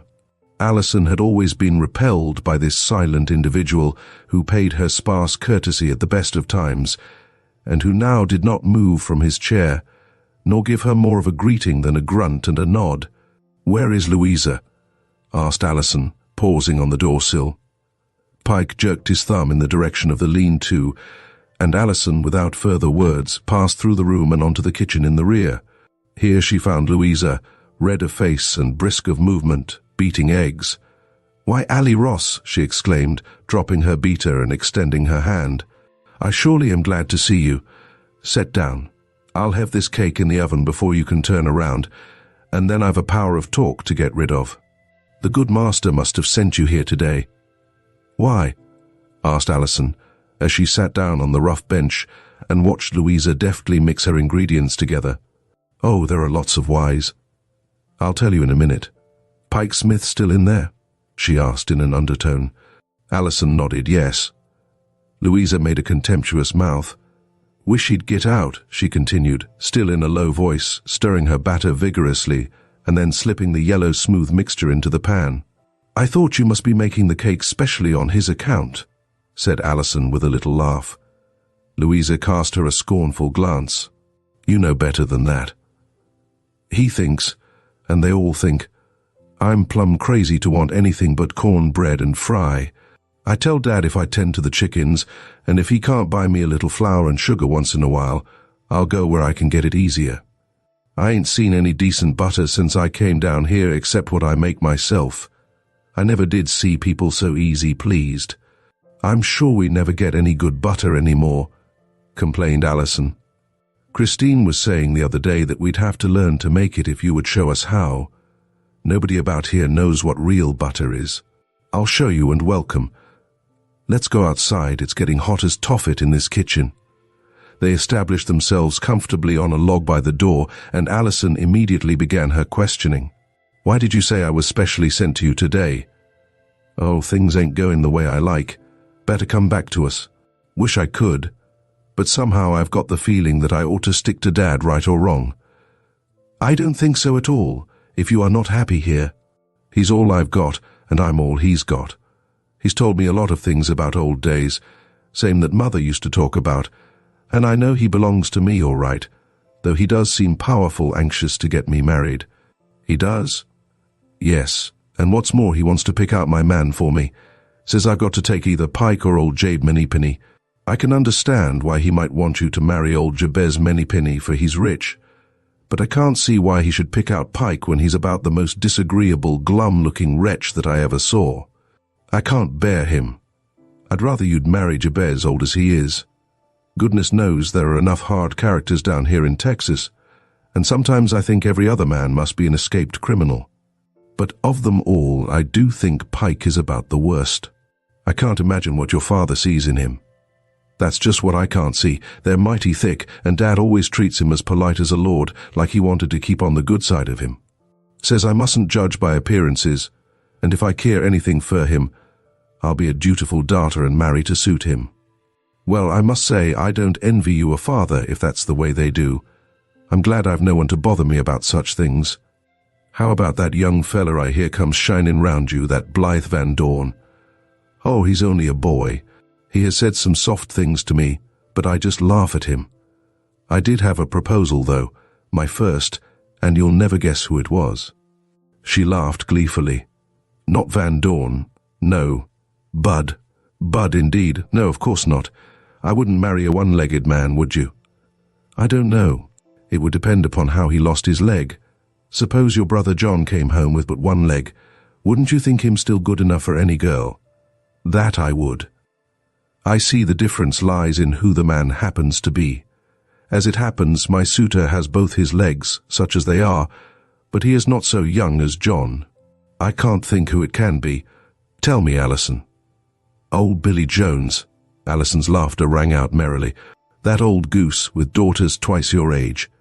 He's no older than our friend Manypenny. Yes, but Jabez has no family. Can't you imagine Sally Jones calling me Mama? Louisa joined in the burst of laughter, for old Billy Jones had sought a wife in the family of nearly every newcomer who chanced to have marriageable daughters. His own daughter, Sally, was a perfect virago and ruled her father with a rod of iron, but Billy was soft-hearted and had a special fancy for the very young girls whom he courted in turn, being nothing discouraged when one after another refused him. "We're not getting on at all with your story," said Alison, when the laugh had subsided. "Wait till I look at my cake and then I'll tell you more." The cake being in a satisfactory state, Louisa returned and began, "Well, you see, Dad says he wants to see me settled, says he has only a fatherly interest in seeing me in a home of my own. That he ain't so young as he might be, and it's my duty to be obedient to my only parent and all that. But though good men may be scarce, surely there are enough of them who would be glad to marry you without his settling on Jabez and Pike. Now there is Ira, Lou. When he comes back—" Louisa turned her head away and began to braid 3 long blades of grass together. "Yes, I know," she said in a low tone. "And I promised if I ever needed a friend I'd send him word. Dad has been pushing me closter and closter age in the wall. I do need a friend. I can't tell you all, Alison, but there's things going on that it needs a man to settle. Dad doesn't mean me to think so, but he really keeps me a prisoner, watches me so I don't go off the place without him or Pike following me, and I ain't going to stand it. And what will you do? Oh, Louisa, I am sorry you ever left us. So am I, to tell you the truth, but there's no help for it now. Here I am. I'm his flesh and blood, and I don't mean to be disobedient out and out, though I'll find a way to outwit him if he tries any underhanded game on me. He is as sly as a fox, and he'll find I can be sly too. Is there anything I can do to help you? Shall I tell Bud or anybody? No, I don't need that. He don't treat me cruel or nothing. All he wants is to make me do as he chooses. Then will you write to Ira? I know he would lay down his life for you, Louisa, though he is afraid of you. He is not afraid of anything else, and he'd do anything you asked him. Yes, I believe that. I reckon I understand Ira. He wanted me to send him a strand of my old red hair if I was in trouble, and if you get that to him I'll try to stave off Dad for a while. I ain't fond of writing, and somehow I'd rather not send none nohow. Anyway, a clip of har couldn't get nobody into trouble. Into trouble? How could it? I say it couldn't. Where's your horse? Did you come on Hero? No, Chico brought me. I fastened him out front. Better bring him around here and water him before you go. So I will. I promised Bud I'd be back early. He didn't quite approve of my riding around the country by myself anyhow, but I told him I'd be safe enough coming here. Well, I reckon you are. I hope so. He's right, though, about your not staying out late. The days aren't as long as they were. I'd like to keep you, or better still, I'd like to go back with you. Miss Tina well? Yes, though I can see she grows more and more quiet and indifferent. Oh, if Steve would but come back. Louisa, has your father ever said anything more about his having a right to Hero? No.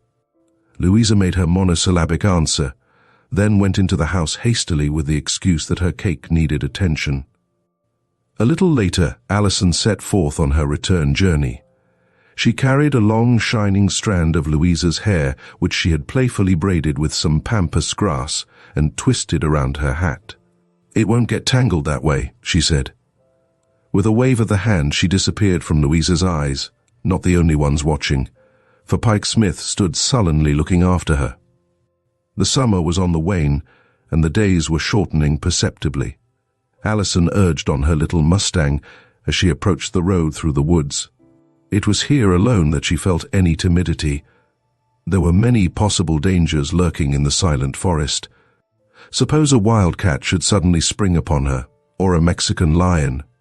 Suppose some band of wandering Indians should be prowling about in search of booty, or, if not Indians, some of those lawless freebooters who haunted lonely places, and who, seeing a damsel thus alone and unprotected, might attack her and carry her off. "Faster, Chico, faster," she whispered, and Chico's short legs fairly twinkled along. But they were not swift enough to prevent the steady gain of a powerful horse, the thud of whose hoofbeats was now plainly perceptible. Someone was coming. Was it friend or foe? A great terror seized the girl, bending forward in her saddle and urging on her little pony, who, though he responded to the best of his ability, could not cover the ground with the same speed as the approaching steed. Alison gave a frightened look behind her, and the next moment a man snatched at her bridle.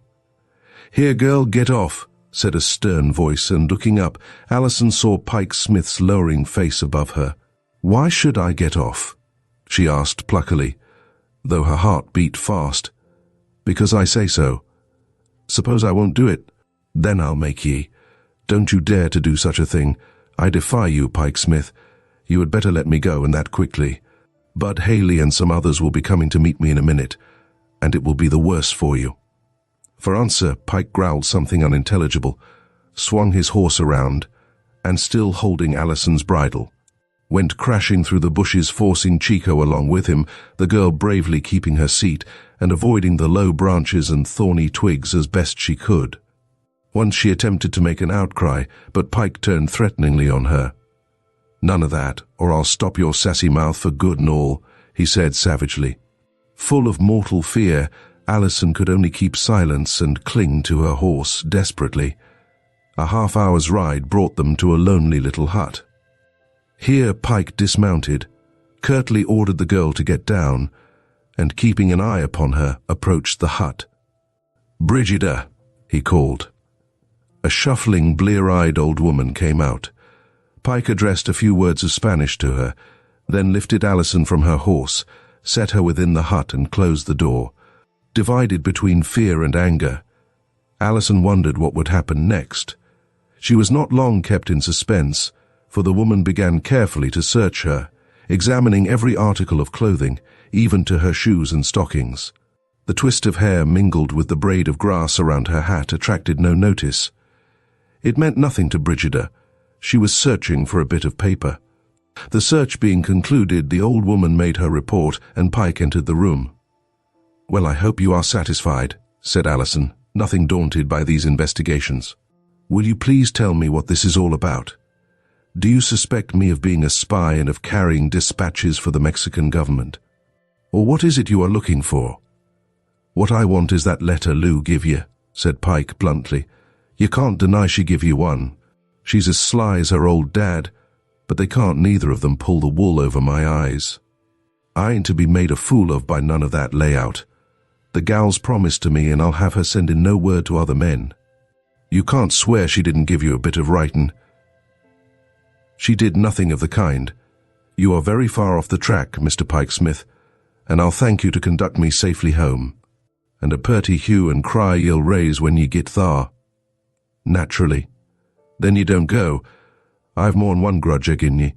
It was you hit old man Sparks, wasn't it?" "How do you know unless you were there?" Alison was quick to draw her conclusions. Pike saw his mistake. "Old Si told me so hisself," he replied. "Why did he?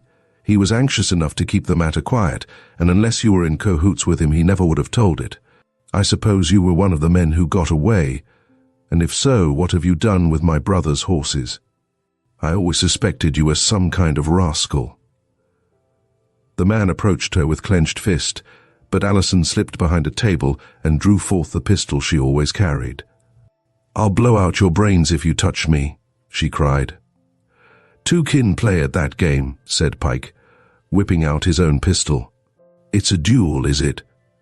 What a fine, brave, manly person you must be to want to fight a girl who has never done you any harm, who has been on no wrong errand," cried Alison. "Why do you want to stain your soul with my blood? Will it make you any worthier of Louisa that you murder her best friend?" Pike lowered his pistol with a short laugh. "I only wanted to scare ye.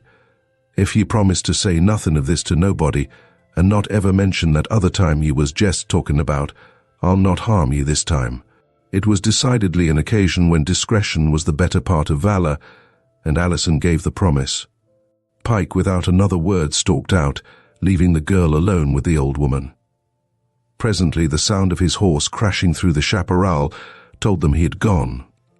Alison seized the old woman's hands. "I am safe," she cried, "but I do not know my way home." She ran to the door, half expecting to find Chico gone, but there he stood nibbling at the bushes. She waited a moment to be sure that Pike had really departed.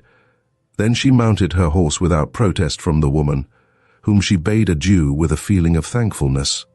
It had grown much darker, and there was no road, only straggling paths hard to discern.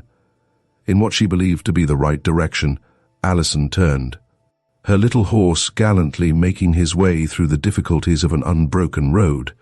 After a while, when the girl felt that they had travelled long enough to have reached the main road, poor though it actually was, there was still no evidence of it, but afar off she saw a light, and made towards it.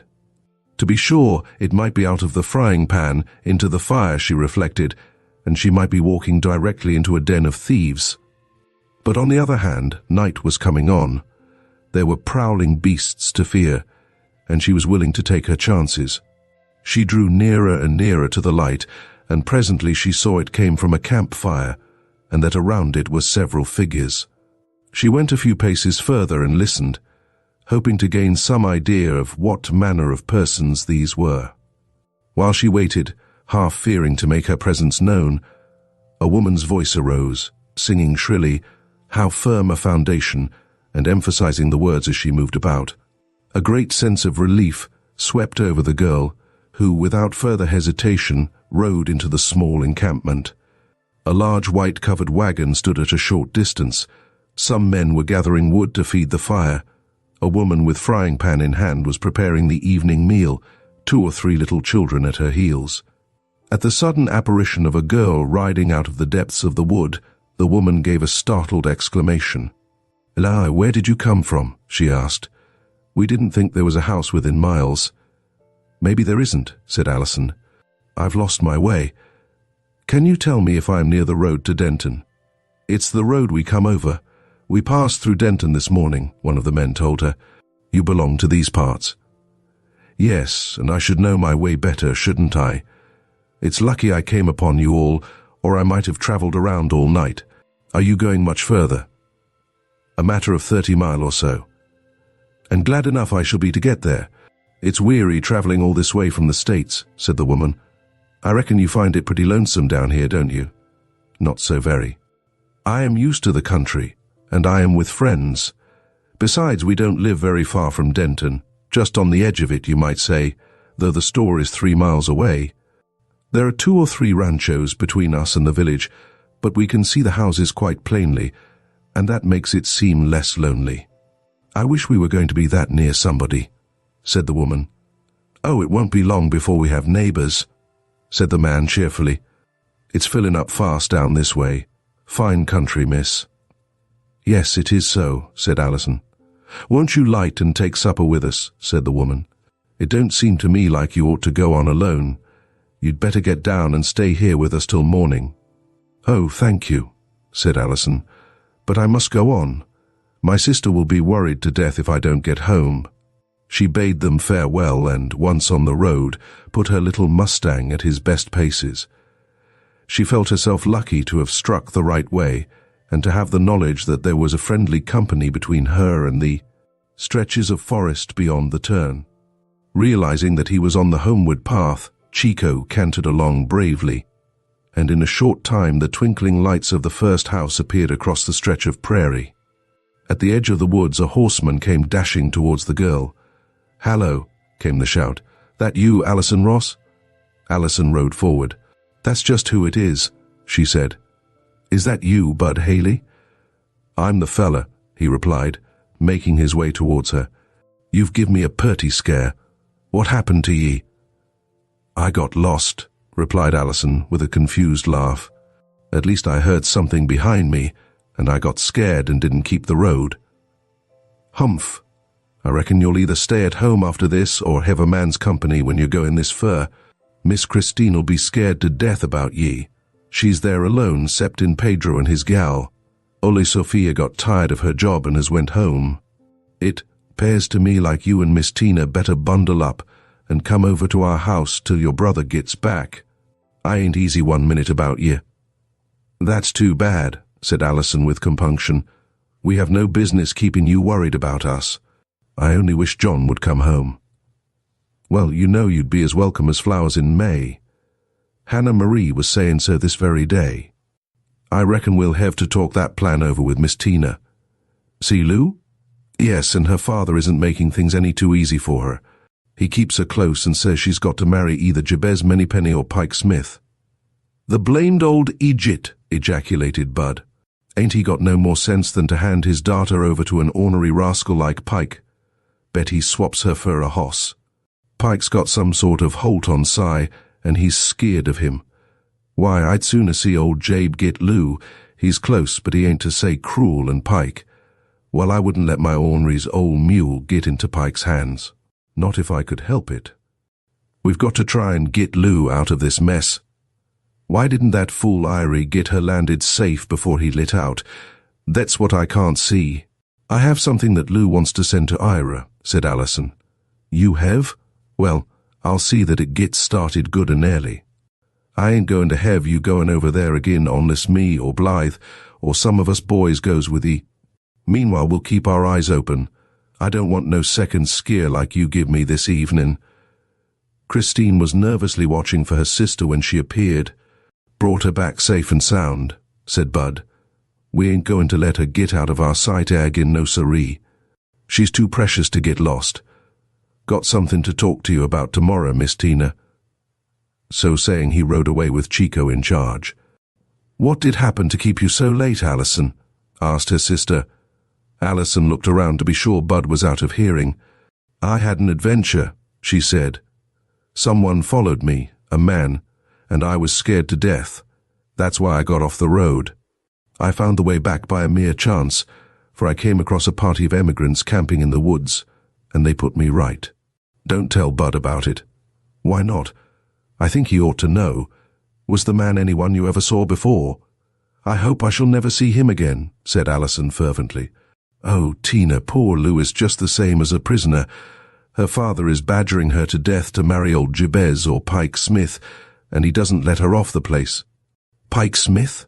That evil-looking man. In this new piece of gossip, Christine did not notice that her sister had skillfully turned the subject.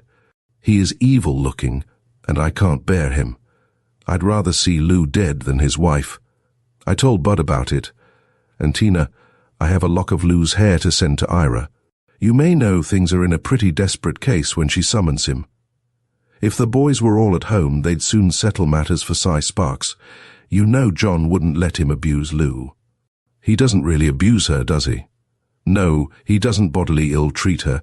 He pretends he is very fond of her, but she can't stir out of his sight, or if he is not there, Pike Smith is. Did you see Pike Smith? I should think I did. What's this, Tina, about Sophia? She's gone. She went off this afternoon, was tired of it here. Said it was too lonely for an old woman who had always lived near her own kin. I believe she has a sister somewhere and a lot of nieces and nephews. Well, I am sure they are welcome to her, returned Alison, beginning to lay the table for supper. Chapter 9, with Hannah Maria. About this time, the report of a civil revolution in Mexico was confirmed. Paredes, the erstwhile president, had been made prisoner, and Gomez Farias declared president. The one-time favorite, Santa Anna, was recalled by his fickle people to be placed at the head of the army. On the 20th of September began the Battle of Monterrey, which lasted 3 days and resulted in victory to the Americans. In spite of this fact, Ampudia still blustered, and Santa Anna, still arrogant and confident, refused to consider overtures for peace. After the fall of Monterrey, an armistice of 8 weeks was declared, and for a time all was quiet. This war of invasion, so far from being looked upon as a disaster by the Mexican non-combatants, appears to have been regarded as bringing about rather a desirable condition of affairs. Good prices and spot cash obtained in the towns taken, the people were kindly treated, and prosperity seemed the order of the day wherever the Americans entered. No wonder they were welcomed and treated as friends, rather than foes, by a large portion of the inhabitants. To be sure, the inflammatory bulletins issued by the Mexican generals served to rouse many to a pitch of animosity, and by a certain class the Americans were considered as barbaric northern invaders. So bitter, indeed, were this latter class that even the women were ready to join in battle, and it is told that at Monterey a company of lancers were led by a woman who swore she would never yield till the last Americano should be driven from the land. All these pieces of news interested Christine and Alison greatly. For some time they had been established under the roof of Bud and Hannah Maria Haley, it being the universal opinion that two young girls ought not to remain in their house alone with no other protector than old Pedro, who, because of his being a Mexican, was not regarded in high esteem, and who, at his best, was not a vigorous fighter. Accustomed to cleanliness and a well-ordered household, both Christine and Alison had long held out against the suggestion that they should go to the Haleys for a slipshod down-at-heel condition, such as often obtained in Texas, characterized the place which Bud called his. 2 or 3 Negroes served to perform all the labor Bud required. For about 1 month in the year he devoted himself to his stock, driving his cattle into the pen, marking the calves after they were roped in, and so on. But this performance was generally made the occasion of a frolic, the neighbors flocking to the different ranchos and assisting one another when spring brought around this duty. Bud raised a little corn, a little cotton, no more than it pleased him to look after, and enough hogs to supply the family with all the pork they wanted. The house required little attention from Hannah Maria, one Negro woman doing the work in her own fashion. The daily fare of cornbread, bacon, and muddy coffee was supplemented infrequently by sweet potatoes, a little milk and poor butter, a bill of fare not requiring great skill in its preparation, and a very different sort of diet from that considered necessary by the Rosses. Alison especially rebelled against it, and declared to Christine that she would rather eat Lolita's frijoles and tortillas. "I get so desperately tired of it all," she said. "Pone and fry and coffee, coffee and fry and pone. Nowhere to sleep but in the room where we can see the sky through the rafters. Nothing to do but to listen to Hannah Maria's incessant chatter. It may amuse you, Tina, to talk to her and to Cynthia Thompson and Laura Van Dorn when they come in, but as for me, I get tired of them. I enjoy Lolita much more. She is really entertaining and far more lovable. Besides, we teach each other many things." So off Alison would go to spend the morning with Lolita, while Christine would turn her attention to whatever she could find to occupy her. The place was not very attractive. She was forced to agree with Alison, and though she expostulated with her sister upon her frequent abscondings, she did not blame the girl. The house certainly had no claim to either comfort or beauty. The main room, about 20 feet square, served as living room, bedroom, and dining room. The kitchen, a small log structure, stood some yards to the rear of the house. The family tableware, the stock of groceries and all wearing apparel found place in the living room. A great canopy bed, which both Christine and Alison shared with Hannah Maria, filled a large space in one corner. A table stood in the middle of the floor. Several chairs seated with untanned deerskin were pushed against the wall haphazard. Over the mantelpiece hung a rifle, powder horn, and pouches. A bureau held its place as general receptacle for anything which could not be poked away elsewhere. A Bible occupied one end of the mantel. On the other end was a Connecticut clock, supporting a card to which was pinned a flashy breastpin. On state occasions, such as funerals and weddings, Hannah Maria wore the pin. It was not the home of elegance, but there was easy content and rough kindliness of the truest sort. If both Christine and Alison had elected to spend the remainder of their mortal existences under Bud's roof, they would have been as cordially welcome as if they were members of the family. Indeed, it was because any other arrangement would have given offense that they were obliged to accept this ready hospitality.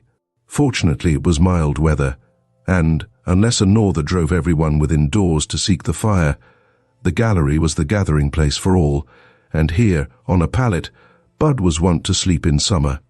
The Haleys, being the centre of neighbourhood news, was seldom passed by those going up or down the road, and the gallery was usually occupied by half a dozen persons during the greater part of the day. For even if Hannah Maria had gone forth on some charitable errand, incidental to gathering news, Bud would be at home.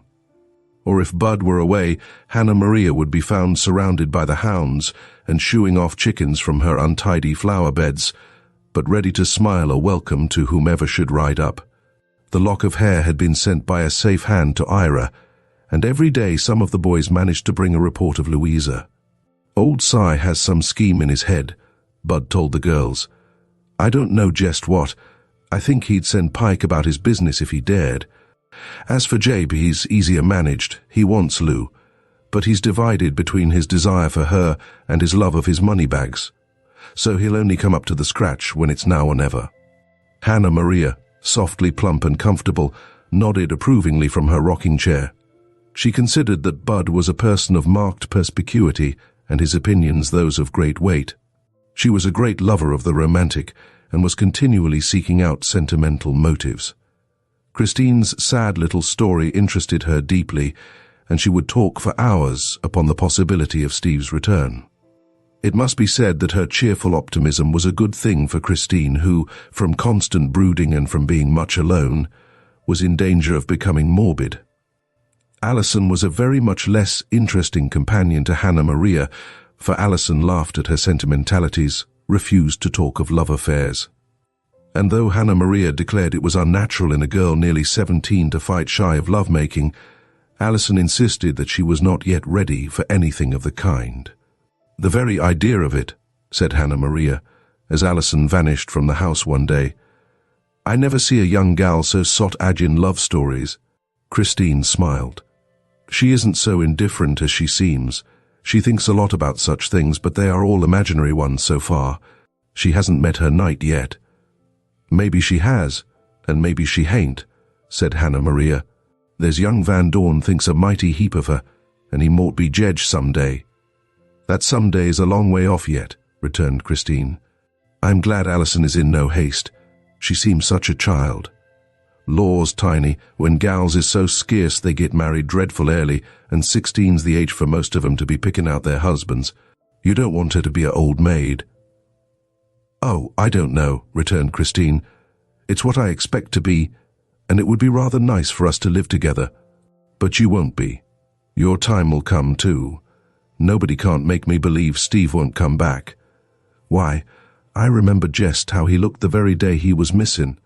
He come by and says, I'm expecting John back in a few days, and I'll be expecting you to dance at my wedding purty soon, Hannah Maria. If you'll make my wedding cake, I'll see that you get a sweetheart. Just like he's joking, always pretending, I ain't got married 'cause I can't get airy man to have me. I says, I reckon most anybody could get married in this country if they wanted to pick up a crooked stick like some I could name. And he laughed, and said I'd better look out, or I'd get a crooked stick myself if I waited too long. He knows as well as anybody that I've had chances and that nobody could induce me to leave Bud while he's single. There, I declare E.F. Laura Van Dorn ain't a-comin'. She will be disappointed not to see Allie. She's real fond of Allie on her brother's account, I reckon. I wonder if he came with her. Heard the news? Said Laura as she entered. No. What is it? Said Hannah Maria eagerly. The Dutch have taken Holland, returned Laura laughing. Oh, get out, cried Hannah Maria. You're always fooling. I thought it was something from the seat of war. It's likely to be quiet down there for a while, said Laura, swinging her sunbonnet by its strings. Where's Allie? Gone over home. She's daft about that place and that little greaser gal, pretty little thing she is, and well behaved as any lady I ever saw. Her father's kep her good and quiet, and she's real superior, though I ain't much for them greasers at the best. Still, I don't know that she'll do Allie any harm. I certainly don't think she will, put in Christine. I should not let Alison be so intimate with her if I did not think it was perfectly safe for her. Lolita is very quick to learn, and you would be surprised to see what a good appearance she makes anywhere. Alison watches her like a hawk, to be sure, and brings her to task if she commits any mistake at table, or anywhere else for that matter. You ought just to see some of 'em, said Hannah Maria. They ain't no idea of using anything but their fingers when they eat, and such messes as they do cook would make a cat sick. I reckon Lolita has some good blood in her. They say old Pedro belonged to right nice folks. Blythe, come over, Laura. Yes, I left him talking to Bud. When he finds Alison has gone, I suppose he will be ready to ride after her. Hannah Maria looked interested, and her fancy went galloping to the meeting between the two. Now ain't it purty, she said after a pause. To see a young fellow that ain't backward, some of 'em is so shy. How's Cynthia, Laura? She's well. Polly Sanders' baby any more fits? Not that I've heard of. Tom McGee got back? I don't think so. Heard any more about Manthe Lance? No.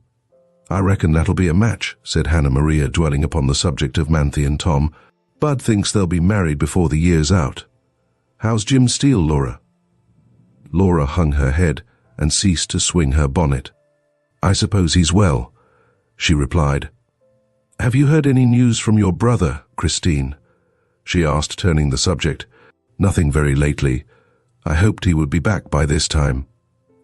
I certainly will be glad to see all them soldier boys, said Hannah Maria, but I'll be sorry to lose you and Allie, Christine. It's lucky how all them boys has escaped. I was afraid it would finish some of 'em. They say Monterey was a terrible battle, and that we'd ought to be proud of our side.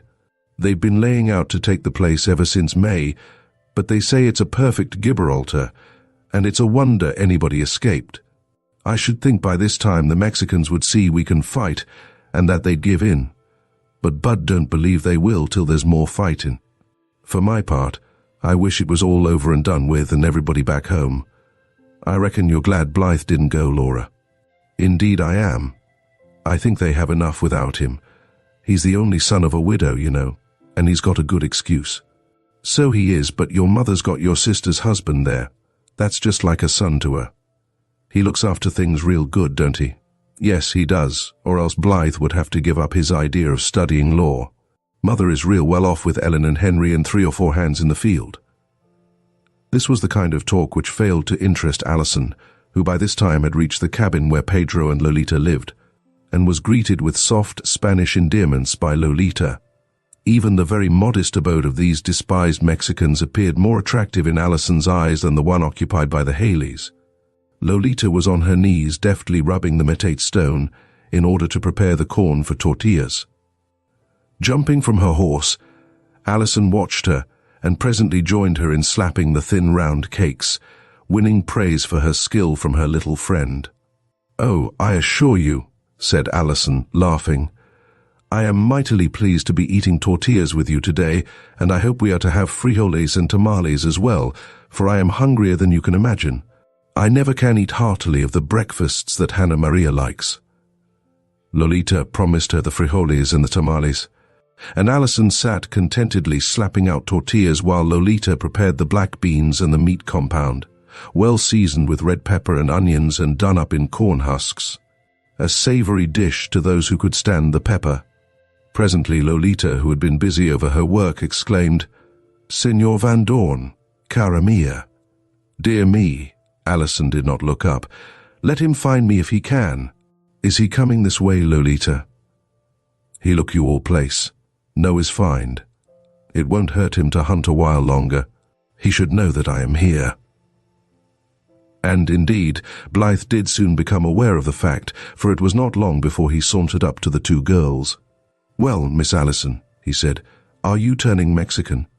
"Yes, I am fain to come over here once in a while to earn my dinner, or else die of og and omini, as old British Tom calls it. Don't you like tortillas? When they are prepared by such fair hands as yours?" "Nonsense, that has nothing to do with it," said Alison, unresponsive to his sentimentality. "Lolita makes them far better than I do. Did you want to see Pedro? He's out by the hog yard or somewhere about. You know I have no business with Pedro." "Have you business with anybody?" asked Alison saucily. "If you would permit it. I've nothing to do with business of any kind at present. I am all for pleasure. That's why I came over to help Lolita make tortillas. May I stay and help you eat them? You must ask Lolita. As Blythe was not yet very apt with Spanish, he preferred his request in his own tongue, and was surprised that Lolita answered him in perfectly correct English, telling him he was quite welcome. She certainly is a beauty, whispered the young man to Alison. It is a pity she's a Mexican. And why? Asked Alison. She might marry well, perhaps one of her American neighbors. She has no taste for Americanos except for our family. Where did she learn English? I am her teacher. She teaches me Spanish so we can converse in either language. I shouldn't mind being her pupil. Alison gave her head a toss. You will not be permitted to enter her class.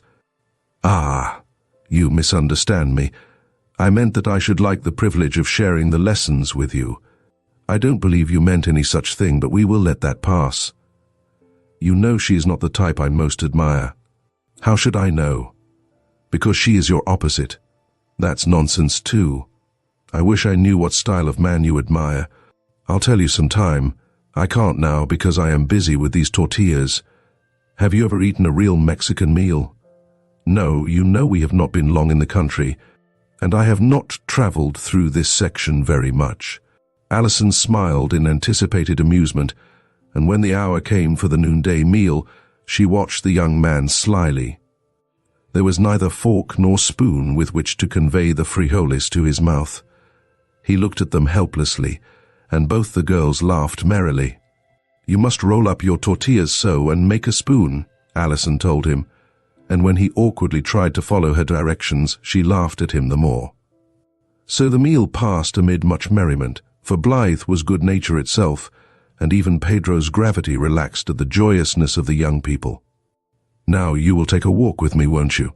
Said Blythe to Alison when the meal was over, and they had wandered to where a cottonwood afforded some shelter from the heat of noon. Pedro was taking his siesta, and Lolita, too, had curled herself up in the long grass, sleep already causing her long lashes to droop over the soft curve of her cheek. It is too hot for a walk, don't you know that? Said Alison. You've a lot to learn about this part of the country, Mr. Van Dorn of New York State. This is the time for rest. Not a Mexican, but has sense enough to remain absolutely quiet after a full meal. Pedro thinks it a mortal sin to exercise after eating, and was just telling me the story of the man whom his master found lying under a tree when his companions were working in the cane. I have never heard the story. His master came along and asked why he was not working, and the man made answer, "Empty sack can't stand." His master sent him to the house for a good meal. An hour after, the master came that way again, and there was the man as before lying under the tree. "Why are you not at work?" asked he. "An hour ago you gave as an excuse that you were empty. Have you not eaten as I told you to do?" "Full sack can't bend," said the man. Blythe laughed. "Then I will have mercy on you, and we will rest here. Not here, but over by that oak yonder, where it is more shady. This cottonwood's foliage is so light and thin it does not protect one near so well as the oak. I will walk that far, although it is against my principles." They established themselves comfortably, Alison leaning against the trunk of the tree, and Blythe half reclining at her feet. "And now tell me, what is your favorite type of man?" said the lad, pulling a blade of the dry grass and drawing it between his fingers. "You tell me first, what is your ideal of womanhood?" "That is easy to do. She must be young and fair. She couldn't keep so, you know, in this climate." Blythe did not heed the interruption. "She must be rather tall, not too plump, with blue eyes that look right at you and do not droop or languish, but are honest and fearless. She must have hair the color of ripe corn husks, a tinge of yellow in it. She must have courage and daring without being bold. She must be gentle yet not too meek, amiable yet able to stand up for the right. She must have womanly tastes yet be ready to ride a horse, hit a mark and rope in a calf as well as she can cook a meal and sew a seam. She must not be ignorant of books, like too many of the women one meets about here, and she must have a care to the neatness of her dress, something also often overlooked by our good neighbors." "Dear me, I shall write that all down as soon as I get home," said Alison. "You certainly require a paragon. I don't know where you will find her." I know only one who answers to my description. Oh, you do know one. Yes, and she is not a mile away, but is as hard to approach as a star. My, but you are poetical. I wonder you left such an intellectual spot as New York for these wilds. I came because my father did, and now he is gone, I stay because my mother and sister do so. Since my eldest sister has married here, it seems as if we may as well remain. For there is always a future for an enterprising young man in a new country. When I am judge, you will see how well I have done for myself. That seems a great many years to look ahead when one is not yet of age, remarked Alison. I am afraid you will get discouraged long before that. Not if I have the proper incentive, if the girl I want will encourage me. Tell me now what you admire in a man. Alison tipped back her head upon her clasped hands and fixed her eyes upon the fleecy clouds drifting across the blue sky. He must not be too young, she began, nor too wise in such things as I cannot understand, like Latin and law. He must be tall and muscular and rather dark than fair. He must be brave and cheerful under difficulties and true as steel, loving the things that grow out of doors, and animals and skies and streams more than books. He must make me feel that wherever he is I have a sure protection, for he must be a ready fighter either for his country or for me, yet he must not be one who tries to pick a quarrel or is coarse and ignorant and shiftless. He must know how to make his way among men, but must be chivalrous towards women, not a dandy though, nor one who makes pretty speeches and then lets a woman wait on him and do the things which it is his right to do. He must love his home but be no loafer and idler. He must be witty and entertaining, but not silly. Of course he must ride and shoot and do all those things well, and must have a reputation as an Indian fighter and all that. You require a great deal, said Blythe in a dejected tone. Not more than you. But I have found my ideal, and I have not, unless it be my brother John, for he is my pattern. Blythe turned from her, resting himself upon his two elbows. It would take a great many years for a man to fit himself to that pattern, he said. Yes, he'd have to begin young even as you, I suppose, said Alison nonchalantly. And by the time he'd reached your ideal, the girl he cared for would be married. Very likely, if she were to marry at all, she might be like Hannah Maria and be fond of all love stories except her own. The girl, I mean, could never be like Hannah Maria.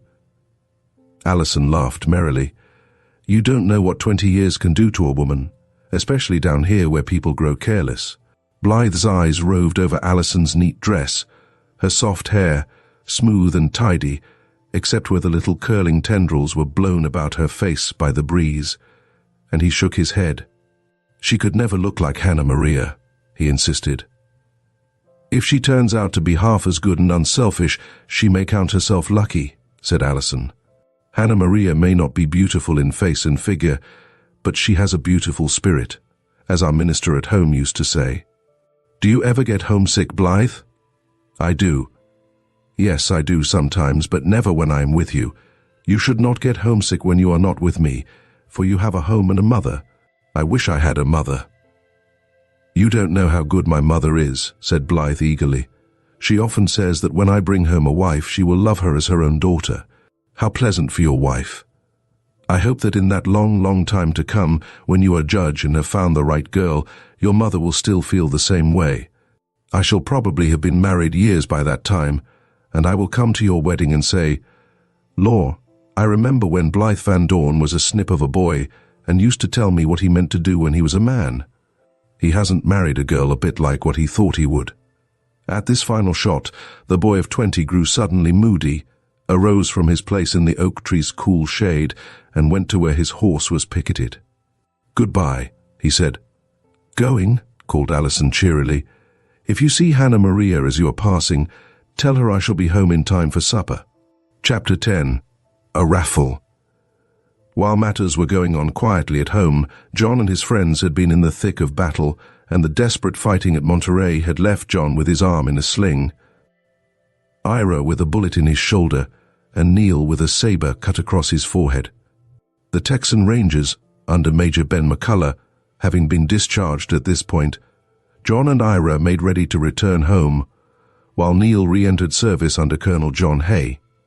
"That's what I call a soldier," said Alison, when the news was brought that Neal would not return with the others.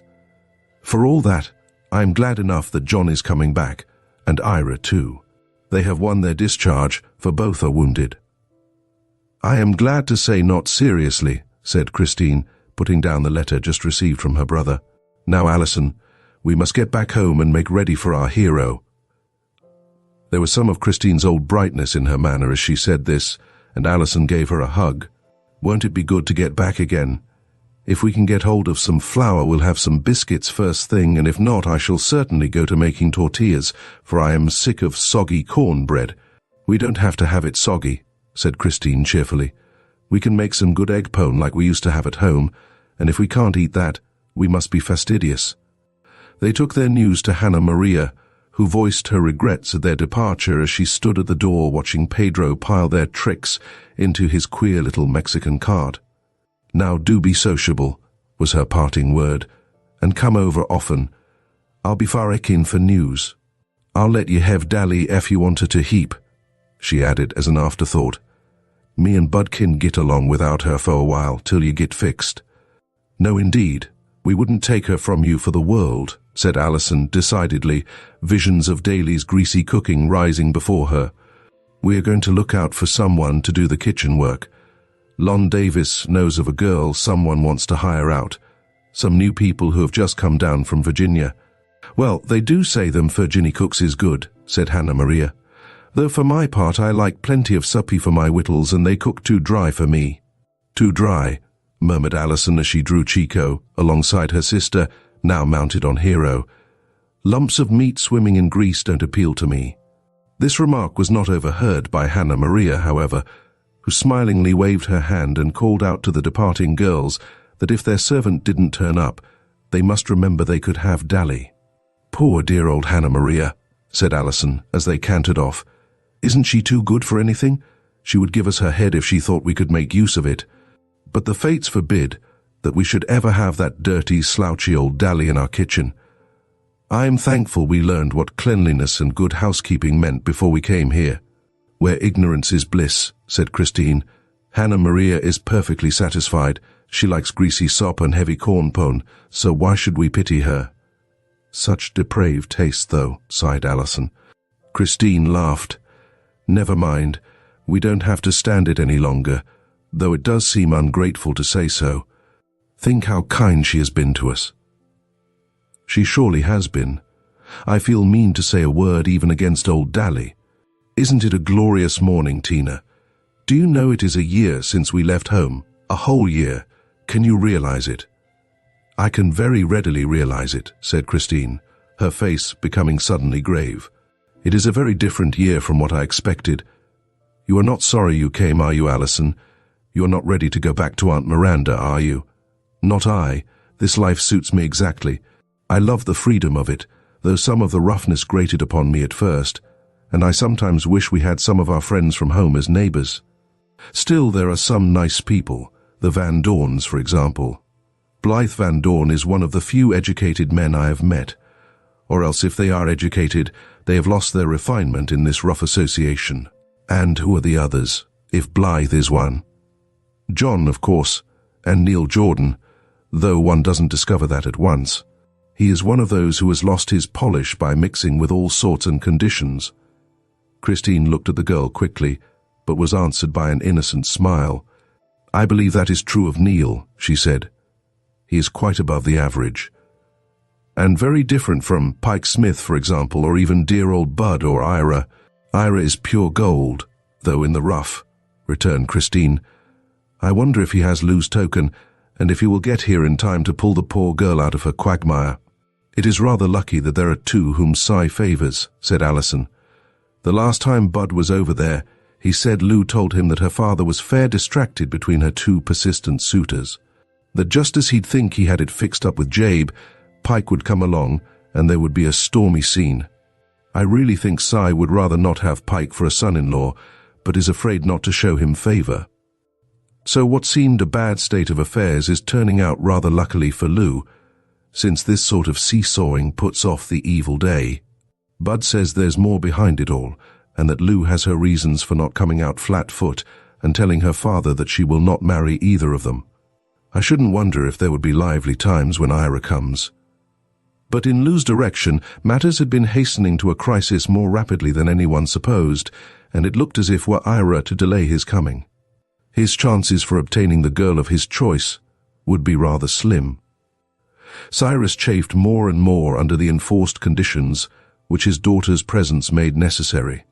He was growing very tired of this respectability, and moreover, his former relations with Pike Smith, which had been only too questionable, had really put him in Pike's power.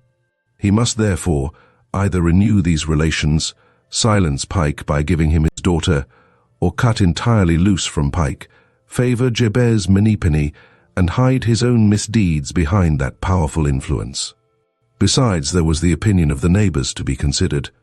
The boys had made it very plain to Cyrus that it was a free country for women as well as for men, and any decided attempt to marry off Louisa against her will would be speedily resented and would not be allowed.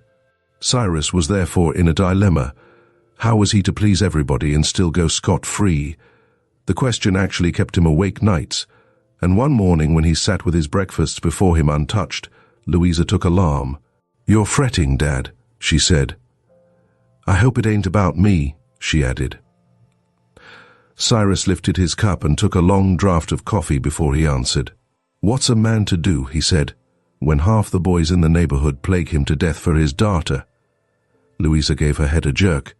"Oh, is that all? I thought it was something particular." "Don't you call that particular?" "No, I don't. Half the men don't mean any particular man." "To come down to facts, then, it is particular. I saw Jabez Manypenny last night." "Oh, Jabez Manypenny," Louisa broke in pettishly. "He's old enough to be my father. I don't want an old bag of bones like him. He's a much respected man, Louisy, and I take it as a great compliment for him to ask me for you," said Cyrus gravely. "But if you must have a young man, there's Pike Smith. Gracious, he'd want to boss us both, he's that masterful. There's some others," said Cyrus doubtfully. "Tim Forbes, Matt Cochran. You're a favorite, Lou, in spite of your red head." Louisa made no comment. The old man sat in a brown study for some minutes, then he went on. "With all them good fellas, I don't see why you can't take the best and that's Jabe." He paused suddenly, threw back his head and with a chuckle, brought his hand down hard on the table. "I tell you, Lou, I've got it," he cried. "No one can say I show partiality. I'll make no enemies, that's something I can't afford to do, and I ain't going to force you to marry any one of them. It's got to be settled somehow, and I'll be switched if I don't raffle ye off." "Raffle me off?" Louisa's eyes opened wide in surprise. "Yes, miss, raffle you off. I reckon you're as good as $1 to church fare. I'll raffle you off. 50 chances at $2 apiece will be so much in my pocket. If the men sparking you ain't willing to go as high as $2 for the chance of getting ye, they don't value you very high, that's all. It'll be a good test, too. The more chances they take, the more they think of ye. What do you say, miss? Ain't it a good scheme? It's very queer, and queer or not, it will be done. You won't go back on your old dad, Lou. You'll help him out of his troubles, won't you? It's a first-rate plan, gives you a chance to see who value you, yes it does. Give me a piece of paper. Here goes, 1, 2, 3. He laboriously set down the figures from 1 to 50, folded the sheet of paper, put it in his pocket, picked up his hat and walked out, leaving Louisa wondering if it were all a joke. She discovered that he was quite in earnest when, at the end of the week, the paper showed every number taken and Cyrus adding 50 more. Jabez Manypenny had not hesitated to stake $20 on his chance. Pike Smith came next with 10. The others had risked from 1 to 3 chances according to the state of their pocketbooks and their hearts. Louisa felt that the time had come for her to be up and doing. She had scarcely believed that her father would carry out his plan, though everyone had declared it was a fair way to settle matters. That it showed a good head for business on the part of Cyrus Sparks. Presenting itself as a game of chance, it took the popular fancy and caused a real excitement for miles around. Just what Louisa thought. Not everyone stopped to inquire, but Louisa was doing a deal of thinking. If Ira did not appear to claim her, little did she care who did. She wondered if Ira would be able to reach her before the crisis, and day by day looked for some word or sign from him. If all else failed her, she determined that she would resort to strategy and meant to outwit chance if opportunity allowed. At all events, her friends would be on hand to see fair play, for there was bound to be a big gathering at this unusual frolic. Cyrus was in high good humor. He was making money, was setting himself in a favorable light before his neighbors, and was leaving to chance a matter which he had begun to find too great a responsibility. Pike carried himself with an amount of confidence which enraged Louisa, and she treated him with all the disdain of which she was capable. Jabez Manipenny chuckled over his prospects for holding the largest number of chances he felt secure of carrying off the prize. And in this state did matters remain till the time came around for the raffle to take place. It was on the afternoon of the fateful day that Alison, in a fever of expectation, saw two riders coming rapidly up the road. "They're coming. Oh, Tina, they're coming at last," she called to her sister. Christine came running out, and the two stood watching the approach of the men. "It's John." "Oh, John, John!" cried Alison, running down to meet her brother. He checked his horse, and the girl eagerly sprang up to kiss him. Standing in the big Mexican stirrup and clinging to his arm till they reached the door. "Back again, safe and sound," cried John as Tina ran to him. "Just a scar, sis, to show that we've been where there was fighting. All well, girls.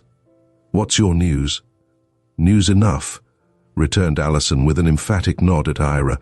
"It's well you're here, Master Ira, or there would be no more Louisa Sparks." Ira fairly turned pale under his tan. What do you mean?" he said, jumping from his horse and never heeding where the creature went. "Oh, it's an odd tale, and you must hear it at once. Come in, boys. I know you must be hungry, and while you are eating we will tell you of the scheme Cyrus Sparks has been getting up. It does him credit, almost everyone thinks, but how it is going to turn out no one knows." Then she gave a rapid account of the situation, Ira listening intently. "And all the chances taken, you say?" He brought his hand down hard on the table. "Everyone." Alison rather enjoyed his dismay. "And we've been riding night and day to get here," said John. "What does Lou say to all this?" "She isn't saying very much. If she hadn't agreed, there was Jabez on one side bound to have her and Pike on the other, ready to carry her off like a Goth and Vandal." Reminiscences of her lessons in history gave Alison the comparison. "But Ira," began Christine, in spite of Alison's frowns and shakes of the head, "Bud has taken 2 chances and you are to have one or both." "What did you tell him for?" "I wanted to keep him on the rack for a while longer," said Alison. "It is true, Ira. Bud took a chance for you and one for himself. He says you shall have whichever one you choose. It was the best he could do." "Good for Bud," said John.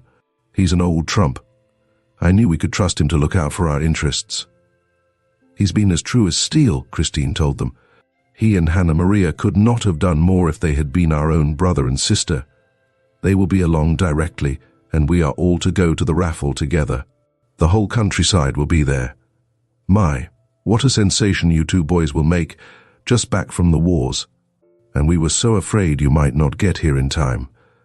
I really did not give up hope till today, and when it got later and later, I did not know what we should do, for I know Louisa pins her faith on Ira. You must make yourself look your prettiest, young man, and if you can't get Louisa any other way, you'll have to run off with her, and I'll hold her father to keep him from running after you." Everyone laughed, and Ira vowed he would follow Alison's suggestion if there were no other way. "She's got to be saved from Pike Smith," said John gravely. "Everything right about the place, girls? Pedro still here?" "Yes, and he's a dear old thing," Alison told him. "Oh, me, John. There is so much to tell about, and we've so many questions to ask that we shall never get through." "Time enough for them," said John, settling down to the meal now spread before him. "The thing we've got to attend to now is this affair of Louisa's. Comes off this evening, you say?" "This very evening," And here come Hannah Maria and Bud this minute. We'll go out and speak to them while you and Ira finish eating." She ran out to meet her friends with the cry, John's come, and Ira too." "Why didn't they stop by?" said Hannah Maria in an aggrieved tone. "Oh, they were too anxious to get home. They have been traveling night and day." "Irie might have come anyhow," said Bud. "He inside?" "Yes, they are eating. They are mighty hungry after their long ride." Bud strode into the house, while Hannah Maria occupied herself with Alison. "Ain't it exciting?" she said. "I declare, it's as good as going to a play. What do you reckon is going to happen if Ira's number don't draw?" "He says he'll carry Lou off rather than let Pike Smith have her." "Lord, did you ever? Ain't that interesting? You reckon he will? I wouldn't blame him."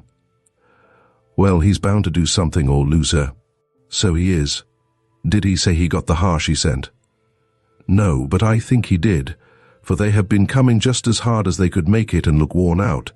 Too bad they've got to start right off again, but then, being soldiers, I reckon they won't mind it like we would. The Van Dorns ain't a-comin'. At least the women folks ain't. Old Mrs. Van Dorn says she thinks it's sinful to raffle off a human being, so it might be under some circumstances. I think Louisa is lying low so as to outwit her father some way. She's equal to it if she's pressed." Hannah Maria hugged herself in anticipation of the pleasures in store. "Ain't it fun?" she said. "I wouldn't miss it for a Purty. I reckon there'll be a regular swarm thar. I don't know Warsa'll put 'em all. He ain't so much room." "Those that can't get in can stay outside," said Alison. Louisa said she hoped there would be a big crowd. She said she was going to prepare plenty to eat. She asked me to bring Lolita, and we are all going in the cart. "Ain't it fun?" repeated Hannah Maria. "I'm getting anxious to get thar. Ain't them men most ready?" "Oh, Bud, you Bud," she called. Bud came to the door. "Don't stand there jawing all day," said his sister. "Leave them men eat their whittles in peace. I want to get thar early to see all that's going on." Only on such occasions was Hannah Maria known to be in a hurry, and Bud was scarcely more ready to be on time, save when his curiosity was to be gratified. So, after a few more words, he came out. "We'll jog on and tell 'em you're coming," he said to Alison. "I've a mind not to tell 'em that Irie has come. I suppose you'll want to wait for your men folks, and they'll have to have fresh hosses." Alison watched the two ride away, and then went indoors to hasten matters for the others. It was something more than an hour later that the Ross family drew up before Cyrus Sparks's house. There was already a large gathering. Many horses were tied to the fence. Men stood around in groups. Women bustled in and out of the open door. Children, escaped from their caretakers, toddled from this person to that. "Looks like a barbecue or a meeting of the coat," said Ira, viewing the assemblage with interest. "It is what you might call a coat," laughed Bud, who had stumped out to meet them. "I ain't told Louisa you've come. Wanted to give her a surprise. 'Pears to me like she was purty skeert, poor gal. Got them numbers all right?" Ira nodded. He was off his horse in a twinkling, but made his way into the house with difficulty, being frequently intercepted by those ready to welcome him back and to ask questions. Entering the door, the first person he saw was Cyrus Sparks, who was in high good humor. $200 in pocket, and 10 chances out of 100 that he would have a rich son-in-law. The old man stood before the fire, beaming a welcome to the eager company. His jaw dropped as Ira elbowed his way to him, but, remembering that all the chances were taken, he recovered himself and made an attempt at playing his part of genial host. "Well, Irie," he exclaimed, "didn't expect to see you. I reckon you've got a right smart of soldiering stories to tell us. Ain't ye?" But Ira did not do more than give him a brief greeting, and immediately pushed through the crowd to where Louisa, with back turned to the room, stood surrounded by a covey of laughing girls. There was no hesitation in Ira's manner now. He laid his heavy hand on the girl's shoulder. She turned and went from white to red. "Ira," she exclaimed, "you've come." "Yes, I've come. I got here quick as I could. I want a word with you." He drew her through the door into the lean-to, and further to the lot at the back of the house. "I got you strana har," he said. "It's here." He tapped the spot over his heart. "I want to know if there's any way out of this. I'll carry you off if you're willing this minute, if you say so. You mind, chanced or no chanced, it's nothing but sure for me. Will ye go with me, Lou? Ye know without my telling ye that I ain't never wanted to marry no other woman, and I'll treat ye as good as I know how." "I believe that," answered Louisa. "There is another way, I think, Ira. If it fails, I'll go with you. I'd rather have you than any man in the world." Bud said, Did he tell you? About the number? "Yes, mine's 27. 27, 27, she repeated the number. "Write it down for me." "And his is 29. I don't care what his is. I only want yours. If I fail, Ira, I will give you a chance to speak to me, and we'll get away before anyone suspects." "Oh, I thought you would never come." All her endurance of the long suspense was in her cry. Ira gave a quick glance around. Too many were watching them. He did not dare follow out his inclination. "Poor little gal, poor little Lou," he murmured, his big hand clasping a fold of her frock. "I'll try to make up to you for all this. God knows I'll be good to you. I ain't so much of a saint, Lou, but I've loved ye mortal hard all this time. I have always believed in you, Ira," whispered Louisa. "And I knew you'd come if you could, but it was coming so near the end, and I was beginning to be afraid that something had happened. Well, my little gal, I'm here now, and I'll clean out the whole layout before anybody else shall have ye." Louisa gave him a look which made his heart beat fast, and in spite of the curious onlookers, he grasped her hand and gave it a hearty squeeze. Then the two returned to the house. "Where was he at, Lou?" Cyrus asked as she came to his side. "I was speaking to Ira Corner," replied Louisa calmly. "He's just back from the wars, you know." "And you couldn't wait till you had the war news, I suppose?" said Cyrus with a sneer. "Well, he's a day after the fair. His cake's all dough. Whit Palmley took the last chance to Monday. I reckon most everybody's come and it's time to begin, ain't it?" "I suppose it is," returned Louisa, her heart beating fast. "You can call them in, Dad. Where is the paper?" "I let Bud Haley have it for a minute. He said he wanted to swap numbers with someone. He'd better not be playing any fool tricks." "He couldn't," said Louisa. "Everyone must know his own number after picking it out." "That's so," returned her father. "Well, go get it." Louisa obeyed, and in a few minutes returned with the well-thumbed, greasy piece of paper with its long list of names. She took occasion to glance down the page, and made sure that opposite 27 Bud had clumsily scratched out his own name and had written Ira's in its stead. Everybody now crowded into the room, which was filled to its utmost capacity. Around the doorway, and on the outside, the men stood shoulder to shoulder, their rough faces full of expectation. Every one of them was anxious, not so much to secure the prize as to see that neither Jabez nor Pike won it. Bud had done some lobbying, and it began to be known how matters stood between Louisa and Ira. "Who's to do the drawing?" asked Pike Smith in his stentorian voice. "I think I should be allowed to pick out my own husband," said Louisa, a sudden light coming into her eyes. "Where's your hat, Dad? I want that." "Here, take mine or mine," said half a dozen. No, I must have Dad's his old hat. I want that," persisted the girl. "Let her have her way," said burly Timothy Forbes. "They all have their notions." "That they have," spoke up old Jabez with a smirk.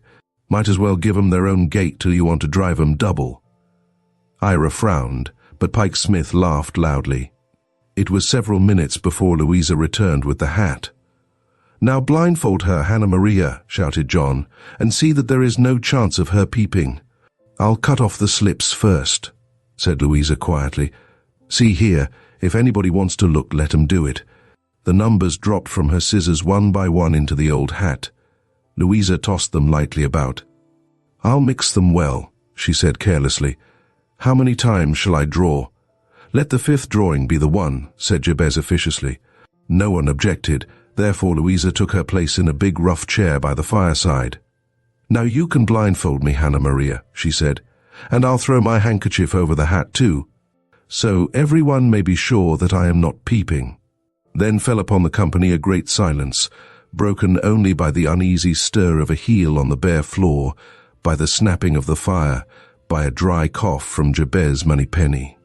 Louisa drew from under the handkerchief the first number and held it up. 14, called out Cyrus, who took it from her. Timothy Forbes laughed sheepishly and moved to the back of the room. A second slip was produced. 7, announced Cyrus. Pike Smith gave an impatient shoot, but remembered that there were 4 more chances left for him and assumed his confident air.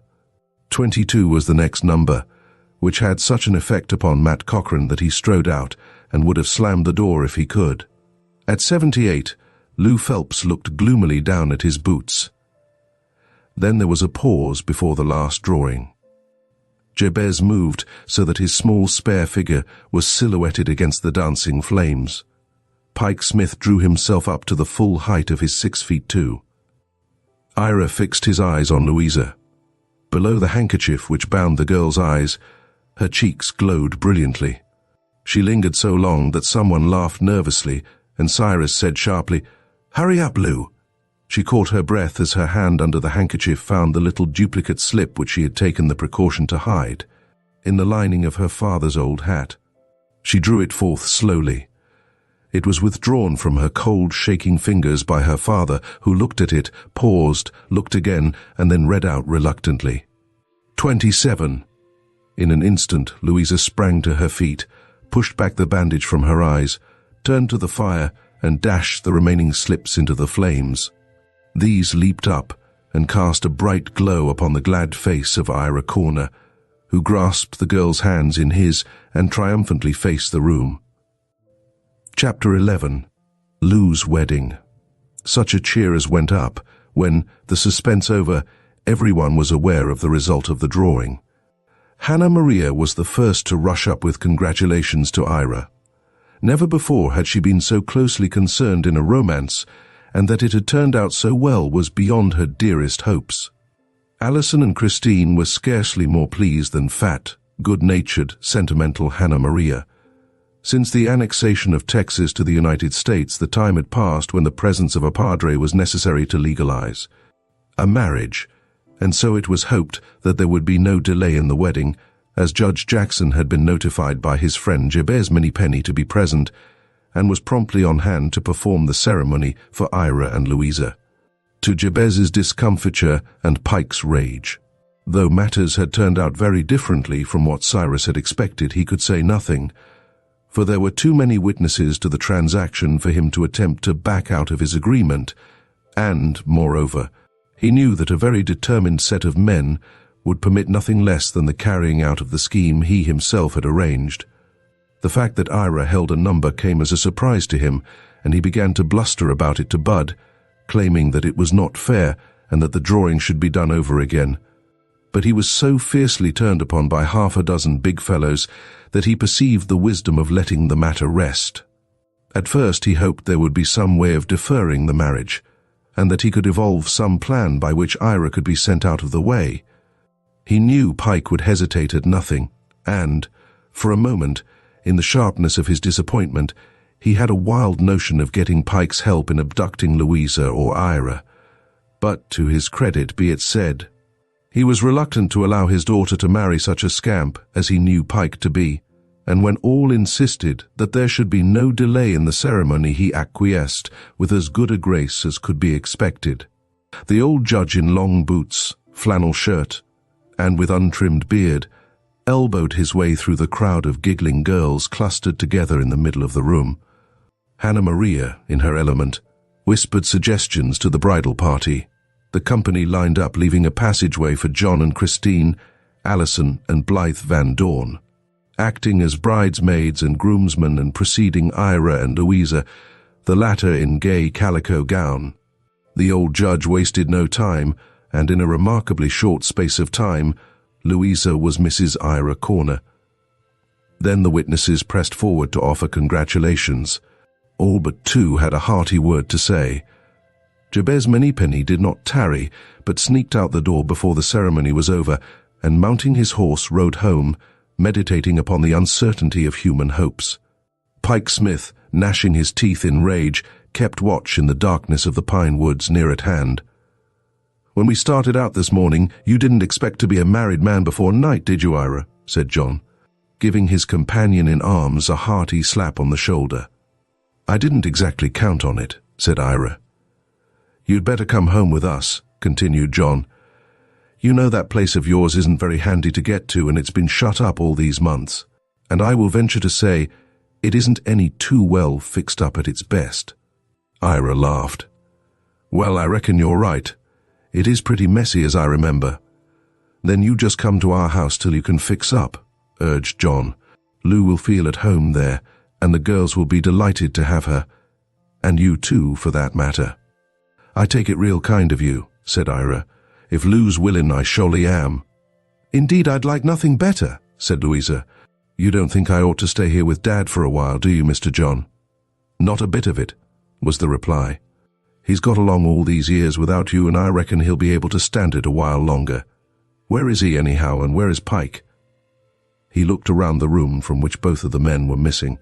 It was not very many minutes before Cyrus re-entered, but he seemed nervous and in no good humor. His schemes had gone awry and he was not happy. Especially was this true after a conversation he had had outside with Pike, for Pike was in his ugliest mood, and Cyrus did not enjoy a contemplation of what might result from the day's doings. But now Hannah Maria and some of the older women were busying themselves in offering the refreshments which Louisa had carefully prepared. Great pans of biscuits, boiled hams, sweet cakes, and such dainties as her father would allow her to provide. "It's your last fling," he had said ungraciously.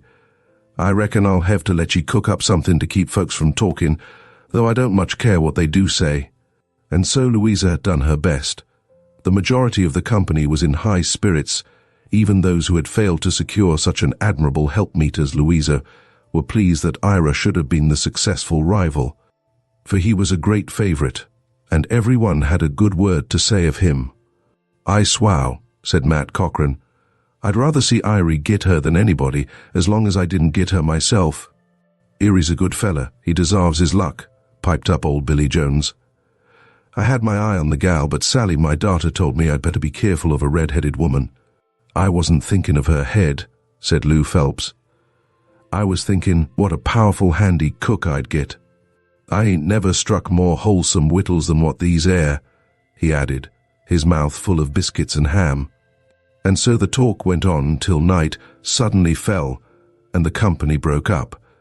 Lanterns bobbed about the lot where men were untying their horses, hoisting damsels to their places on tough little mustangs, assisting stout dames to their seats in the family conveyance, or adjusting some young woman to her saddle in front of the cavalier with whom she had come. The shrill laughter of girls, the unrestrained guffaws of the men, the sleepy wail of some little child, the stamping horses, the creaking of wheels, all combined to show how large and popular an entertainment this had proven to be. Louisa was the last to leave the house. At the parting moment she had gone to her father with tears in her eyes. "Goodbye, Dad," she said. "I'll come over to see you soon. I know ye ain't sorry to part from me, or I'd feel worse about going. I wished I could have married to suit ye, but I've got the man I love. If that's any consolation to ye, and if it does ye any good to hear it, why I tell ye there ain't a cloud upon my sky except that I ain't pleased ye. Me and you ain't been so terrible happy. Maybe it's because we knowed each other too late, but I'd like ye to kiss me goodbye, for you're the only parent I got, and this is my wedding day. I ain't got no mother, and I'd like to part from me without no hard feelings." Moved by her appeal, the man put his arm awkwardly around her and gave her a swift kiss. Then, as if ashamed even of this exhibition of feeling, he pushed her from him. "I ain't harboring no ill feelings to you, Louisy," he said. "You done your best. I'd rather you'd married Jabez and bed that nice home, but what's done's done. I wish you luck, yes I do." He pushed her further away and went abruptly into the house, shutting the door after him. His own horse being too used up for further travel without a day's rest, Ira had ridden over on Hero, John driving the wagon in which were Christine, Alison, and Lolita, a slower way of proceeding, but one which accommodated the whole family. It was proposed that Louisa should occupy a place with the girls, but Ira, lover-like, insisted that she should be mounted in front of him. "Then, if that's the way you must go, you better take my horse," said Blythe Van Dorn. "He's heavier than yours, Ira, and will carry double weight. Besides, my saddle is better adapted for two." And so Blythe mounted Hero, and the bridal pair set off, escorted by their friends. Over the miles of rough road they jogged along, making the night ring with laugh and song, and a fusillade once in a while to give vent to their feelings and to show in true Texan fashion that something especial called forth a use of pistols. As they neared the various ranches, one after another dropped out of the procession and turned toward his own home, till, by the time the Rosses left the main road, there were not many to accompany them further. Blythe, who had stopped to say a word to a departing comrade, was somewhat in the rear, and singing softly to himself, jogged along at a careless pace. As the last clump of trees was passed, a man suddenly sprang out and seized Hero by the bridle. 2 or 3 pistol shots followed in quick succession, and Blythe fell to the ground, while the man sprang upon Hero and dashed off down the road, as if pursued by furies. In an instant, every man had wheeled around, and shot after shot rang out upon the still night air. "After him, boys," shouted Bud. "Down with ye, Lou," said Ira shortly, and as, without a word, Louisa obeyed, he stooped and gave her a quick kiss. Then putting spurs to his horse, he dashed after those who were already giving chase. "Here, girls, you'll have to go on home alone," said John, as he jumped from the wagon and ran back to where Blythe lay. Ira, Bud, and 2 or 3 others put spurs to their horses and dashed after the men who had disappeared in the chaparral. This soon became too dense for them to penetrate except on foot, but they fired in all directions, and before long, Ira, who was ahead, called out, "Here's one of them. It looks like we'd done for him." With difficulty, the others made their way to where Ira bent over a prostrate figure. "He's still breathing," he told them. "We'd better carry him out to the road away from these thorns and briars." It was not easy to convey their burden through the thick underbrush, but they managed to do it, and when, under the starlit sky, they bent to discover the man's features, Bud gave a sharp exclamation. "It's old Cy Sparks," he said. Hearing his name spoken, the wounded man opened his eyes and recognized Bud. "Well, boys," he said feebly, "I reckon I'm done for this time. Where's Pike?" "Pike?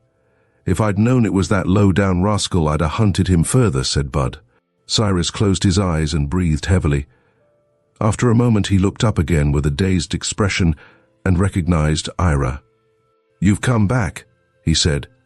"Where's Lou? Is she safe?" "She's gone on with the Ross gals," Bud told him. "What was he up to anyhow, Cy?" He must settle this mystery if possible while the opportunity was his. "We were after the hoss," said Cyrus with effort. "We got him once before. Maybe you don't know that. Pike was bound to have him. We've had dealings together once it or twice it, and Pike, he knew. He threatened to tell if I didn't go with him tonight. I was to get the hoss, and he meant to kidnap Irie if he could, but I saw him aim to kill Irie, riding that hoss of Steve's. I wasn't riding that hoss. It was Blythe Van Dorn," said Ira quickly. "Pike said it was you," Cyrus went on, "and that Lou was in the wagon. We always meant to get that hoss someday, but when I saw Pike aim to kill Irie, I struck up his arm, and he turned on me, and I reckon he's finished me. It was Pike then." "You hear that, boys?" said Ira. "I'm sorry, Cy. I'm sorry for ye. You meant white by me if you was on a bad business about the hoss. I asked your pardon for any hard feelings." "I deserve 'em," said Cy. "I ain't been a good man.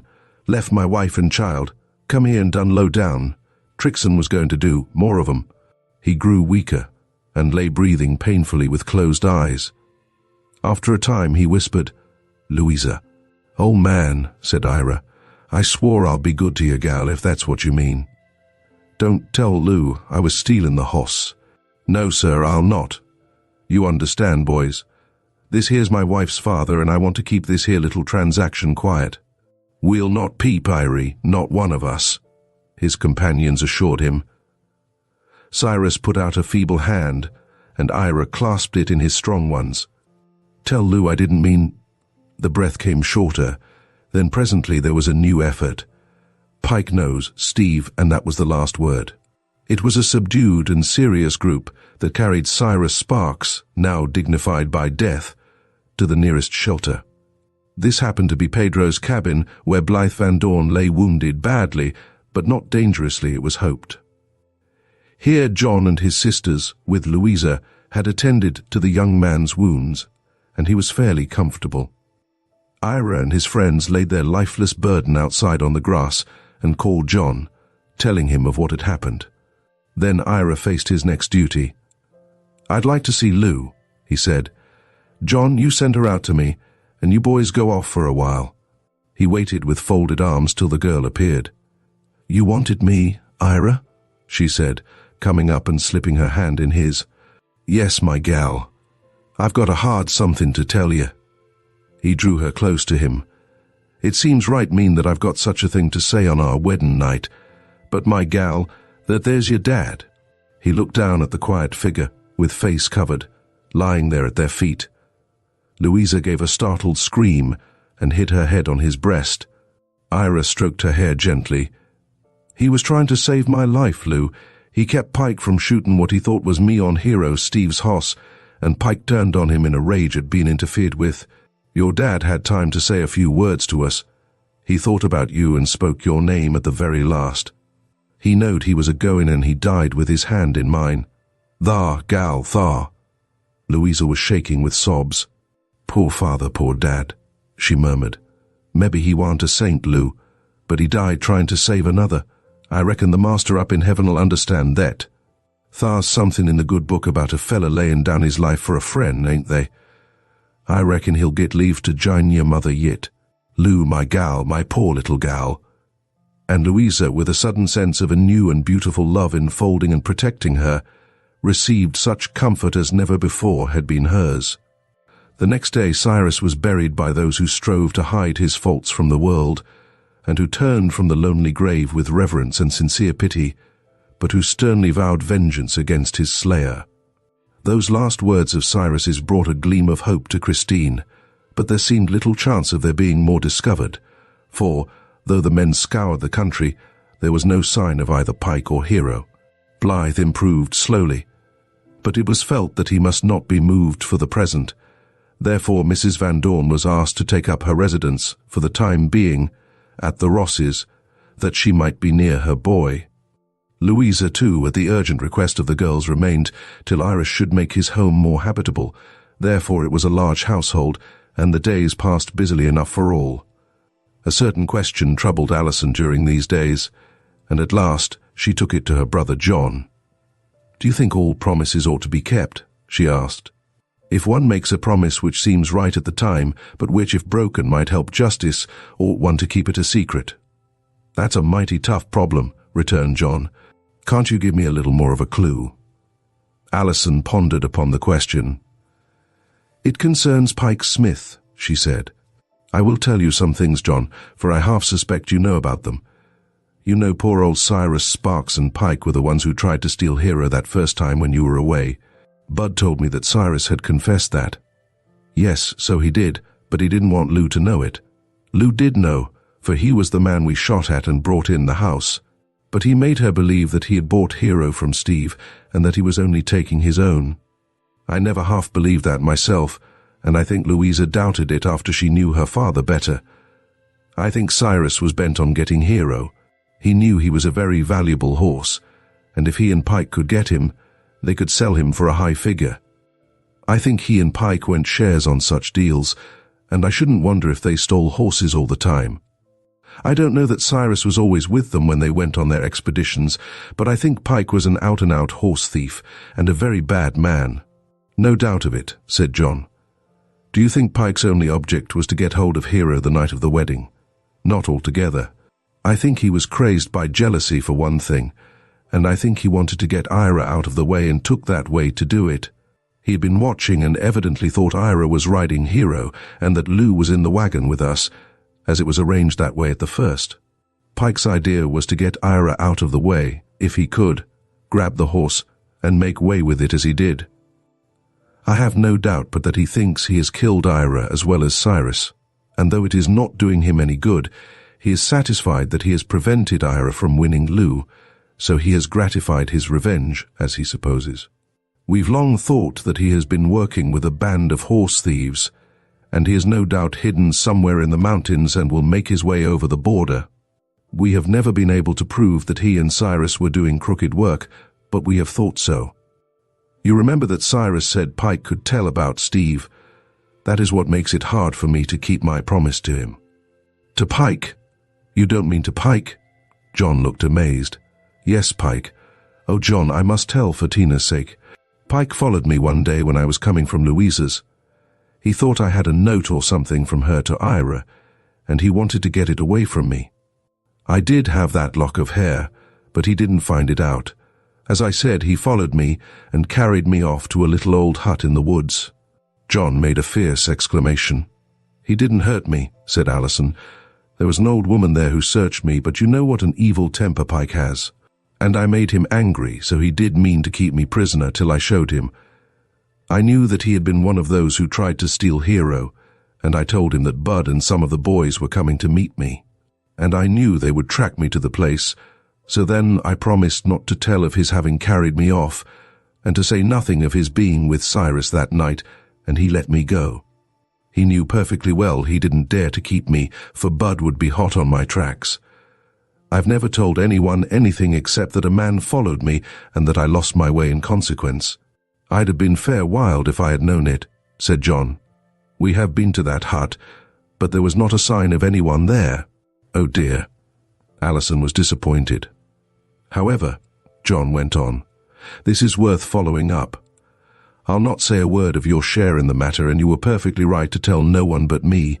If we can find that old woman, we may be able to get something from her that will help us. To find Steve? I was thinking of finding Pike. Why do you say Steve? I was wondering if Steve might not have been taken there at some time. I suppose you will say that is a wild kind of guess, and that it is like a silly girl to suggest such a thing, but it just came into my head. There might be a clue worth following there, said John.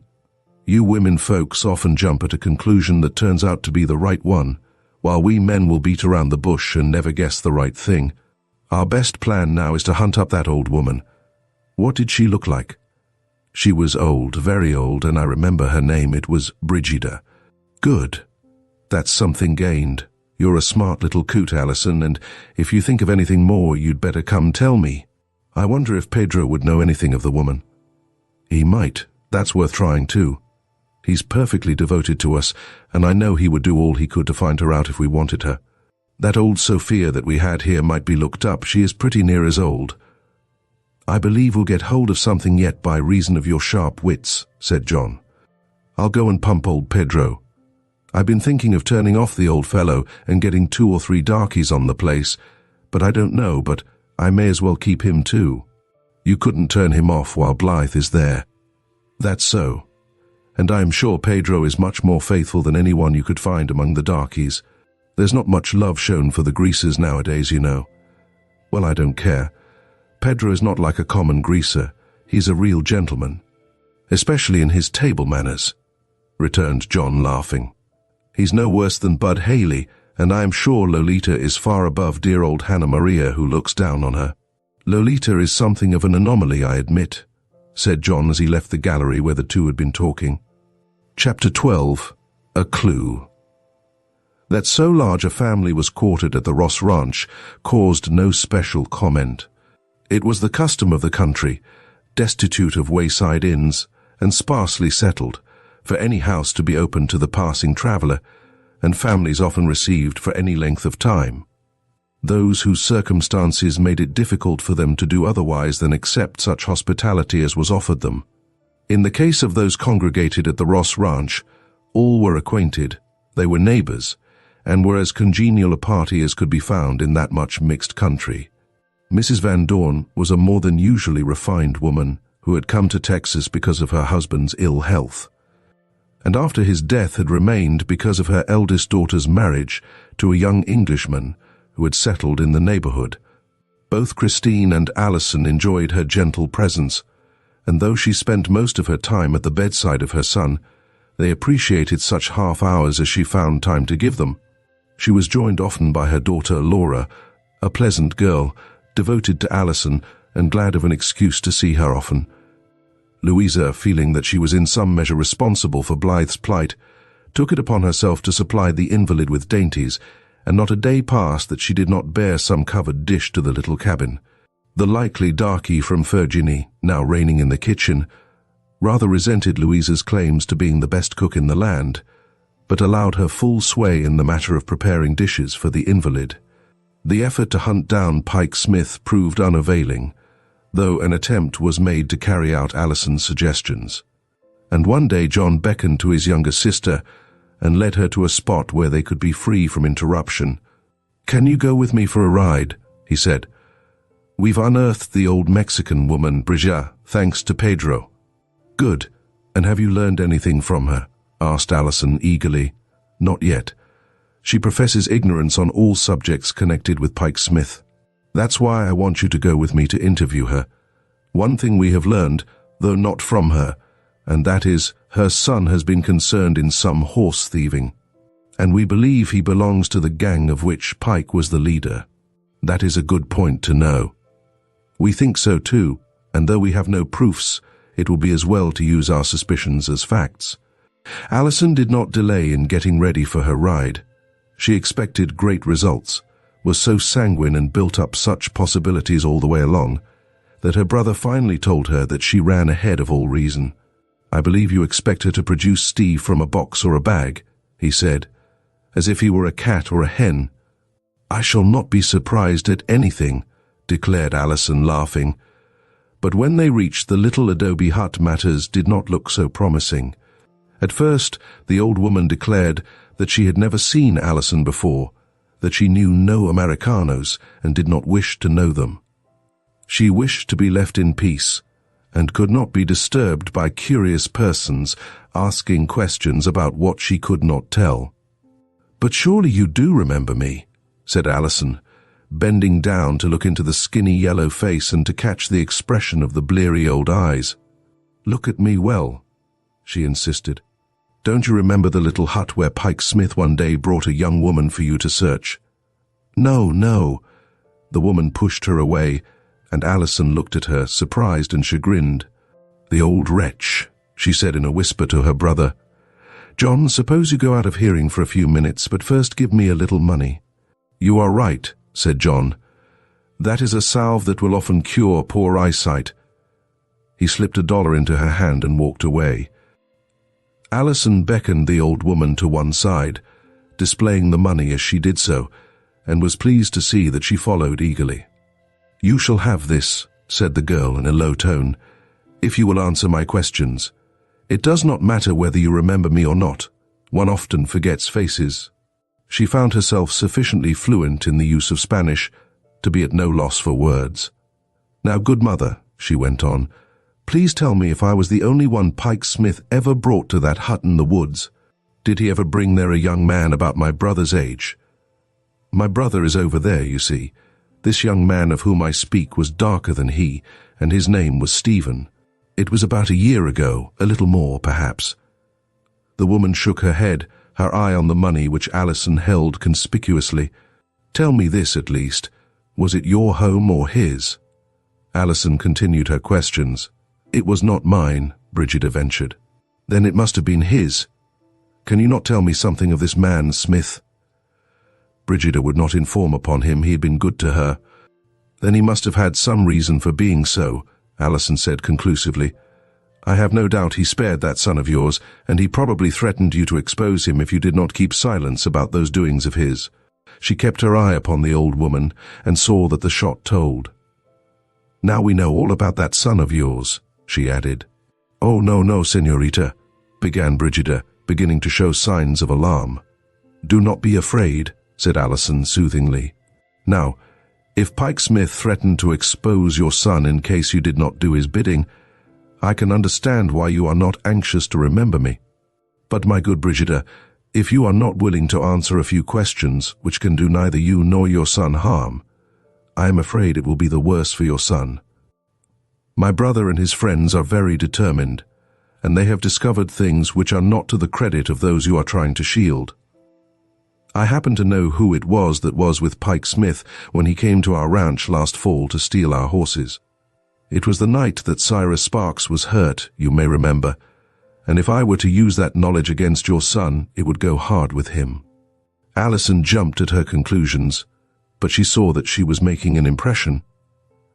"If I were to identify your son," she went on, "and if my brother and his friends were to use the information they possess, I think you will be sorry that you did not answer the few harmless questions that I wish to ask you. Cannot you see that it would be much better if you were to tell me what I want to know and allow me to use my own discretion in repeating it? I promise to tell only so much as may be of benefit to us, and will screen your son so that his name shall not appear at all. You shall have this $1 too. Pike Smith will never dare to show his face on this side the border, that you well know, and can do you no injury whatever you may say." Brigida twisted her knotty old hands together helplessly. She had sworn not to tell anything that went on in the small hut, and what would the padre say if she confessed to having broken her vow? "But the padre will forgive you," Alison went on. "If you show him that it was necessary for you to break your promise in order to shield your son, he will forgive you. Which would be better, Brigida, to protect your son or that wicked man? The padre will understand, and because you are a mother, he will forgive you. Otherwise think what will be the fate of your son." Brigida groaned, but drew Alison further away from the blank adobe wall. "It is true, señorita," she said. "There were more than one brought to that place, not any other woman but yourself. Though there were men, yes, some to be buried in the woods, some to be sent out of the country. I remember one Americano who may perhaps be the young man you seek. It was a little more than a year ago. They had tried to get his horse, but the creature escaped, and Pike Smith was much angered, for the horse was a fine one. He was very anxious to get it. I heard them say that the horse got away, for that it had as much sense as a human being." Alison gave an eager exclamation. "Was it a coal-black horse, young and cleanly cut, with fine head and mettlesome spirit?" "I cannot tell, señorita, for I did not see the beast, but the young man was brought to the hut much bruised. He lay there for a day, and then he was taken away. I know not where." "It must have been Steve, I'm sure it must have been," said Alison with conviction. "Describe him to me, good Brigida, and you shall have more than my thanks." "He was of your brother's size, but dark, as you said. I did not learn his name, for I do not speak the language of the Americanos. You have no idea where they took him. I was not allowed to ask questions, and Signor Smith did not converse in my own language to my son, who knows the Americano well. Oh, if I could but see your son!" "Would it not be possible?" asked Alison imploringly. Brigida shook her head. "No, no, señorita. I can tell you nothing of him. I would not if I could, for even now I must warn him. It is only because I believe you are true and will not harm an old woman and her only child. I have told you what I know about your friend. The rest would do you no good. But have you no idea where they took him? That is all I shall ask you. I can see that anything more would be of no value to me. If you can but tell me where they took him, this $1 with 2 more shall be yours, and I will promise you on my honor to try to prevent them from seeking your son as they are intending to do. If you know where they took the young man, tell me, Brigida. He was to have married my sister, my dear sweet sister, who has waited and mourned all these months, dreading to hear of his death, yet hoping he may still be alive. You were once young yourself, Brigida, and if the young father of your son had been spirited away, and you had not known whether he was dead or alive, would not the world have been a dolorous place to you? Tell me where they have taken him for the sake of my sister of the breaking heart." "Ah, señorita, I wish I might give you good news, but I fear there is none for you. I heard them say that they would take him across the border when they carried their horses, and it was then wartime. They may have left him to be taken by some band of Indians, or they may have given him to our own soldiers. I do not know. I only know they did not mean he should return. But why spare him at all? I do not see why Pike Smith should stand at killing him outright. He had no conscience and did not hesitate to kill poor old Cyrus Sparks. Ah, yes, Señorita, it was that old man who would not permit bloodshed. He was in company with Senor Smith in this expedition, and demanded that the young man should not die here, but should be sent from the country. That is a good word from poor old Cyrus, said Alison. Well, Brigida, there is hope, and there is not hope. I thank you very much for telling me this. I will go to my brother at once and get you the rest of the money. Take this.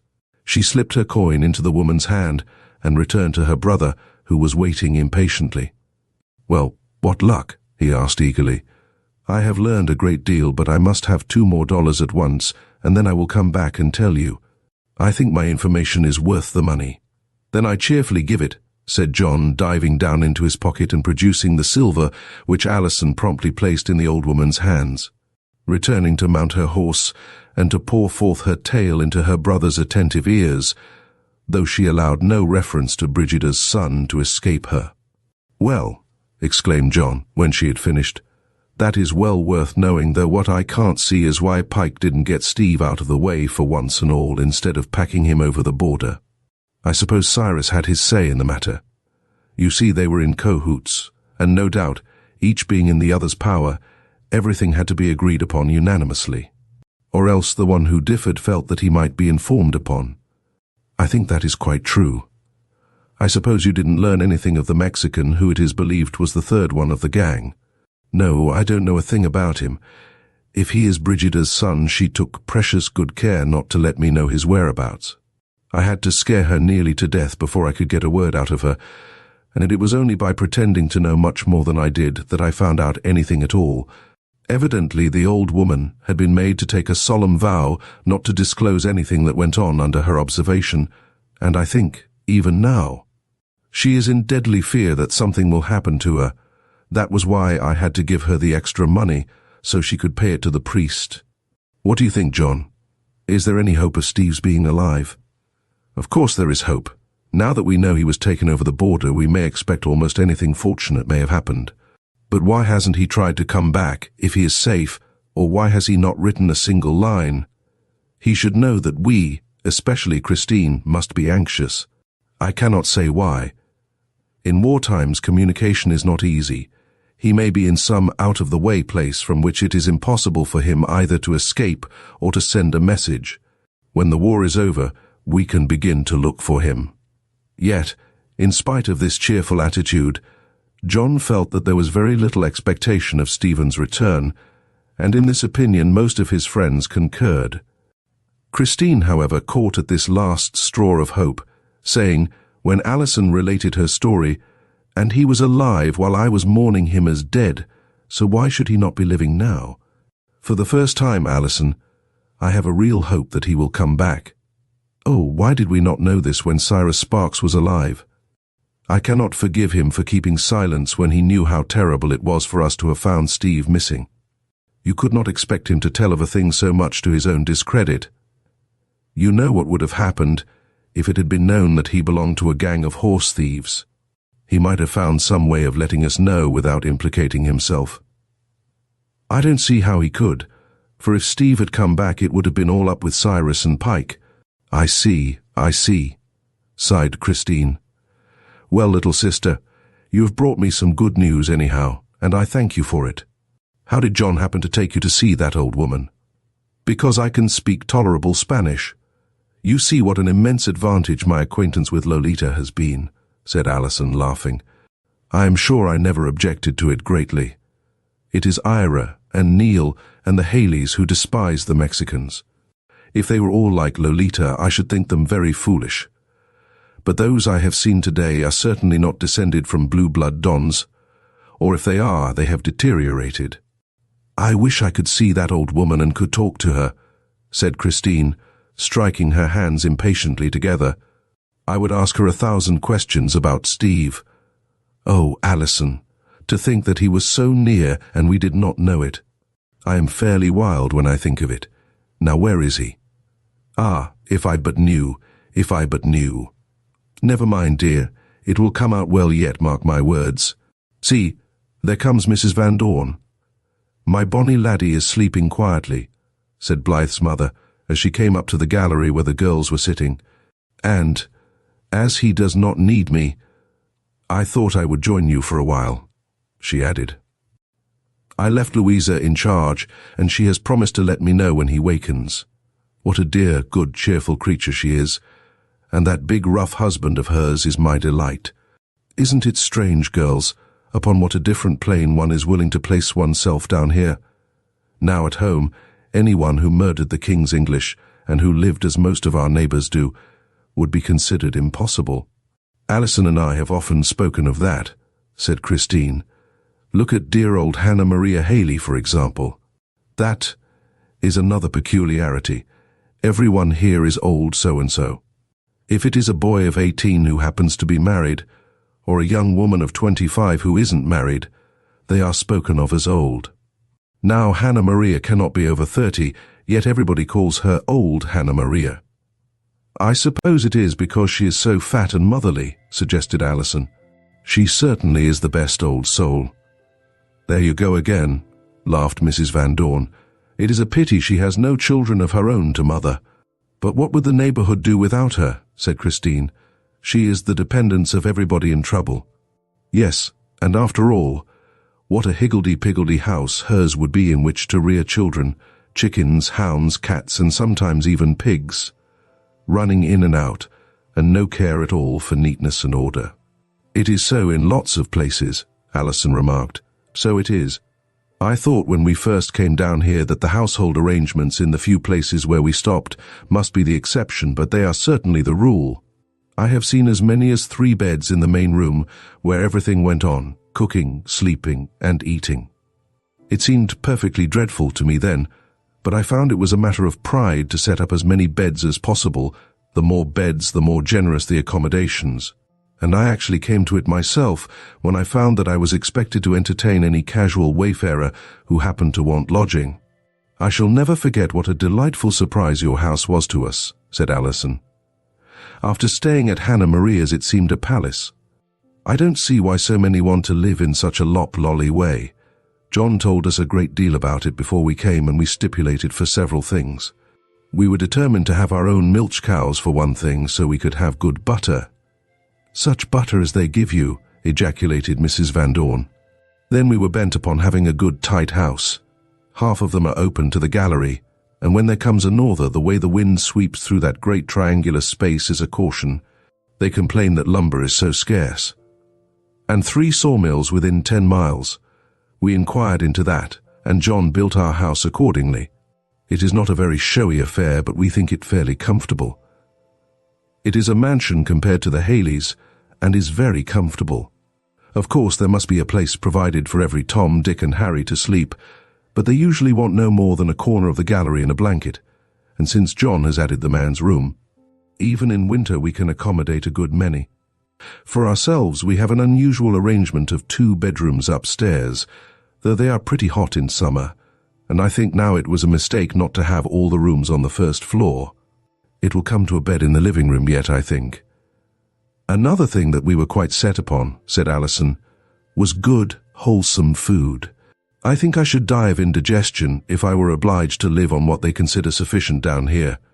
They don't live so in other parts of the South." "They certainly do in Arkansas and parts of Missouri," said Mrs. Van Dorn. "I cannot speak from experience of the other states." "We can. At home we always had good light pone, and I don't see why they shouldn't have it here. Eggs are plentiful, and so is milk, if one chooses to take a little trouble about it. Is it laziness or ignorance that is the trouble?" "A little of both, I think. At first it was a hard life for the pioneers, as it must always be for them, so the easiest way was the best way and still continues to be. Though the country is so rapidly filling up. Where is your brother, girls?" "Gone to a Negro hiring at the county house. He needs more hands on the place, for he is continually increasing his stock," Christine told her friend. "We shall have quite a big rancho if we continue to extend our bounds. Ours has been only a hacienda till lately. I never used to know the difference between that and a rancho." "And what is the difference?" "One is simply a country residence, a farm proper. The other is strictly a stock farm. By the way, have you heard that Louisa is to inherit her father's property, and that it is decided she and Ira will live on the nearer place instead of going to Ira's claim, which is 20 miles away. We are so pleased that we shall have them near. One of John's errands today was to go with Ira to settle up Lou's law matters. They think there will be no difficulty, although it is generally thought that old Cyrus obtained his money in rather a questionable way, but there are no proofs. It is certain that Louisa is his legal heiress, and he acknowledged her as such. She wrote to my aunt for certain facts to prove her identity, so we think all will be settled without delay. I am glad to hear it. There comes the young woman now. My boy must be awake, said Mrs. Van Dorn, slipping her knitting into its bag and going forth. What a nice mother-in-law she will make, said Christine, looking after her. Then why don't you set your cap for Blythe? Asked Alison flippantly. You know why, replied Christine gravely, and Alison, at this reproof, ran down the path to join Louisa. Chapter 13. Neal's Letter. Before the middle of November, the armistice of Monterey was ended, and a little later General Worth took possession of Saltillo. By the 9th of March, General Scott, who was now in chief command of all the forces in Mexico, had conducted an expedition against Vera Cruz, and had landed an army of 13,000 men at a point near that place. In the meantime, General Taylor had posted his army in a strong position at Buena Vista, and, after fierce fighting, had repulsed the enemy.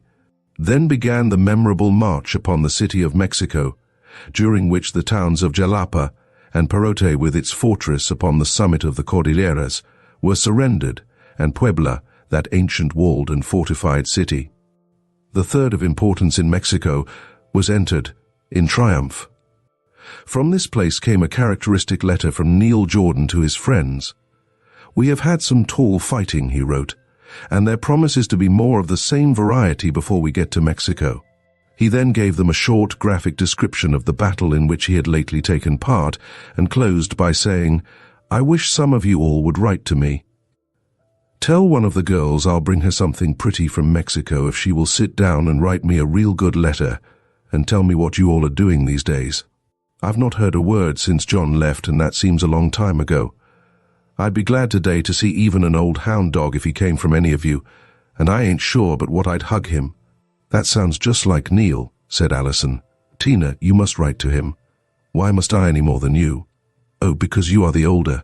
Nonsense, you have less to do, and you never mind writing. To be sure there is no lack of news, said Alison thoughtfully, but I should think you would like to write to him when he is so eager to hear from us. It's quite pathetic. If you feel that way, you'd better go right to work and send him a budget. I am in no humor for it. Therefore it was Alison who spent an entire afternoon in covering pages to send to Neal. A newsy, cheery letter it was, girlishly full of underscored words and enthusiastic accounts of what had happened in the past months since he left them. Details concerning home matters and certain favorite animals were not overlooked, and the frank, unstudied epistle warmed the heart of the young Texan ranger, and made him so preoccupied as to bring upon him the mocking laughter of his comrades. More than once during the days which followed, he took out the letter and read it over, lingering upon the last words, Here's love from us all. May you come back safe to John, Christine, and Alison. I might have said your friends John, Christine, and Alison, said the girl as she read over the lines. That might have sounded better, but I cannot rewrite it, so it will have to go as it is. What? Haven't you finished that letter yet? Asked Christine, coming in as Alison was folding the sheet. I wanted you to see about getting some milk for supper. I have just finished, and my fingers fairly ache from holding a pen so long. I wonder if I shall be able to milk. I will get Lolita to help me, I think. You may read my letter if you like. I think I have made it a fairly interesting one. Don't seal it yet. I want to put something in it. What? Oh, a funny picture Blythe drew of you and me going out to milk. It will amuse Neal. Blythe had long since departed to his own home, having been, during the last weeks of his convalescence, under the same roof with his mother and the Ross family. Many an hour the girls spent in amusing him, and they had all been on such intimate terms that Blythe, who had quite a gift for caricature, used many of his idle moments in making entertaining pictures of the different members of the family going about their various employments. It was one of these Alison enclosed to Neal. It was sufficiently like to bring the two girls very vividly before the young man, but his memory went beyond the suggestion and saw them as they really were. Christine with sensitive, delicate features, trim figure, and with bands of sleek hair parted above her smooth forehead. Alison tall, slender, girlishly young, her hair inclined to be rebellious, eyes honest and fearless, eyebrows a little darker than her hair and raised a trifle at the inner corners, giving her a look of innocent surprise, mouth not too small, and often smiling. The casual observer would have called Christine, with her regular features, the prettier, but in Alison's expressive face, her friends found a greater charm. Leaving Christine to read the letter, she danced out of the door and called Lolita, who, nothing loath, assisted in the milking, which was by no means an ordinary process. Around the small pen, where a few calves were kept, gathered the anxious and eager mothers who loaned soft encouragement to their impatient babies, restlessly running up and down behind the rails. As Alison let down the bars, one after another of the cows lumbered in, while the girl kept up a constant talk. "There now, Daffy, you are in too much of a hurry. So now, Bess, that's not your calf. Look out, Brindle, you are not to treat me with such disrespect. If you don't look out, I shall be run over, you clumsy thing." As soon as the calves had fairly commenced their evening meal, Alison, with a deft swing of a lasso, encircled the horns of one of the cows, and Lolita made the other end of the rope fast to the neck of the calf, who was thus drawn beyond reach of the source of supply. Alison then speedily milked about a pint into the earthen vessel she held, after which the yearning calf was allowed to wriggle back to its mother.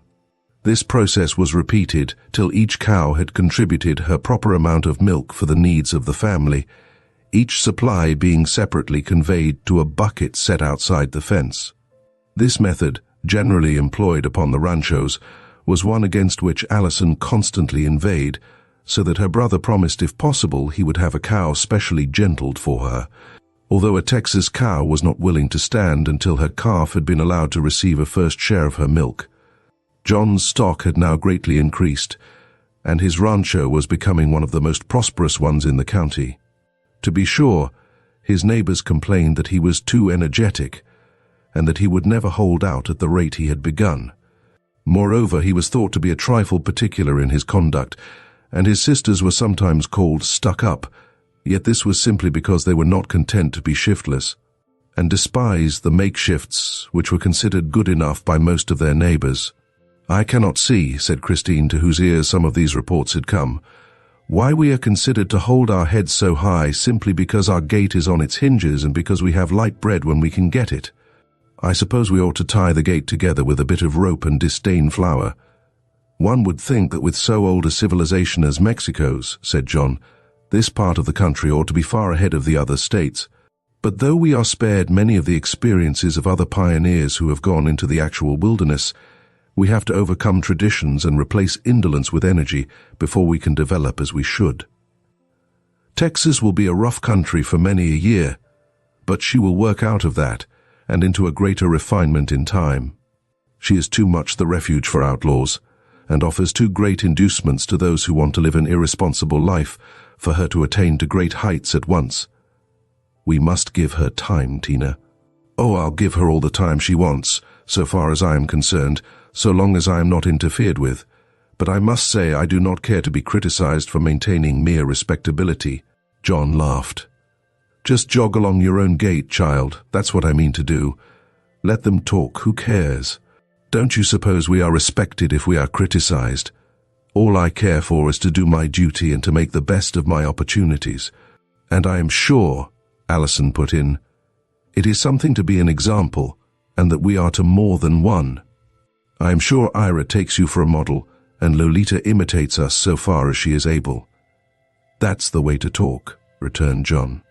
Ira and Louisa were now happily settled in their home, where Ira was dutifully broke in, as he expressed it, and if he bucked once in a while it was because he wasn't used to being driven double. He would get down to his paces in time, he promised, and in fact it was his best intention to take John as an example. He had so far succeeded as to make the old Sparks place look fairly well. To be sure, the capable Louisa's hand showed in the appearance of the house and its immediate surroundings, but since Ira was inexperienced rather than lazy, it was supposed that in time he would respond to the expectations of so good a wife, whose favourite song of the chirping cricket he might hope to hear for many a day by his own fireside. As a natural consequence of Blythe's long illness when he was the object of their mutual concern, a greater intimacy had been formed between the Rosses and the Van Dorns. Nearly every day Blythe rode over to see his friends, and at least once a week the Rosses accompanied him home for an afternoon with his mother and sisters. Christine had found in Ellen Wilkinson a congenial companion, while John had taken a fancy to the straightforward young Englishman, her husband. As for Alison, she was always ready to tease Blythe or to exchange girlish confidences with Laura. One afternoon in May, Alison and Christine started over to the Van Dorns. It was warm, sunny weather, and the girls rode slowly, Alison mounted upon Chico and Christine upon another little Mustang which her brother had given her in place of Hero, whose loss she still mourned. "We may as well stop and have a word with Hannah Maria," said Alison, as they drew near the line of worm fence which partly surrounded Bud's property. "She never will forgive us if we pass her by, for you know she will be sure to see us." Christine agreed, and they turned towards the house. Hannah Maria's dun-coloured sunbonnet was visible before they reached the gate, which hung by one hinge and had to be lifted and set back in place each time it was opened. It was a peculiarity of Hannah Maria's that her everyday costume was always of an indefinite dust colour, and that she blazed forth royally only on high days and holidays. An odd dun-coloured calico always clothed her plump form, and her sunbonnet was of the same piece. Where she managed to secure just this shade of brown was always a mystery to the girls. It matched her hair, which was invariably wisped up in a tight knot at the back of her head. As usual, she was sitting on the doorstep occupied with her snuff stick, for she shared the habit of many of her neighbours who were devoted to the practice known as rubbing snuff. In a weedy flower bed under the window, several hens had scratched hollows in which they were comfortably resting. 3 cats were curled up asleep on a bench. A couple of hounds stretched their lank lengths upon the gallery floor. Alison, with her whip, poked a curly-tailed piglet which lay across her path, and which went off with a resentful squeal at being thus ruthlessly routed. Hannah Maria looked up from the shade of her sunbonnet as the girls came up. "Now I just knew somebody'd come this afternoon," she said, giving a slap to the hound which, roused by the intruders, began to growl. "Quit that, Pete. Don't you know your friends when you see 'em?" she interjected. "Come up, gals. I reckon it's cooler on the gallery. But I always sit on the steps when I'm by myself. It seems as if it wasn't so lonesome, and then I don't miss anybody going by. You'll stay and take supper, won't ye?" "We promised the Van Dorns that we would be there," Christine told her as she sat down on the end of the bench unoccupied by the cats. "How are you all, Hannah Maria?" she asked. "Tolerable, Tiny, jest tolerable. Bud had a misery in his head this morning, and I got the indigesting or something. I wished you'd stay. Bud'll be real put out." "Where is Bud?" "Oh, I don't know. He's round somewheres. Seems to me he said he was going to Lon's. Maybe he didn't go. I'll call him." "Bud, oh, Bud," she shrilled out, without moving from her place. "Aren't you warm in that sunbonnet, Hannah Maria?" asked Alison, taking off her hat and fanning herself with it. "Law, I don't know. It keeps the sun out in my eyes. That's why I wore it so constant." Certainly it was not to save her complexion, thought Alison, for that was of an unhealthy sallowness, and Hannah Maria continually complained of indigesting. "I suppose you all ain't got airy news," said she, replacing her snuff stick in the corner of her mouth. "No, except that we have had a letter from Neal," Alison answered. "Law, did you ever? Hadn't you heard that? I thought John would have told Bud." "Well, he didn't, not that I've heard of." "Ain't that just like a man? What did Neal have to say? I declare I'm glad you came. My nose been itching all day." She put up her hand to that small snub member to give it a vigorous rubbing. Did you bring the letter along?" "No, John has it.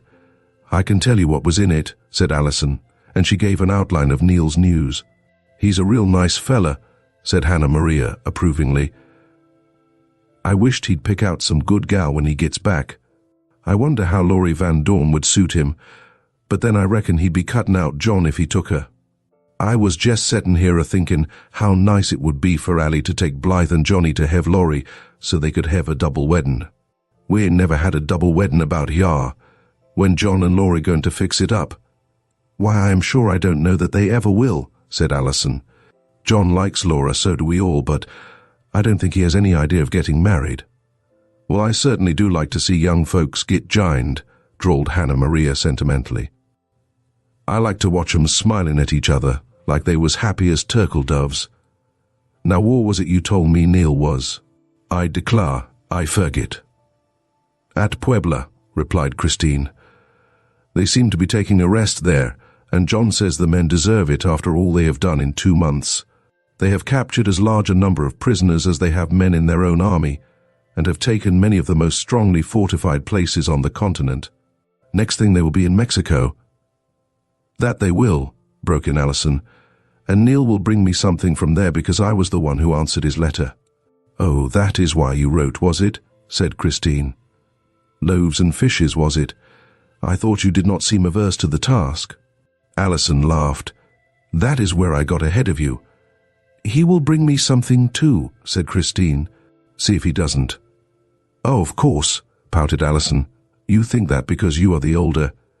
"You're taller than Tiny now," said Hannah Maria. "You certainly have shot up mightily in the past year.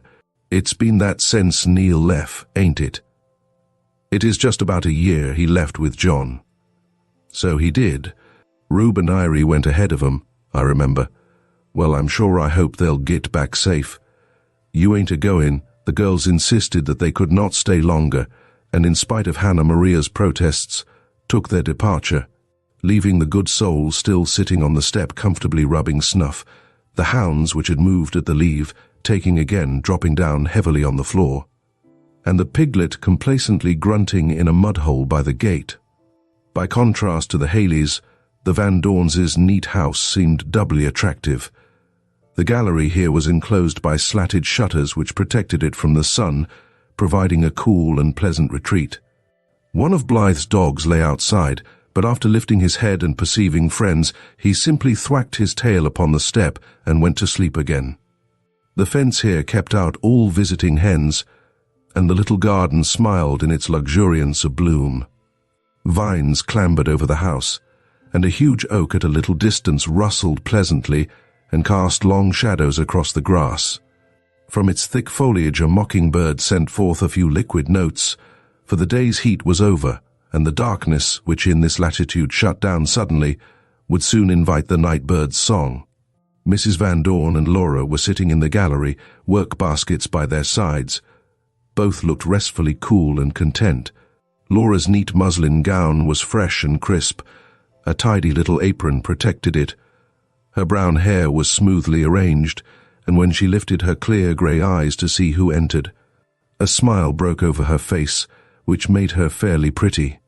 Everyone said that Laura's smile was her greatest charm, and indeed it did so light up an otherwise rather plain face, that one forgot her nose was large, her complexion far from good, and her chin sharp.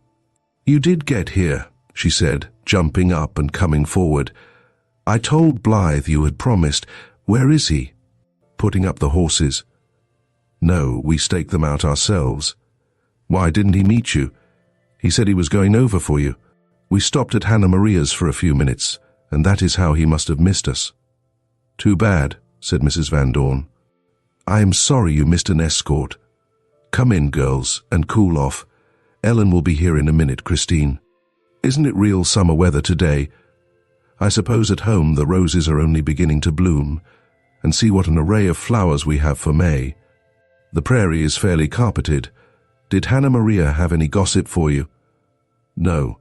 She appeared to be in rather a pensive mood," said Christine. "I often wonder what she thinks about, as she sits there by the hour with her snuff stick." "Such an unpleasant habit," remarked Mrs. Van Dorn. I never knew anyone addicted to it till I came down here, and as for the way men use tobacco, it is simply beyond expression. Henry was actually forced to build a man's room and a separate gallery, for we could not give up this one. It would not have been decent at the end of a week. How do you stand it?" "We don't have much trouble," said Christine. "The men generally stay out of doors in summer, and in winter they take themselves to the man's room.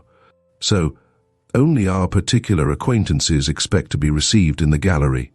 Ah, there comes Ellen. I want to see her chickens." And Christine joined Mrs. Wilkinson in the yard. The lot surrounding the house was penned off into small and large enclosures, shaded by trees. A vegetable garden was in the height of its glory. And in the chicken yard, clucked and cackled so large a number of hens, as spoke well for the family supply of eggs and poultry. "I can't see why Blythe doesn't come," said Mrs. Van Dorn to Alison. "I'm sure he has had time to go and come back." "Perhaps he too stopped at the Haleys," said Alison. "Hannah Maria would not let him go by if she could help it." "That is quite true." So this was accepted as the excuse for Blythe's absence, although supper was on the table and all were ready to sit down before the young man appeared with John. "I met Blythe just as he was coming away from our place," said John, "and he persuaded me to ride back with him." Blythe looked embarrassed and murmured something about its being too warm to ride very fast, but it was not till later in the evening that Alison discovered the cause of his tardy appearance. Chapter 14. Why Blythe was late. When Blythe started forth on that summer day, it was with all good and dutiful intention to call for Christine and Alison and duly escort them to his home. And he took pleasure in the errand, although of late his ardour had somewhat abated in Alison's direction, a fact which he did not confess to himself and would have repudiated had he been charged with it. The young man was now 21, entirely a marriageable age in that southern country, where 18 was none too young for a man to marry, and where girls of 15 were often wives. At 25, John Ross and Neal Jordan were considered quite old bachelors. Blythe had paid court to Alison from the time of his arrival in the neighbourhood, but had been treated as a mere comrade by the girl. During the period of his enforced stay in Pedro's little cabin when his mother was established under the Ross's roof, he began to weary a little of hearing Alison's praises sung constantly by his mother and sisters. And finally, in that spirit of contradiction which is so very human, he wished that they could find her less desirable. What a young man's family are eager for him to possess seldom seems attractive to him, however much he may have thought of the object in the first place. And so, because everyone said what an admirable wife Alison Boss would make for Blythe Van Dorn, he began to wonder if she would. Nevertheless, he did not cease his attentions and always enjoyed being in her company, while she, never sentimentally inclined, had no disposition to alter their relation. Blythe pondered over the situation as he rode slowly along. There was no other girl whom he had met who was so well suited to be his wife, he was obliged to admit. Yet while he gravely considered the question of trying his fate, ever and anon, in place of her merry face, came a more serious one, Madonna-like in its beauty. A pair of wonderful dark eyes shaded by long lashes looked into his, and a gently anxious voice said in hesitating English, "You are better, Signor." He persistently put away the image, and as persistently it recurred. He recalled days of dull pain when the only pleasures were his mother's presence, and the fleeting vision of that beautiful, serious face appearing once in a while at the door. Later on, when only the languor and weariness of convalescence possessed him, little Lolita sometimes sat an hour with him while his mother took her meals, and then he found pleasure in watching the fringe of eyelash droop over the clear pallor of the cheek, and the grave red lips curve into a smile at some word of his. The pretty hesitating English too amused him, and at last became truly fascinating, more so than Alison's direct speech. Yet anything more than a passing interest in pretty Lolita never entered the lad's mind, and when he finally returned to his own home, it was with no regret, though up to the last he could not resist making pretty speeches for the sake of the drooping lids and the sudden smile. Therefore it was no great disappointment to him when, upon reaching the Ross's rancho, he found that Christine and Alison had departed. Without inquiring into his motive, he turned his horse towards Pedro's cabin. It was silent and deserted. In the fields beyond, he saw Pedro with the Negro hands John had lately employed. Blythe looked up and down at the closed door, at the window, half open, in which stood a pot of flowers. "Lolita," he called softly, hoping to see the lovely face appear at door or window. But the silence continued. The whir of insects in the grass, the note of a bird, the laugh of one of the Negroes working in the cornfield, alone broke the stillness. The young man turned himself towards the flowery stretch of prairie, his eyes seeking for some moving object. Was it the flowers stirred by the wind, or did he see afar off someone stooping then rising? He let his horse fall into a walk and followed the road till he came abreast of the bending figure. Then he perceived a dark head against the background of mottled red and pink and purple. A figure in the loose white costume worn by the Mexican women was moving towards the small bayou where the magnolia trees were at the last of their bloom, sending forth a delicate odor from their large white blossoms. Lolita was making her way towards one tree in particular.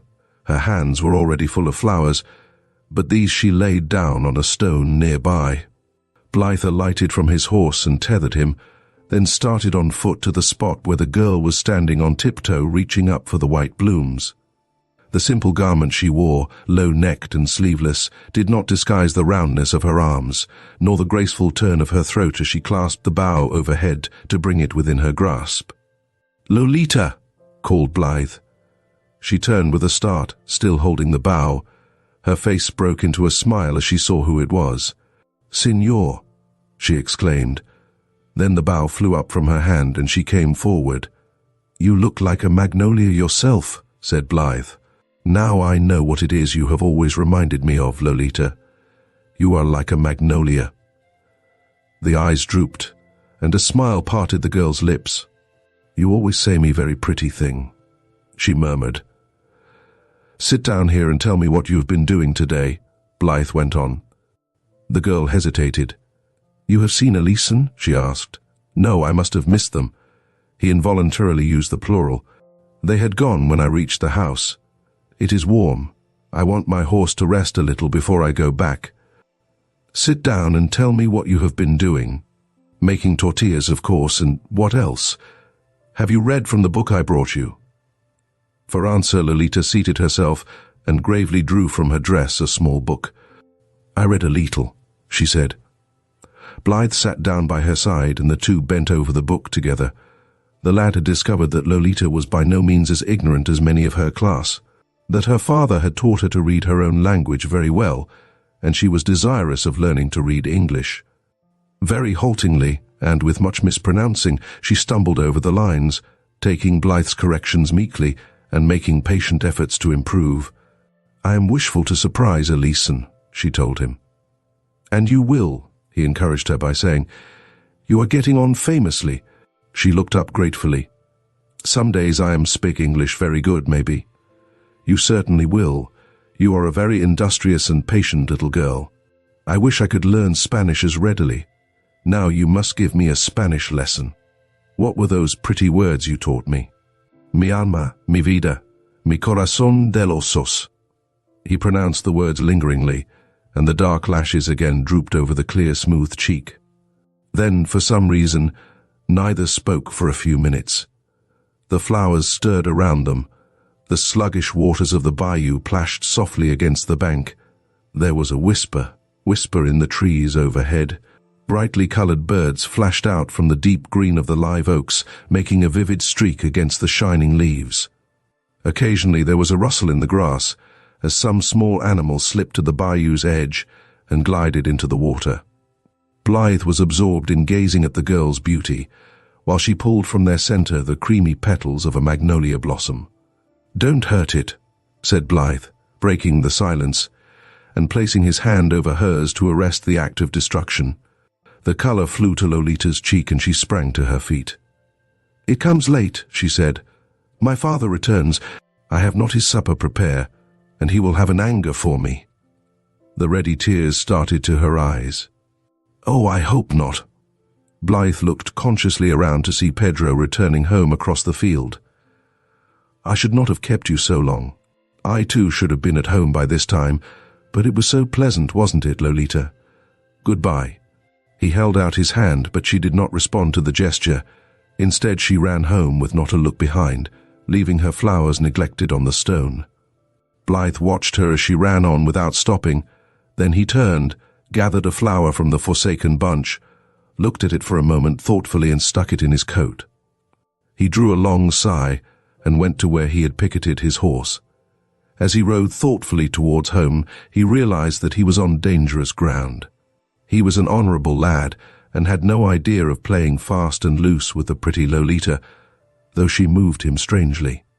The daughter of a greaser, despised by Americans. Any nearer relation was out of the question. He had his own share of family pride, he valued public opinion, he was ambitious. His neighbors would consider the plainest, most shiftless of snuff-rubbing damsels his equal, so long as she was an American, though she might be far more ignorant and in every way inferior to Lolita. Clearly Alison was his only refuge. He must not repeat this dangerously fascinating experiment of teaching Lolita to read English. Then his heart swelled within him as he remembered the charm of her slow utterance, the sweet languor of her movements, the soft, dove-like expression of her eyes when they were turned upon him for criticism. "No, it will not do," he said to himself, suddenly urging on his horse. And then he came face to face with John. But no one except Lolita knew why Blythe was late to supper that night, nor did anyone suspect it till afterwards, not even Alison, who greeted him with her usual unembarrassed friendliness of manner.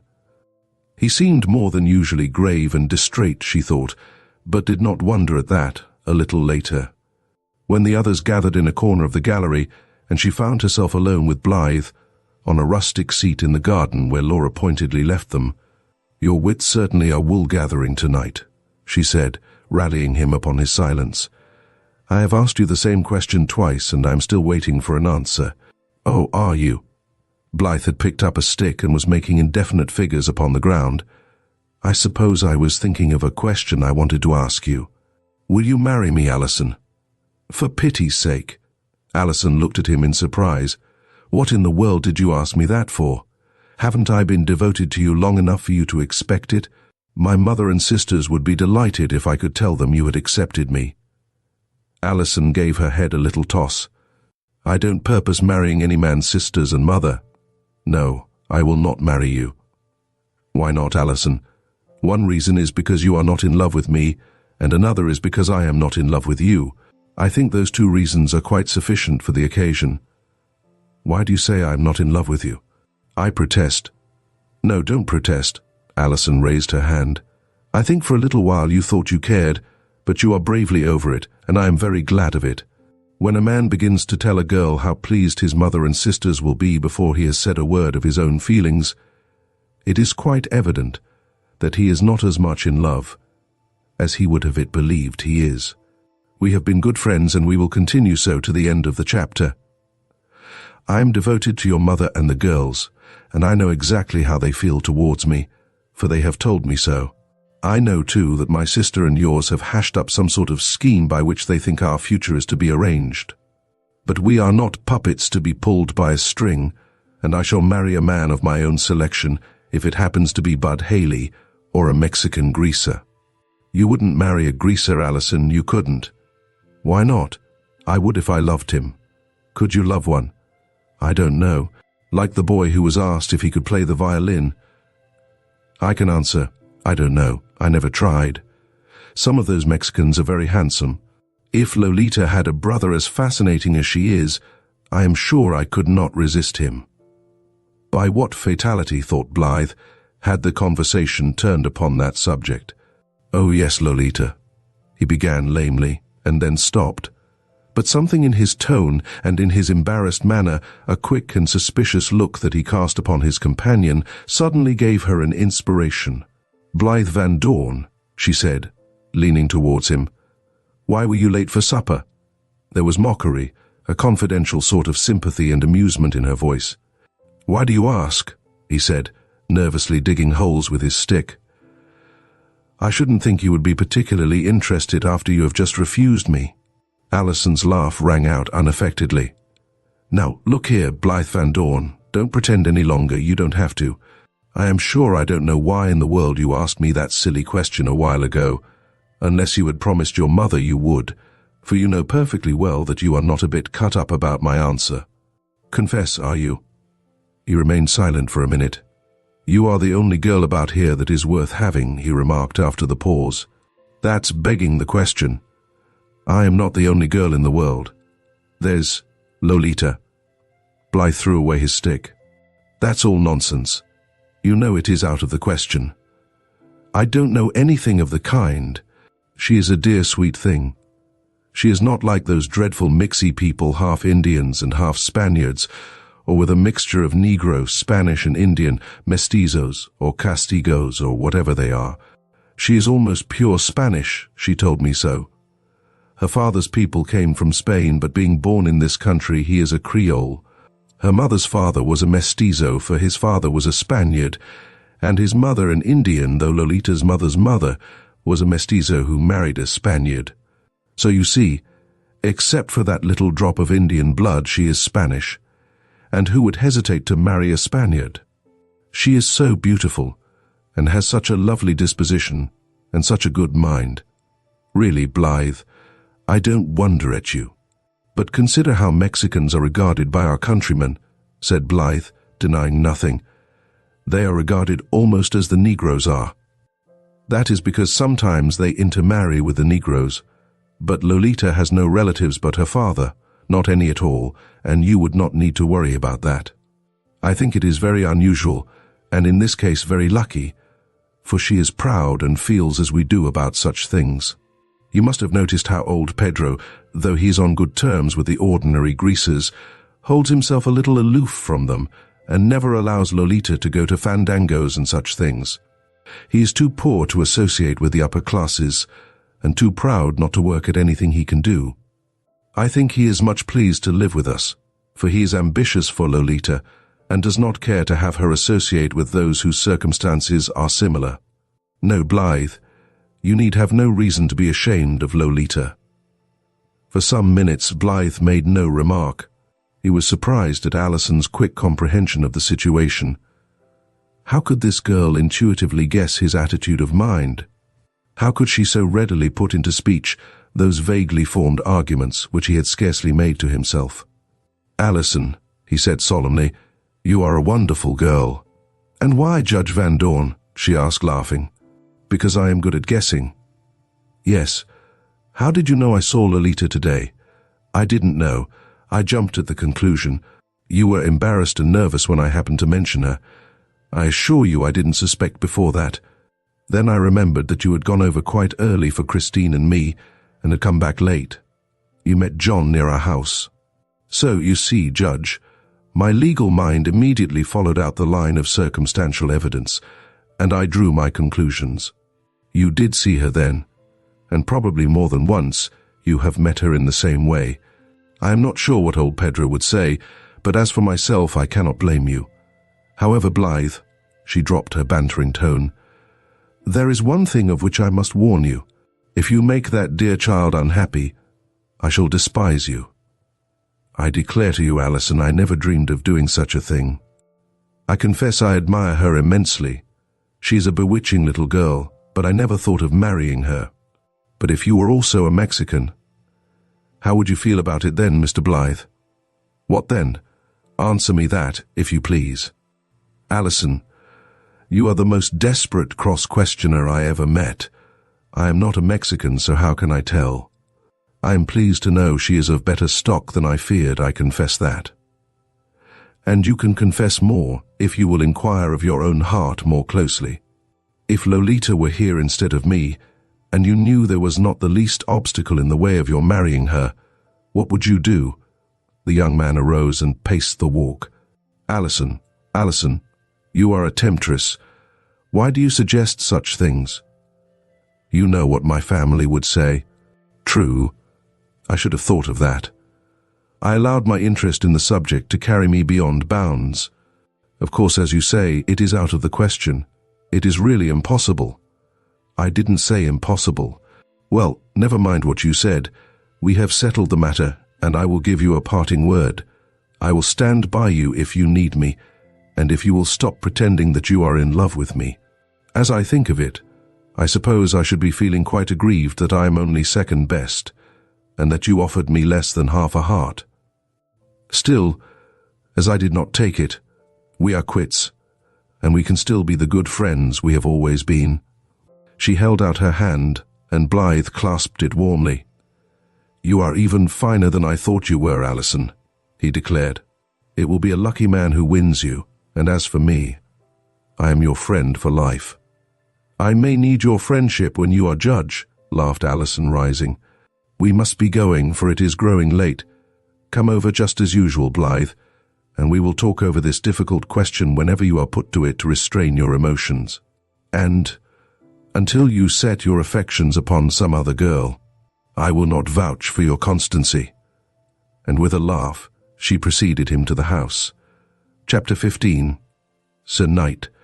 Among the few books which the Ross family had brought from their Kentucky home were 2 or 3 which Alison read and reread whenever she was kept indoors by a norther or by any slight illness. Her favorite of these was Spenser's Fairy Queen. This appealed to her by its quaintness of language no less than by its recitals of the adventures of knights and ladies. For while Alison possessed much practical good sense, she was an imaginative girl, and indulged in daydreams of such a romantic character as few guessed who saw her roping in an obstreperous calf, or beheld her, paddle in hand, absorbed in working a lump of butter. Her romances, save the one in which Blythe figured, had been of such a nature as to win nothing but her contempt. For it was not to be supposed that either she or Christine would be unsought in a country where men were greatly in the majority.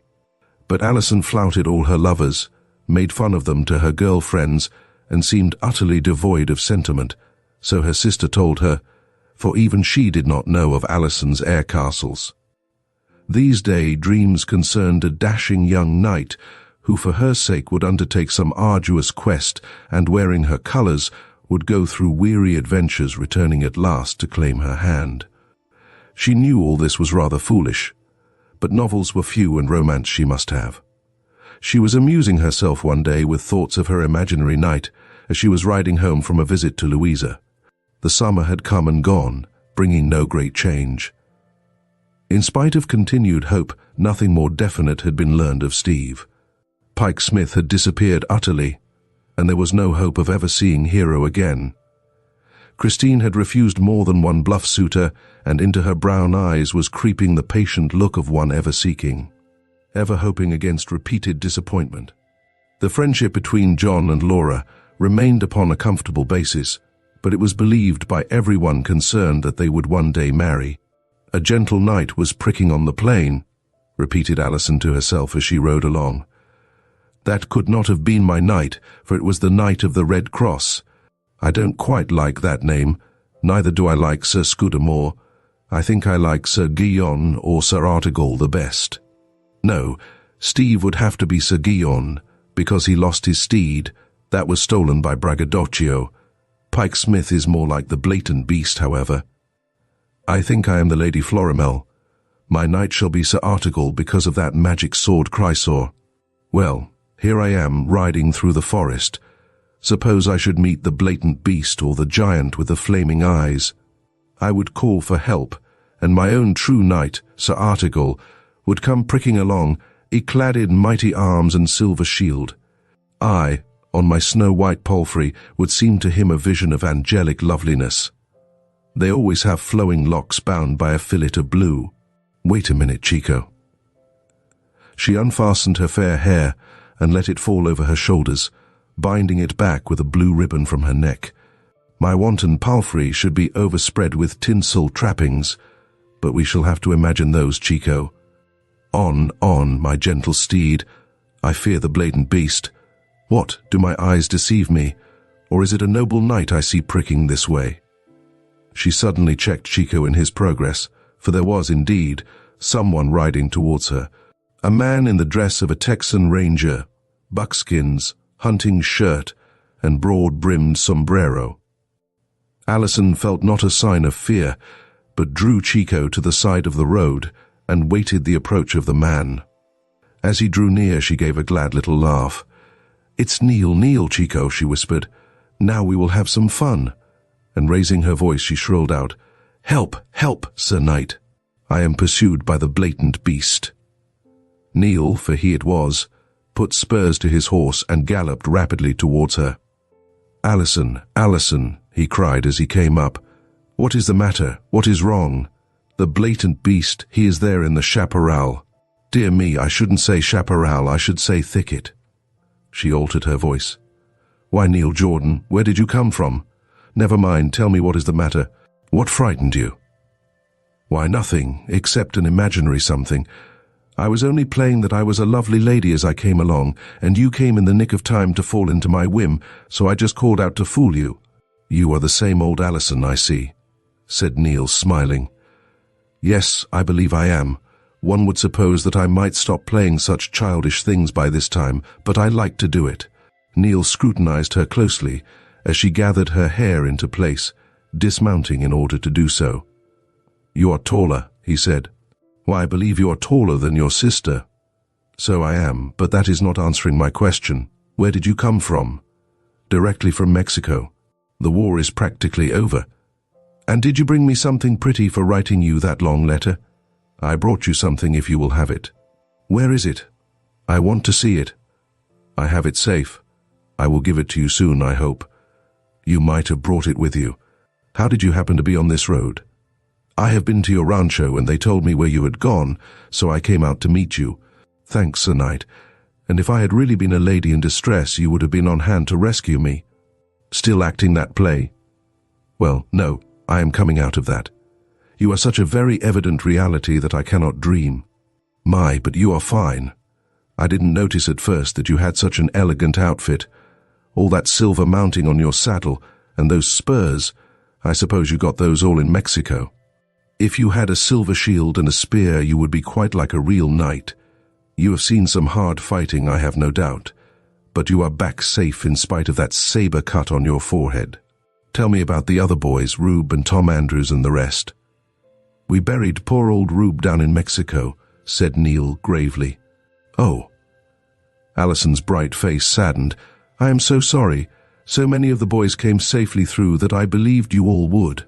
"Poor old Rube," she said sorrowfully. She scanned Neal's face. It bore the marks of the 2 years' experience. The eyes were less merry. The lines had become firmer. The don't-care expression had left it. "I am glad that you are here," she said gently. "I cannot bear to think that you, too, might have been left by your friends there in Mexico as you left Reuben.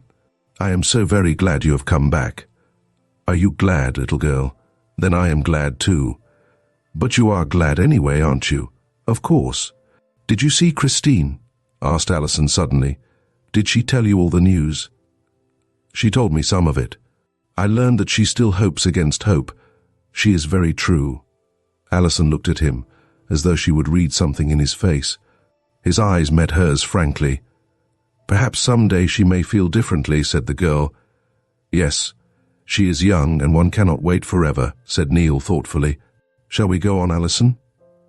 "Oh yes, I forgot that we were standing here for no reason. I have 100 questions to ask and you can answer them as we ride along. When did you leave Mexico?" "A few days after we had entered the city. It has been a clean sweep for us straight through. There was some sharp fighting, but we've got all we tried for and Santa Anna has lit out." "Then there will be peace." "We think so. They are negotiating for it. We should have had it earlier if the Mexicans had known when they were beaten. We took everything in sight on our way down, but they didn't seem to think that we meant anything by it. Must have thought we were killing 'em off for fun as we made a little pleasure trip through their country. I don't like to think of your killing off anybody. Has to be done in war. That is the truth. But I would rather someone else than my friends should do that part. I thought you liked those fellows that used to go about slashing and killing right and left. From what I've read, they used to be a pretty lively gang and didn't have any special reason for their tempers sometimes." "Oh, but they did. They had to rescue lovely ladies." "Yes, and they had a way of riding into town, like I would go into Denton and say, 'If anybody in this town says Allie Ross ain't a sight the best-looking girl in the county, I'll put daylight through him.' What would you think of my doing that, for instance?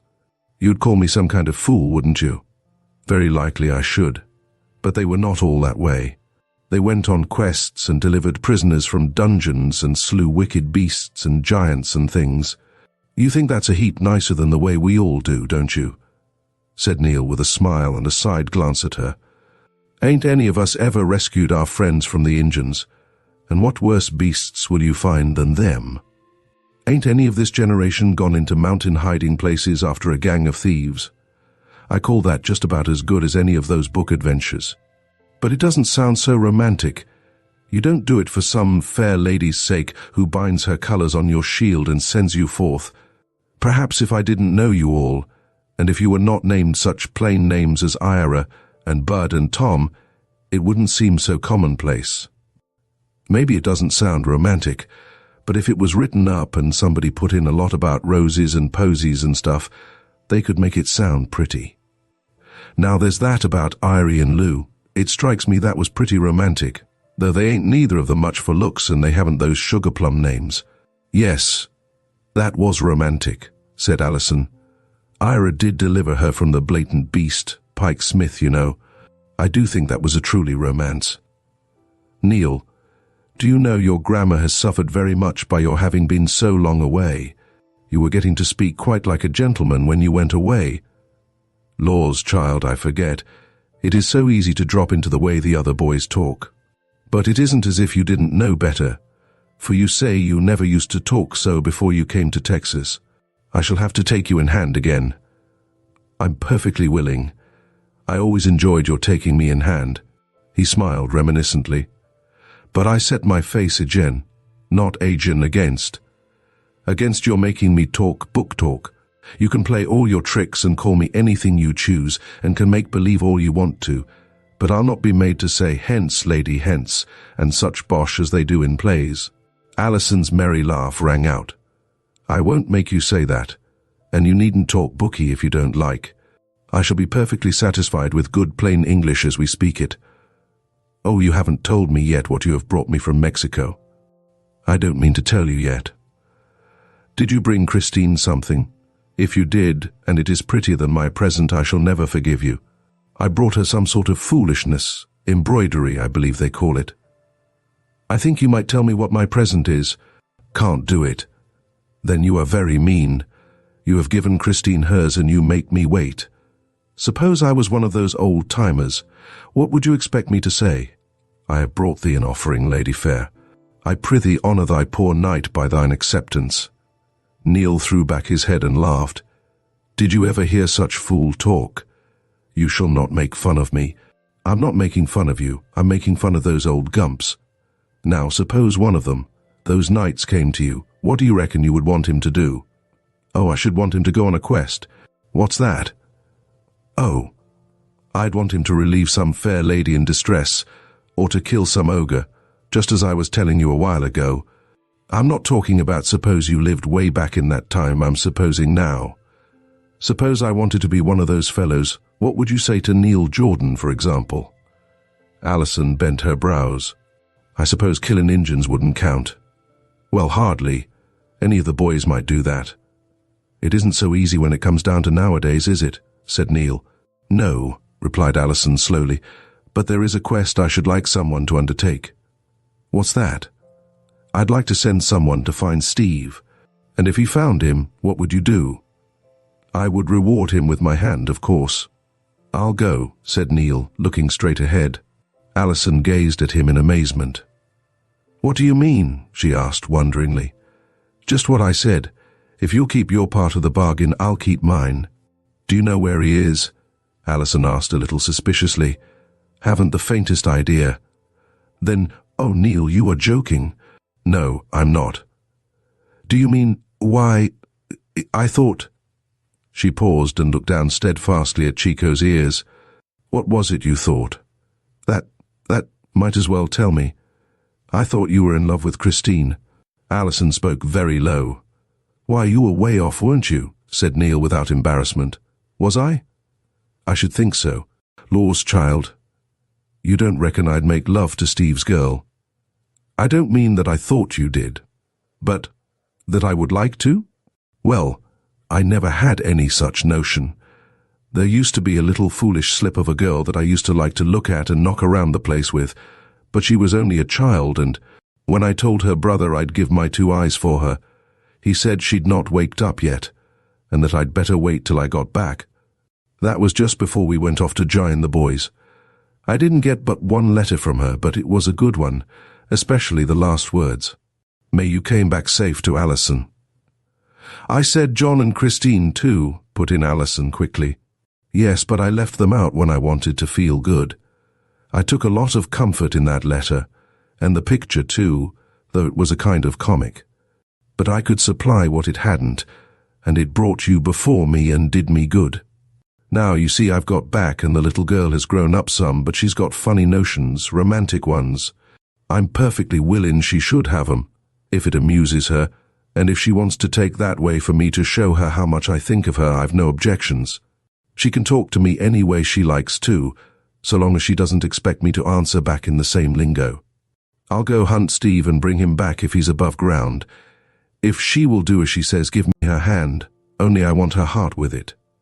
Alison sat silent, still gazing at Chico's ears.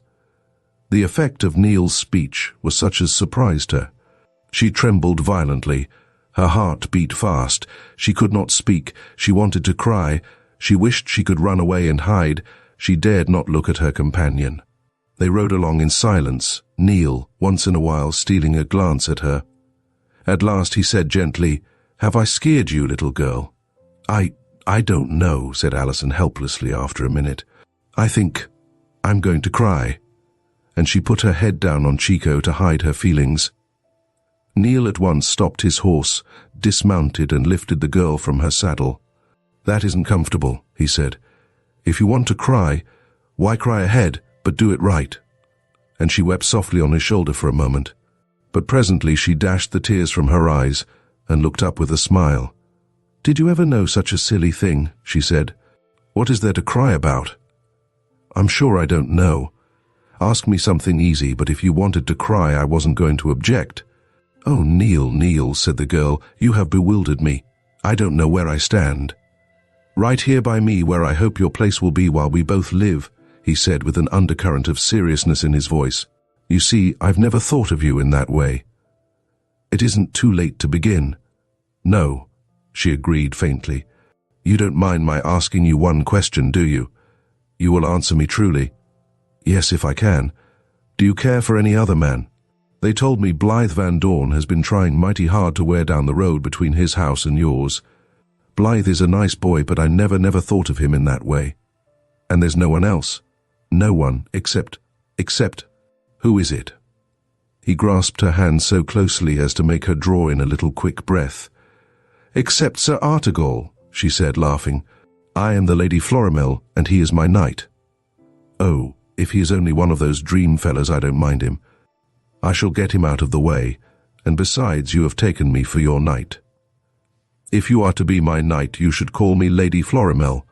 I don't mind calling you lady, little lady, that's all right, but I can't go that other hothouse name." Alison did not expect, and really did not desire, acquiescence in this, and assured him she would not exact it. "Shall we go on?" she said. "I think we ought. As you say, I've nothing to do but follow you." And they continued their way. "Was that why you came to meet me?" asked Alison after a pause. "Yes, I couldn't wait, you see." "Did you tell Christine?" "That I was coming?" "Yes." "No, not that." "What then?" "What you told John." "No. I'll have to think about it." "Laws, yes, please do. I'd feel mightily cut up if you didn't." "Neal, why will you always make me laugh?" "I don't always. Sometimes I make you cry." Alison chose to ignore this. "You'll have to go on that search for Steve." "I said I would. We will keep it a secret. I think that will be fine. And when you come back with Steve, that is where I shall take all the tricks." "But suppose I don't come back with him, what then?" "Oh, I don't know. I'll have to tell you that later. I am not going to think that you will come without him." Neal gave her a quick look, but her innocent expression failed to imply that she meant to give him encouragement by the speech, and he realized that it was as John had said, she was not yet wakened. "If you should come across the blatant beast," she said, turning a mischievous face towards him, "I hope you will not kill him yourself, but will get one of your squires to do it." "What squire? Old Jackson?" "You are so literal," said Alison, laughing. "I didn't mean him. I think I must stipulate that you read some of my favorite books so as to understand me better." "Can't you just tell me what those things mean without my reading about them?" asked Neal anxiously. And Alison could but laugh at his anxiety to escape from this evident infliction. Chapter 16. A Norther. The two, man and girl, had travelled along with so little speed that they were still several miles from home. They were now leaving the woods and were about to ascend a hill after having crossed a small bayou. Along the border of the woodland, which they would soon skirt for a short distance, the prairie opened before them, their trail leading directly across it. In a sky which an hour before had been of purest blue, great gusty clouds were gathering. At the top of the hill, a sudden puff of cool wind struck through the sultriness of the air. Before they had reached the prairie, a second cold blast made Alison shiver. "We're going to get a norther," said Neal. "We'd better be travelling, little lady, or you will feel it. You are rather thinly dressed." "It was warm when I started," said Alison with another shiver. "It will be a cold ride across the prairie," said Neal. "If there were a house between here and home, I'd leave you there and ride on for something to wrap around you. Foolishly, I left my blanket when I started out to meet you, and that's something a Texan ought never to do, part from his blanket. I should have had better sense myself than to have gone so far from home with nothing for an emergency. I didn't bring a blanket even for Chico." "Well, all of us are foolish sometimes," remarked Neal. "We'll just have to make the best of it and hurry on as fast as we can." The gale increased, and the grass of the prairie bent in long waves like those of the sea. They seemed to be riding between its rolling billows. Rain began to descend, and the cold steadily increased till Alison's teeth fairly chattered. Neal viewed her anxiously and tried to think of some way to alleviate the situation. "There used to be a little cabin somewhere in these woods," he said. "I wonder if I could find it without going much out of the way." "Pike Smith's cabin, do you mean?" "Yes, but what do you know about it?" asked Neal quickly. Alison hesitated before she decided to make a clean breast of it. "If you are going to undertake a search for Steve," she began, "I may as well tell you what I do know about it, for you will want all the information you can get. I don't feel any compunctions now." And she told him the story of her adventure with its consequences in giving them a clue to the cause of Steve's disappearance. Neal listened with grave attention, making no comment for some moments after she had finished what she had to tell. Then he said, "That was a pretty close shave for you, Alison, and I can't promise that I'll keep my hands off that man if I ever get within sight of him." Alison looked troubled, and gave a timid glance at Neal's stern face, so different in expression from an hour before. Here was a man who could be as relentless as he could be tender, and whose virile strength she had scarcely realized in her association with him, for the softer side had been that shown her. She had known him only as a good comrade, a man full of merry humours, though often, under certain influences, of gentle speech and delicate courtesy. She felt a sudden leaping of heart as she acknowledged her appreciation of those knightly qualities which permitted the existence of no dragon which might interfere with justice and right. "Even if he should really kill the blatant beast," said Alison to herself, "I do not think I could blame him." But she said aloud, "You remember I told you that you must allow somebody else to do any killing that may be necessary." Neal smiled grimly. "I'm making no rash promises. I shan't play any Injun tricks, but in a fair fight I am not saying what I'll do. It wouldn't be in reason for me to play baby where Pike Smith might happen to be. I think we'd better get out of the open, little lady, and see what shelter we can find in the woods. You're fair blue with cold, and it makes me unhappy to see you that way, while I haven't even a big neckerchief for you." He turned off into the woods, Alison following, and before long they had reached the hut which was so well remembered by the girl. Now the place was deserted, no smoke came from its chimney, no sound came from within. The door, sagging on its hinges, was easily pushed open. As Neal set foot inside some wild creature which had taken refuge there, dashed out and into the shelter of the underbrush.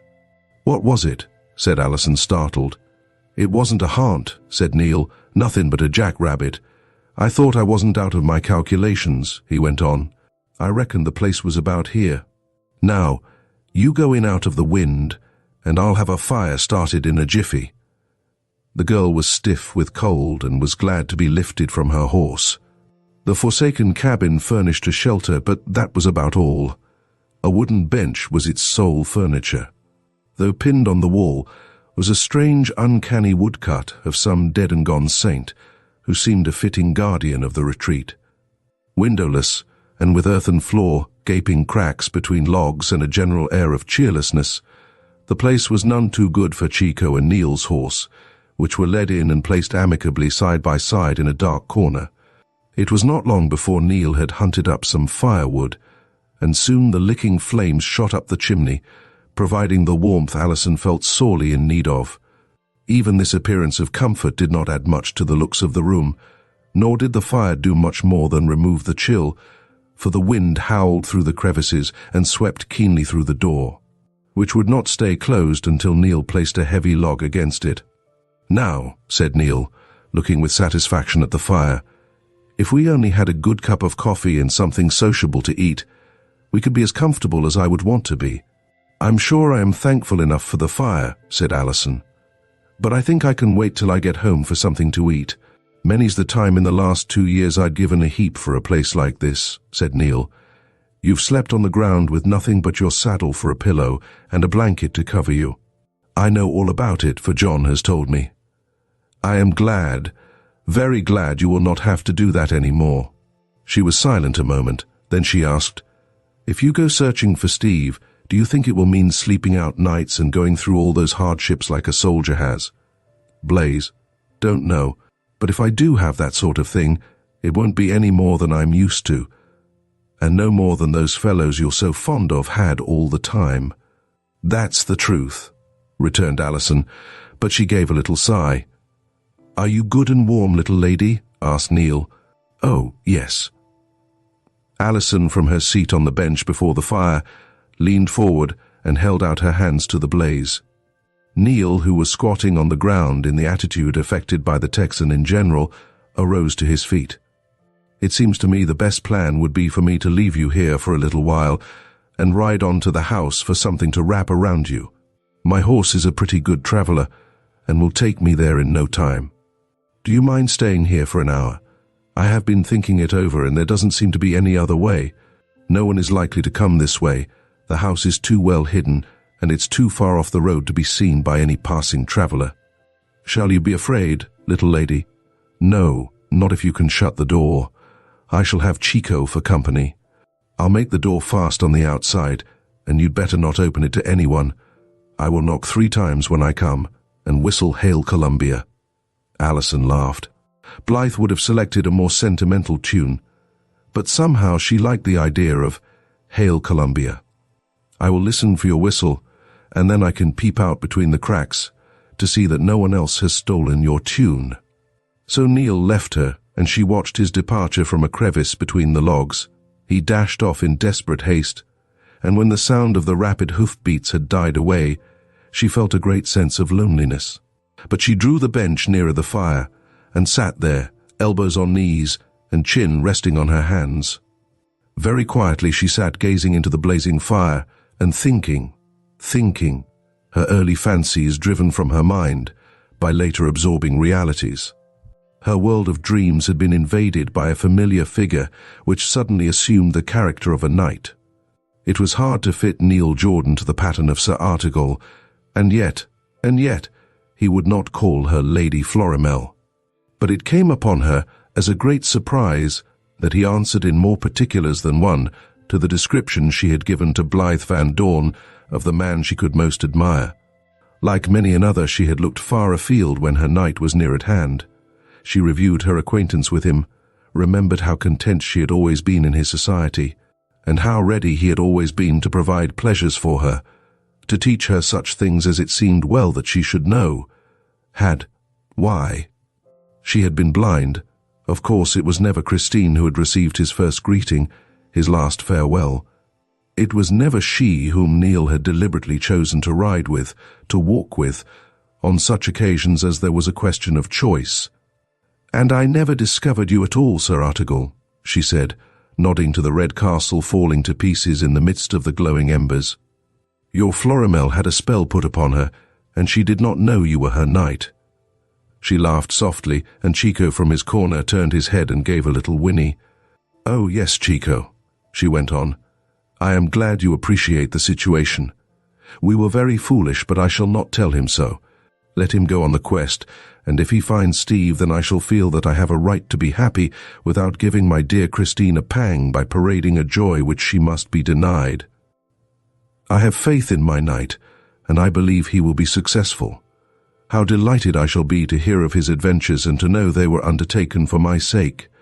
Christine would call me a romantic, silly thing to send him off in this way, so she shall not know, and when he comes back, she will be so glad that you will have only praise for my romantic notion.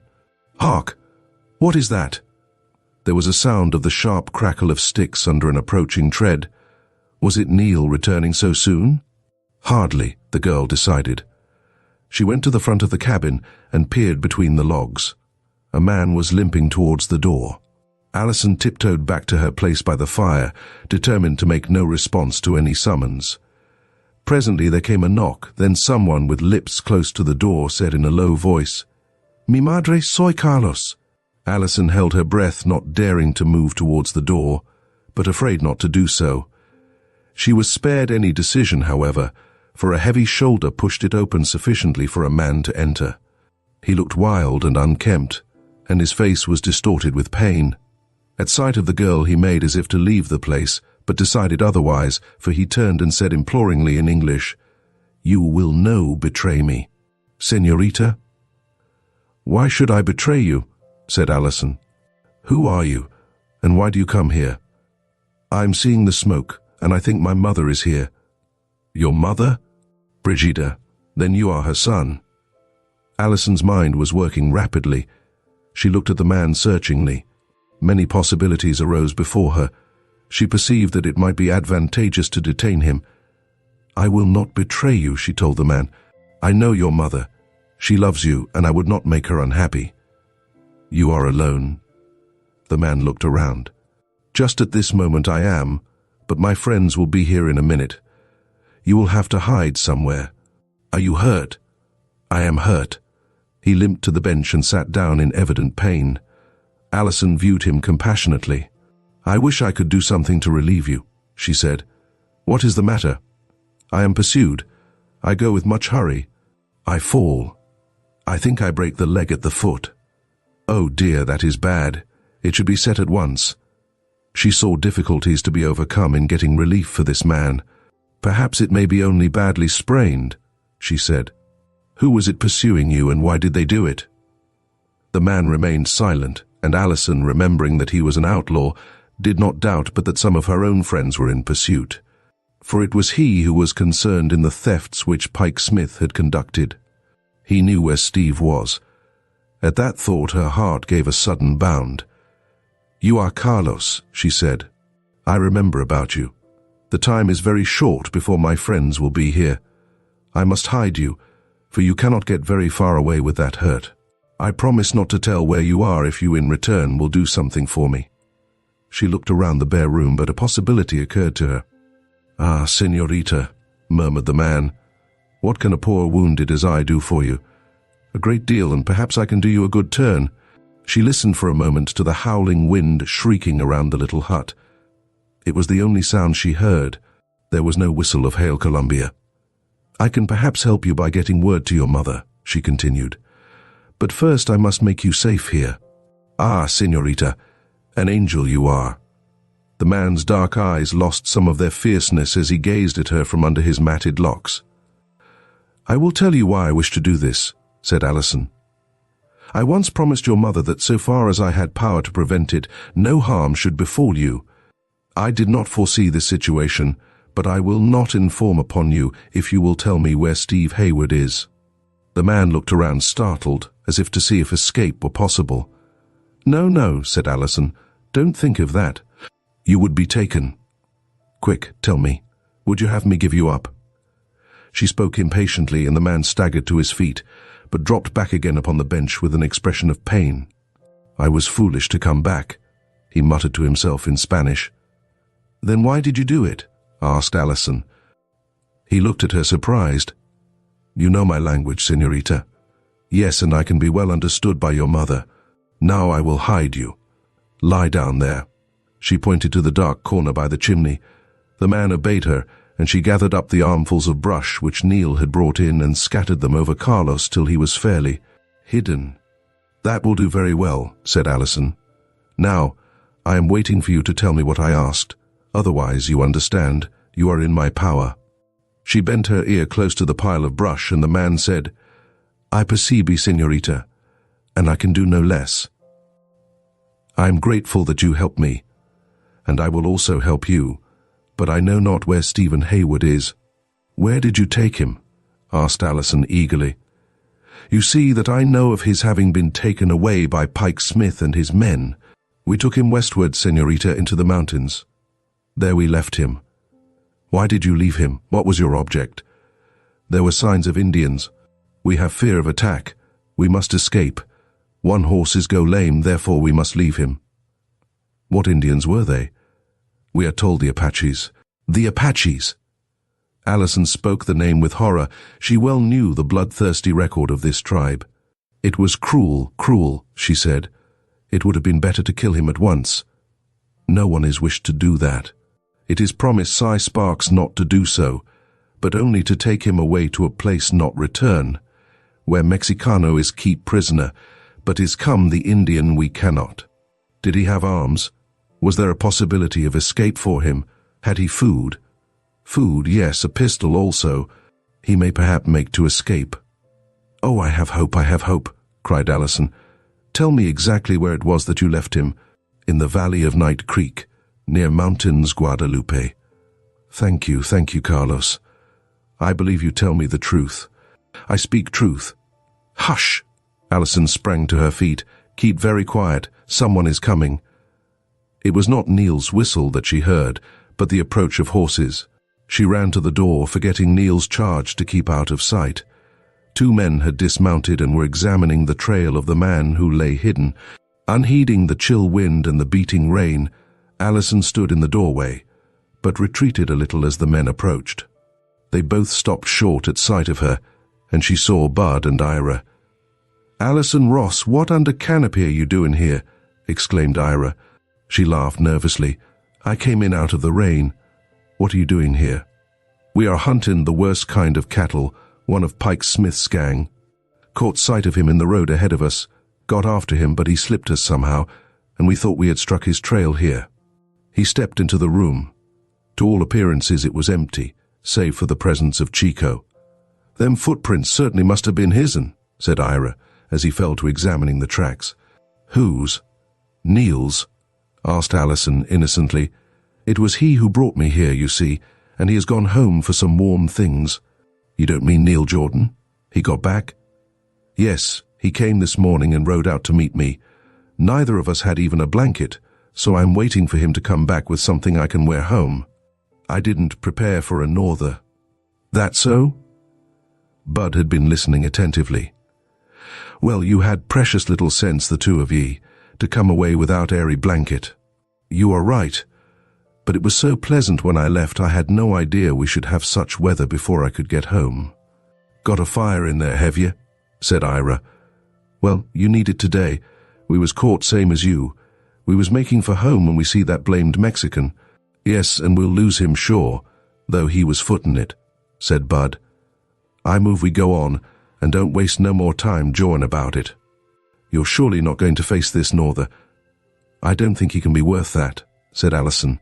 "We ain't sugar nor salt, and I reckon we faced northers before," said Bud. "It's the first time we've come on one of them fellows, and we mean to get something out of him. Sorry we can't keep you company, but I reckon you're safe till Neal comes." "We was on the wrong trail, Bud," said Ira. "I reckon we'll strike it further along." And to Alison's relief they rode away. They were scarce out of sight before Neal's cheery whistle was heard above the howl of the wind and the drip of the rain. Alison was at the door to meet the young man. "All right," he said as he came forward, blankets and wraps over his arm. "All right," she replied. "I've let the fire die down and, unless you are very cold, I think we'd better ride on. I shall be well wrapped up thanks to you, Sir Knight." She hastily slipped on the warm jacket and hood he had brought her, and pinned a blanket around her. "There, I think I can stand any storm," she said. "I look like a mummy." And they started forth, leaving the man hidden under the pile of brush. He will be dry and safe, even if he is suffering, thought Alison, and then she cudgelled her brains for an excuse to get word to Brigida without exciting suspicion. She was absorbed in her thoughts for a long time, but Neal did not interrupt her brown study. After they had again passed from the woods and had entered the way across the prairie, she turned to him and said, "Neal, would you think me a crazy lunatic if I asked you to go with me to the little Mexican village on the other side of the bayou?" "Now? In this norther?" "Yes, now." "What for? Can't wait, I suppose." "Not very well. The worst of it is that I don't want anyone to know about it, and I cannot even tell you why I must go. Can you trust me enough to go and ask no questions? I will tell you before you go away again, but I can't today. I want to see that woman, Brigida. And you are afraid she will die before tomorrow. Couldn't I go for you? Ain't it one of those errands those jays used to do for their young ladies?" "Oh, don't say young ladies," laughed Alison. "It does sound so commonplace. Say lady loves." "All right, little lady, love." He paused between the two words, and Alison felt the colour coming to her cheeks. "I don't want you to be uncomfortable any longer than need be," continued Neal, "and that's why I want to get you home. I am comfortable, and I shall be better satisfied to go if I can go today. All right. Have it your own way. As long as you don't take cold, I am willing to do anything that suits you. It is very mean of me to make you go when you have been riding all this time in the cold. That's nothing. I've been out in worse weather than this, and in company I liked less. It isn't so very far out of the way," continued Alison, "and it is much more sheltered. We shall not have the wind in our faces at any rate." So they turned off and followed the edge of the woods in another direction till the village of adobe huts was before them. Chapter 17. Alison Awakes. An hour later, the little Mexican settlement was left behind. Alison had seen Brigida, had given her warning, and had received tearful thanks and repeated blessings. "You must get him away from there at once," Alison had told her, "or he may be discovered." And Brigida had assured her that there were friends and relatives who would go to the assistance of Carlos. So the girl came out of the stuffy adobe house where chickens roosted on the chairs, a gamecock, tied by the leg, occupied one corner, and where a huge bed took up most of the space. She wore so happy a face that Neal could but smile in return, and in spite of the rain and the piercingly cold wind, they made a joyous journey the rest of the way. "Neal," whispered the girl as he lifted her down before her own door, "you are my own true knight. I don't know another who would have let me have my way without a word, who would have trusted me as you have done." And at the look she gave him as she passed into the house, he felt that her hour of waking was at hand. Christine was ready with a roaring fire, hot coffee and dry clothes for her sister. "Bad, naughty child," she exclaimed. "Why did you stay so long, and why did you go off no better protected? You might have perished with cold if you had been alone. Come in and get warm, and then I will show you what Neal has brought me." "I am not so very cold," declared Alison. "We had a good fire at the cabin, and I was well wrapped up when we started, and then we came around the longer way so we did not face the wind." "The longest way round is the shortest way home," sang Christine, who seemed in a merry mood. "Isn't it good to see Neal again? John is so glad he is back. For all one can say, no one else is quite so companionable to John. He says that though Neal is always ready for a frolic and is no prig, he never forgets that he is a gentleman, and he never disgraces himself by using bad language and by carousing in the dreadful way some of his comrades in arms did. Yet he always had their respect and confidence." "I know all that," replied Alison, her eyes shining. "Come up, and I will show you my present," said Christine. "Such a rare piece as it is. I'll wager mine is the best. Has Neal told what he has brought you?" Alison was obliged to confess that he had not, but declared that she knew it was finer than her sister's. The two men were out putting up the horses while the girls were upstairs. The girls could see them as they tramped back through the slashing rain. Alison watched their approach from the little window of her room.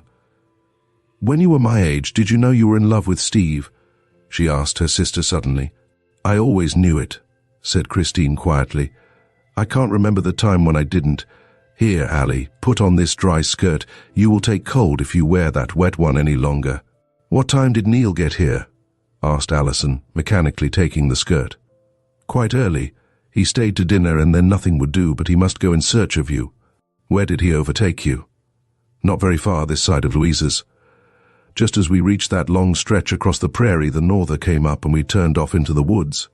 It's lucky you did. See, here is the beautiful thing he brought." She spread out a piece of gorgeous embroidery for Alison to admire. "It would make a magnificent apron," she said. "Too magnificent. Where would I wear such a thing? To spend the afternoon with Hannah Maria?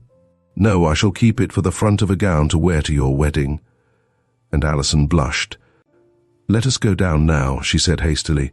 "The boys have come in."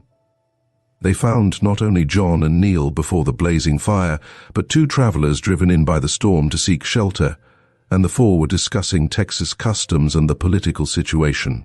"I was asked yesterday when I gave my name to a man," said one of the travelers, "what my name was in the States." Rather a sharp comment upon the character of the immigration to Texas, I thought. "It is too bad that so good a country should receive so large an overflow of shady individuals from the States," returned John.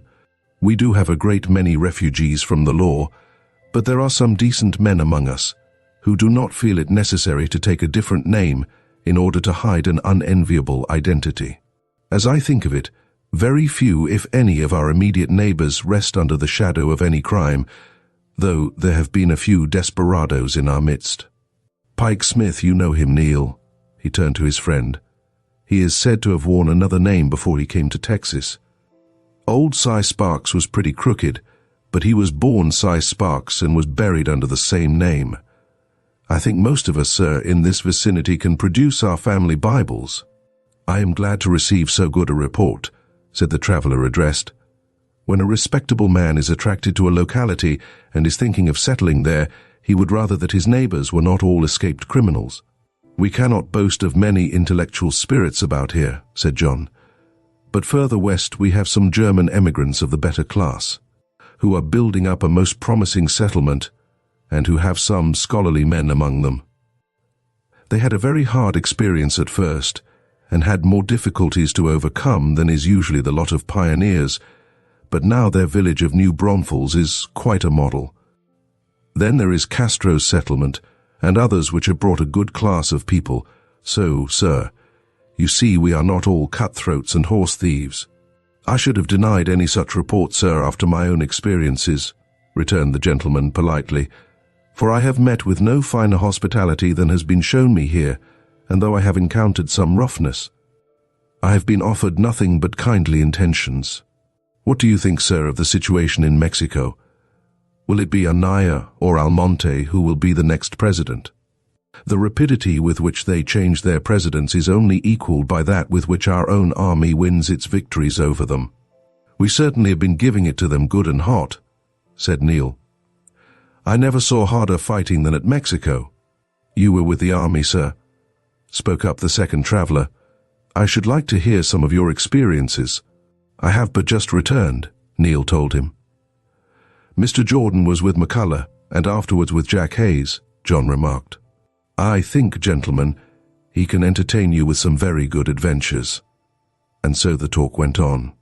Alison, sitting by her brother's side, listened eagerly to Neal's tales of scouting parties, of raids, of hairbreadth escapes. And in her interest in the Texas, Ranger forgot that there ever existed in her imagination such a person as Sir Artegall. So did the present drive out the past. Outside, the norther still raged.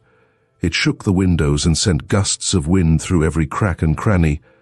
But inside, before the cheerful fire, the company did not mind the gale, and the strangers, glad enough of such comfort and of such excellent companionship, were rather pleased that they were compelled to defer their journey till better weather. It was the third day before the storm passed over, and then it grew suddenly mild and summer-like. The guests remained until the sun came out, and then with many courteous speeches went upon their way. During the time of their stay, Alison had not had much opportunity of seeing Neal alone, nor had any news of the outside world reached her. She wondered if Carlos had escaped. The weather surely was in his favor, and she believed there was now no longer any danger in his direction. She determined, however, to tell Neal nothing till he should be ready to depart upon his quest.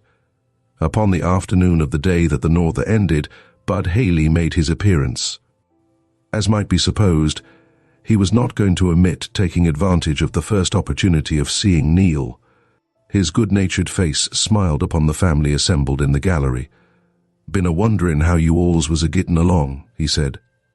"I wanted to start out 2 or 3 times, but Hannah Mari wouldn't hear to my doing nothing but hug the fire.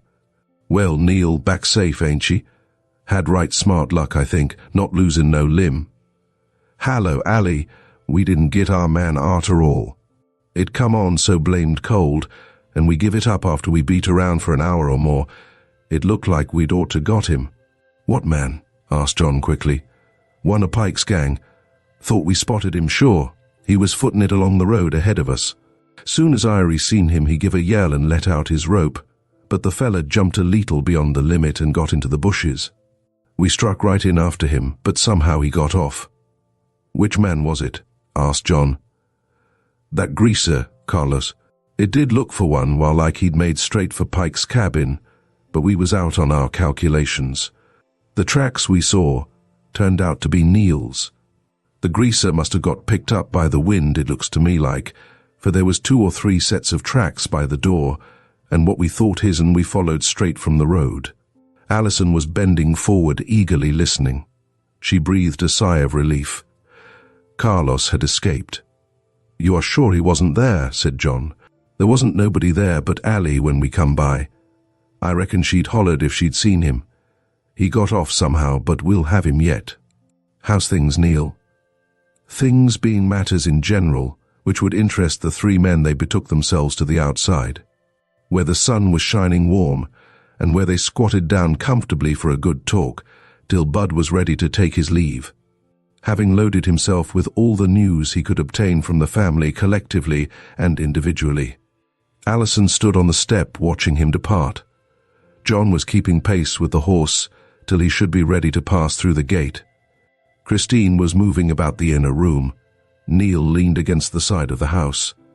"Little lady," he said presently, "got anything to tell me? I reckon I'll be starting off in the morning." "So soon?" The words came with unrestrained tones of regret. "Yes, don't you think I'd better be hitching along?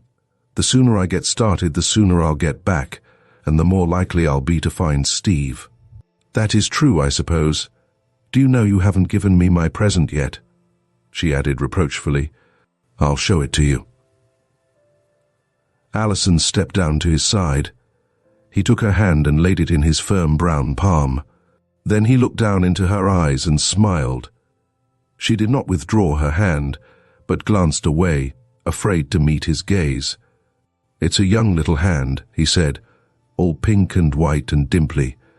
It oughtn't to work too hard." "Oh, it doesn't," said Alison, laughing. "I do no more than I should, though now there is more to look after, the Negroes to see to, and my own sewing to do. I don't want my hands to be idle ones, for Satan finds some mischief still, you know the rest." Neal did not answer, but lifted the hand and touched his lips to the rosy palm. Then, still holding it in his firm clasp, he said, "Come, let's take a walk. Where's that little place you used to call your castle in the chaparral? Is it all overgrown?" "No, for I have had Pedro keep it cleared. Lolita and I are very fond of going there. I think the sun will have dried it up enough for us to go if you want to see it. Wilt come to my castle, Sir Knight? I have matters of grave import to discuss with you." Neal chuckled but became grave before they reached the place. "This is the moat," said Alison when they reached the tree, "and this limb is the drawbridge. Now I'm over." She dropped down lightly and they stood side by side in the circle. "Now," said Alison, "look up into the tree or the sky somewhere till I tell you something." "Why not look at you?" "Because. After such an excellent reason, I will look anywhere but at you." "All right. Fire ahead, Alison." And Alison told him of her meeting with Carlos, of the information he had given her, of her promise to his mother, concluding with, "And that was why I had to see Brigida that day." "I see." Neal was silent for a moment. "Do you think I did wrong?" asked Alison anxiously. "No, not from your standpoint. I reckon anyhow you did right. The fellow is ignorant, and from what I have gathered, was only a tool in Pike Smith's hands. He'll have to leave the country, though, if he wants to save his neck. I warned Brigida of that. Do you know where that Night Creek is?" "Just about." "Is it far?" "Right smart of a ways. You've got me some lines to go on. You haven't told anybody about your going, have you?" "No. I told John I was going off on some business, but I did not say where. I am glad you can start me on the right track." He did not say that even this was vague enough information, and that the journey presented more dangers than she knew. "Now where is my present?" said the girl, holding out her hand. Neal fumbled in his pocket and brought forth a small packet which he gave her. Alison opened it eagerly. "Oh, how beautiful!" she exclaimed as she disclosed a hoop of yellow gold set with a single fine emerald. "I never had a ring before," she said, slipping it on her finger and viewing it admiringly. Then she took it off and looked up at him. "I don't believe I will wear it, just yet," she said hesitatingly. "But when I come back—" "Yes, I think so. Thank you very, very much, Neal. It is a very beautiful present, much too good for me." "I thought you were a princess or a lady somebody or other." "Yes, so I like to imagine, but I'd rather not wear the ring if you don't mind." "Wear it when you please, little lady. I ought to give you my colors to wear. Here, let me have your hat." She took the broad-brimmed sombrero and twisted in with its gilt cord a blue ribbon she wore. "There," she said. "You are fairly decked. You haven't a shield, and I haven't a sleeve embroidered with pearls, but those are my colors. I wish I could give you something better to remember me by when you have brought me such a beautiful thing as this." She gazed down at the ring which she held in her hand. "Do you think I am likely to forget you?" "Oh no, I am too conceited for that. There is one thing I should like. You know, it is possible. Anything is possible. I might not come back." Don't say that." Alison looked at him in alarm. "Is it going to be very, very dangerous?" "Not more so than any other undertaking. Not as much so as going to war or as heaps of Injun fights." "Oh, then, I don't feel so badly as if it were something worse. And what is it I can give you?" He took both her hands, the ring clasped between them. "You can give me one kiss to remember," he said very gravely, very tenderly. She dropped her eyes to the strong, muscular hands enfolding hers. Over her came a partial realization of what he was about to do for her sake, of what he might have to endure before she should see him again. She lifted her face as a child might, and he kissed her gently. Then he released her hands and stood looking at her. The red blood rushed to her cheeks. She seemed so young, so innocent, that he felt a reverence for her as truly as did any knight for his lady. At this moment, Christine's voice was heard calling, "Alison, Alison, where are you?" "Oh, I must go," murmured the girl, and still clasping her ring, she caught the limb of the tree, found her foothold and reached the road, leaving Neal to follow. She held out the ring in her palm when she came up to her sister standing on the step. See, my present," she said exultantly. "Isn't it beautiful?" Christine took the ring and examined it carefully. Then she looked at the girl searchingly, but Alison's eager face showed no consciousness. "It is beautiful," said Christine. "Are you going to wear it?" A soft color swept over Alison's face. "No, not yet," she said, and passing her sister, she went into the house. Christine looked after her and sighed gently. The next morning Neal took his departure, his last smile and hand-clasp for Alison. "I'll come back as soon as I can," he said. "And you will write?" she asked. "If I can, if I have anything to tell." And he rode away. "My knight goes forth," whispered Alison to herself. She watched him between the waving sweep of prairie till he was lost to view. Then she turned to her sister and said wistfully, "Oh, Christine, I shall miss him so. I shall miss him so." "Why, my dear, my dear?" Christine looked with tender concern at the eyes full of tears. "Does it matter so much to you?" I don't know," replied Alison, rushing up to her room. All day long she thought of him who had ridden towards the west. In the evening she got out her copy of The Fairy Queen and pored over it till her mind was full of the terrors of the forest of hidden foes, of wounded knights, of desperate combats, and she dreamed of them, and waking in the middle of the night, started up imagining she saw Neal in the hands of fierce Indians. "The Apaches! The Apaches!" she cried out, and sank down on her pillow, sobbing convulsively.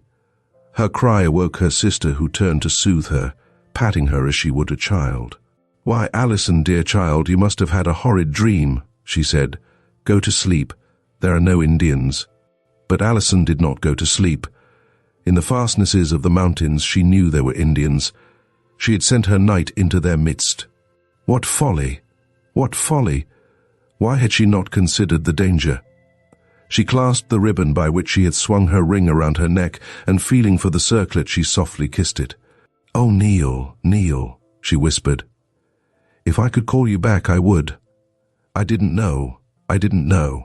She lay very still listening to Christine's quiet breathing, and it came over her that now for the first time she comprehended the meaning and the misery of hope deferred. "I was thinking of you, and not of him, Christine," she murmured. "And you have not given up hope in all this long while. Then why should I so soon? They will come back together." And seeking her sister's hand, she held it till she slept.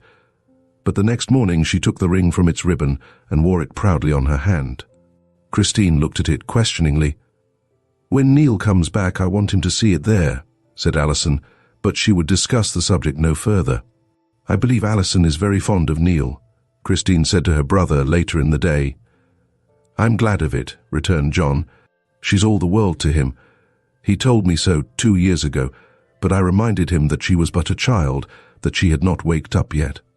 "She has waked up now," said Christine. Chapter 18. Lolita. All winter long Alison hoped for news from Neal, but not so much as a word had come when spring was fairly arrived.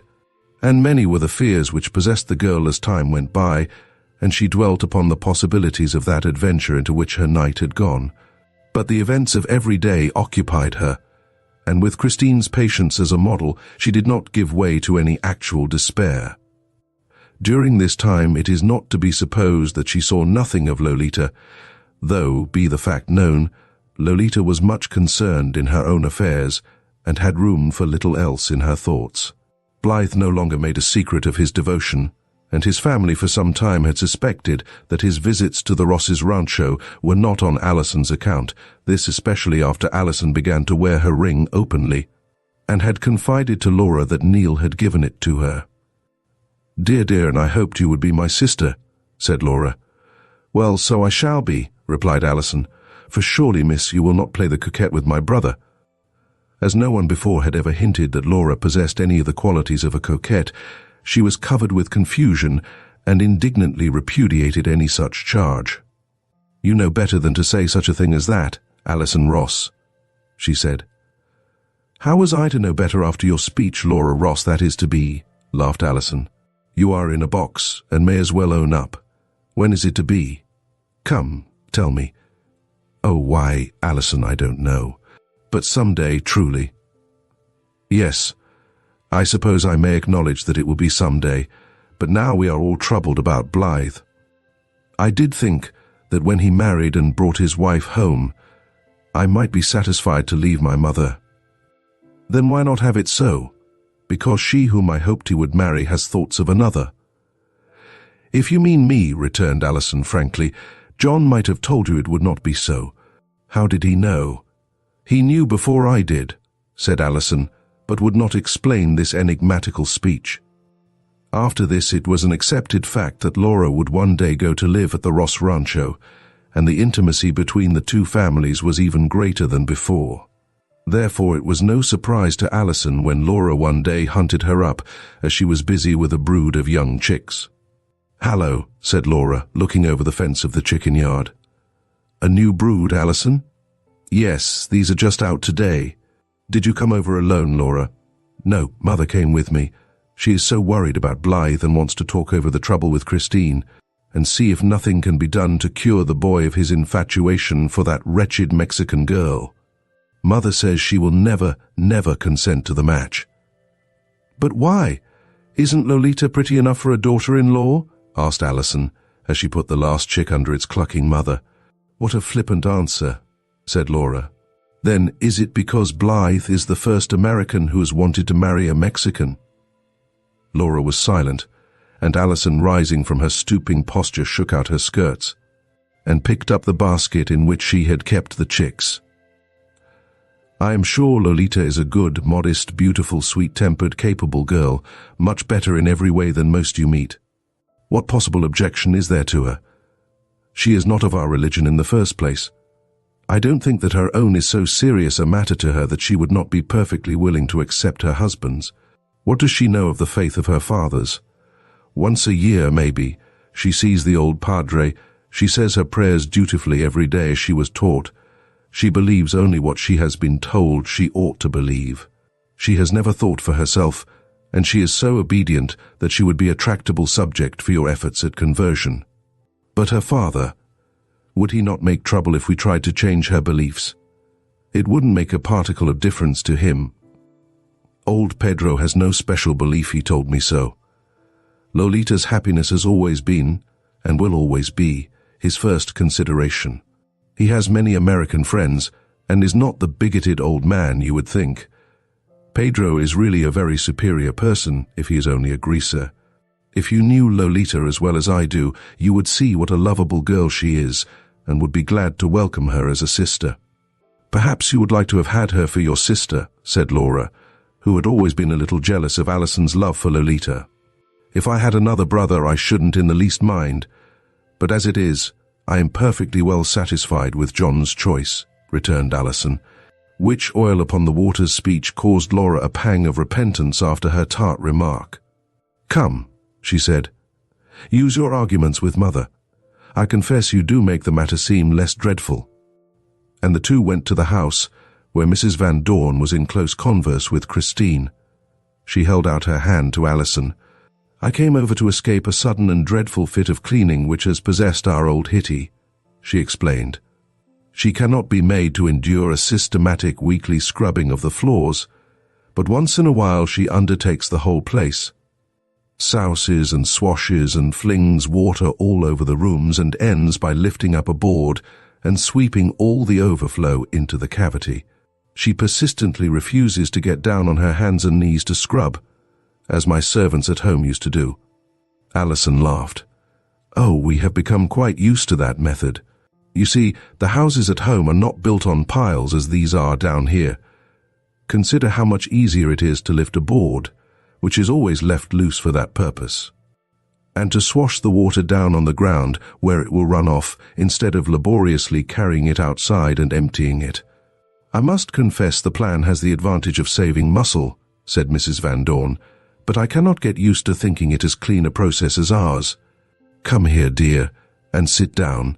Christine and I have been talking over a matter much more serious to me than house cleaning. I want you to assure me that this is but a youthful madness of Blythe's, and that I really am to welcome to my home a daughter, much more to my taste than a wretched little Mexican. But my dear Mrs. Van Dorn, if you mean Lolita, she is not the wretched little Mexican you think. I assure you she is of good Spanish stock, and except for the prejudice against Mexicans which Texans hold, I don't see why she shouldn't be as acceptable as any other girl. Have you met her? Have you talked to her? She is not uneducated and has the sweetest manners. I have seen her, but I have held no conversation with her. Don't you think her very beautiful? She is very pretty, I am obliged to confess, though I always prefer a fairer style of beauty, however that is but a matter of taste. But to think of my only son's marrying one of her class is something I cannot endure. Would you rather he would marry Eliza Jane Binney or an Ella Stuckett?" "Oh, my dear, why need he marry either of them?" "Ah, Alison, why cannot you save him and us from an unfortunate alliance? He is very young, barely of age. If you would but encourage him, he would probably get over this fancy." "I couldn't encourage him for 2 reasons," replied Alison. "One is that I could never be so disloyal to a friend as to try to steal away her lover. Lolita's friendship is dear to me, and I want to be worthy of it, because I love her. The other reason is," she looked down at the sparkling jewel on her hand, "that there is someone else whom I would not give up for any man living." Mrs. Van Dorn looked the disappointment she felt, and released Alison's hand which she had been holding. "In that case," she said, after a moment's silence, "I suppose I must give up the hope I have indulged in this year past. My only chance is to appeal to the girl. I suppose I can see her." She turned to Christine. "Please don't say anything to hurt her feelings," said Alison impulsively. "My dear," replied Mrs. Van Dorn with dignity, "I hope I know enough not to willfully injure anyone. If the girl has the good sense and the refinement you invest her with, she will understand what I wish to convey without many words of mine. Christine, will you go with me to her house? And then, if you do not mind, I should like to see her privately." Christine had no alternative but to consent, and the two started for the small cabin just outside the door, of which Lolita was busy with her tortillas. She was singing a little song, "Baila Preciosa Nina, Baila Sin Mastada." It had a sweet and spring-like melody, though a minor cadence ran through it, in spite of the joyous movement it suggested. Mrs. Van Dorn could but admire the picture the girl made against the background of spring green, her arms moving with youthful grace as she slapped her tortillas from hand to hand, keeping time to her song. As she saw who accompanied Christine, she looked up with a startled expression, and the tortilla fell to the ground unnoticed. She stepped back as if to retreat, and then with eyes downcast, came forward and stood the pattern of girlish confusion. "Lolita, this is Mrs. Van Dorn who has come to see you," said Christine, and Lolita made a timid obeisance. It was a moment fraught with terror for her, and she would willingly have escaped. But her courtesy did not forsake her. "My father's house is yours, Signora," she said. "Will you enter?" "Is it not more pleasant outside?" said Mrs. Van Dorn. "I will sit here, if you will allow."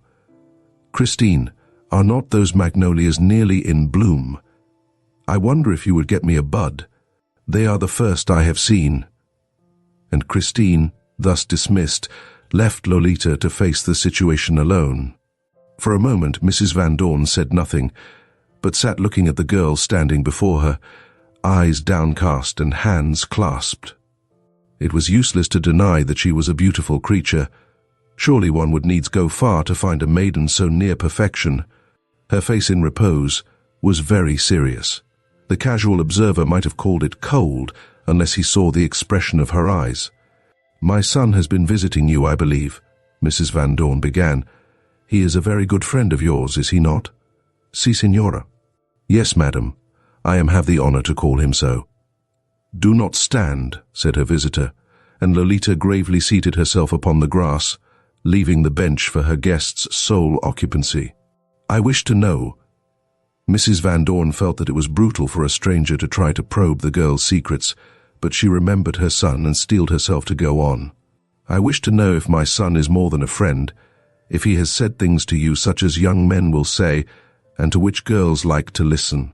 Lolita raised her solemn eyes. "He has said many beautiful things to me," she answered. "He has asked you to marry him, perhaps, and you have answered, what?" "He has my heart," said Lolita simply. One who thought her cold should have seen the light of deep emotion which overspread her face. Mrs. Van Dorn hesitated. It was difficult to go on. This was no worldly wise damsel ready to assert her rights, to defy interference, to claim her own. What could a mother say to such a girl as this? "My son is very ambitious," she continued. "We are ambitious for him. My husband wished him to study law, and some day he might rise to be a judge. It is my wish also. He is my only son. I have great hopes in him.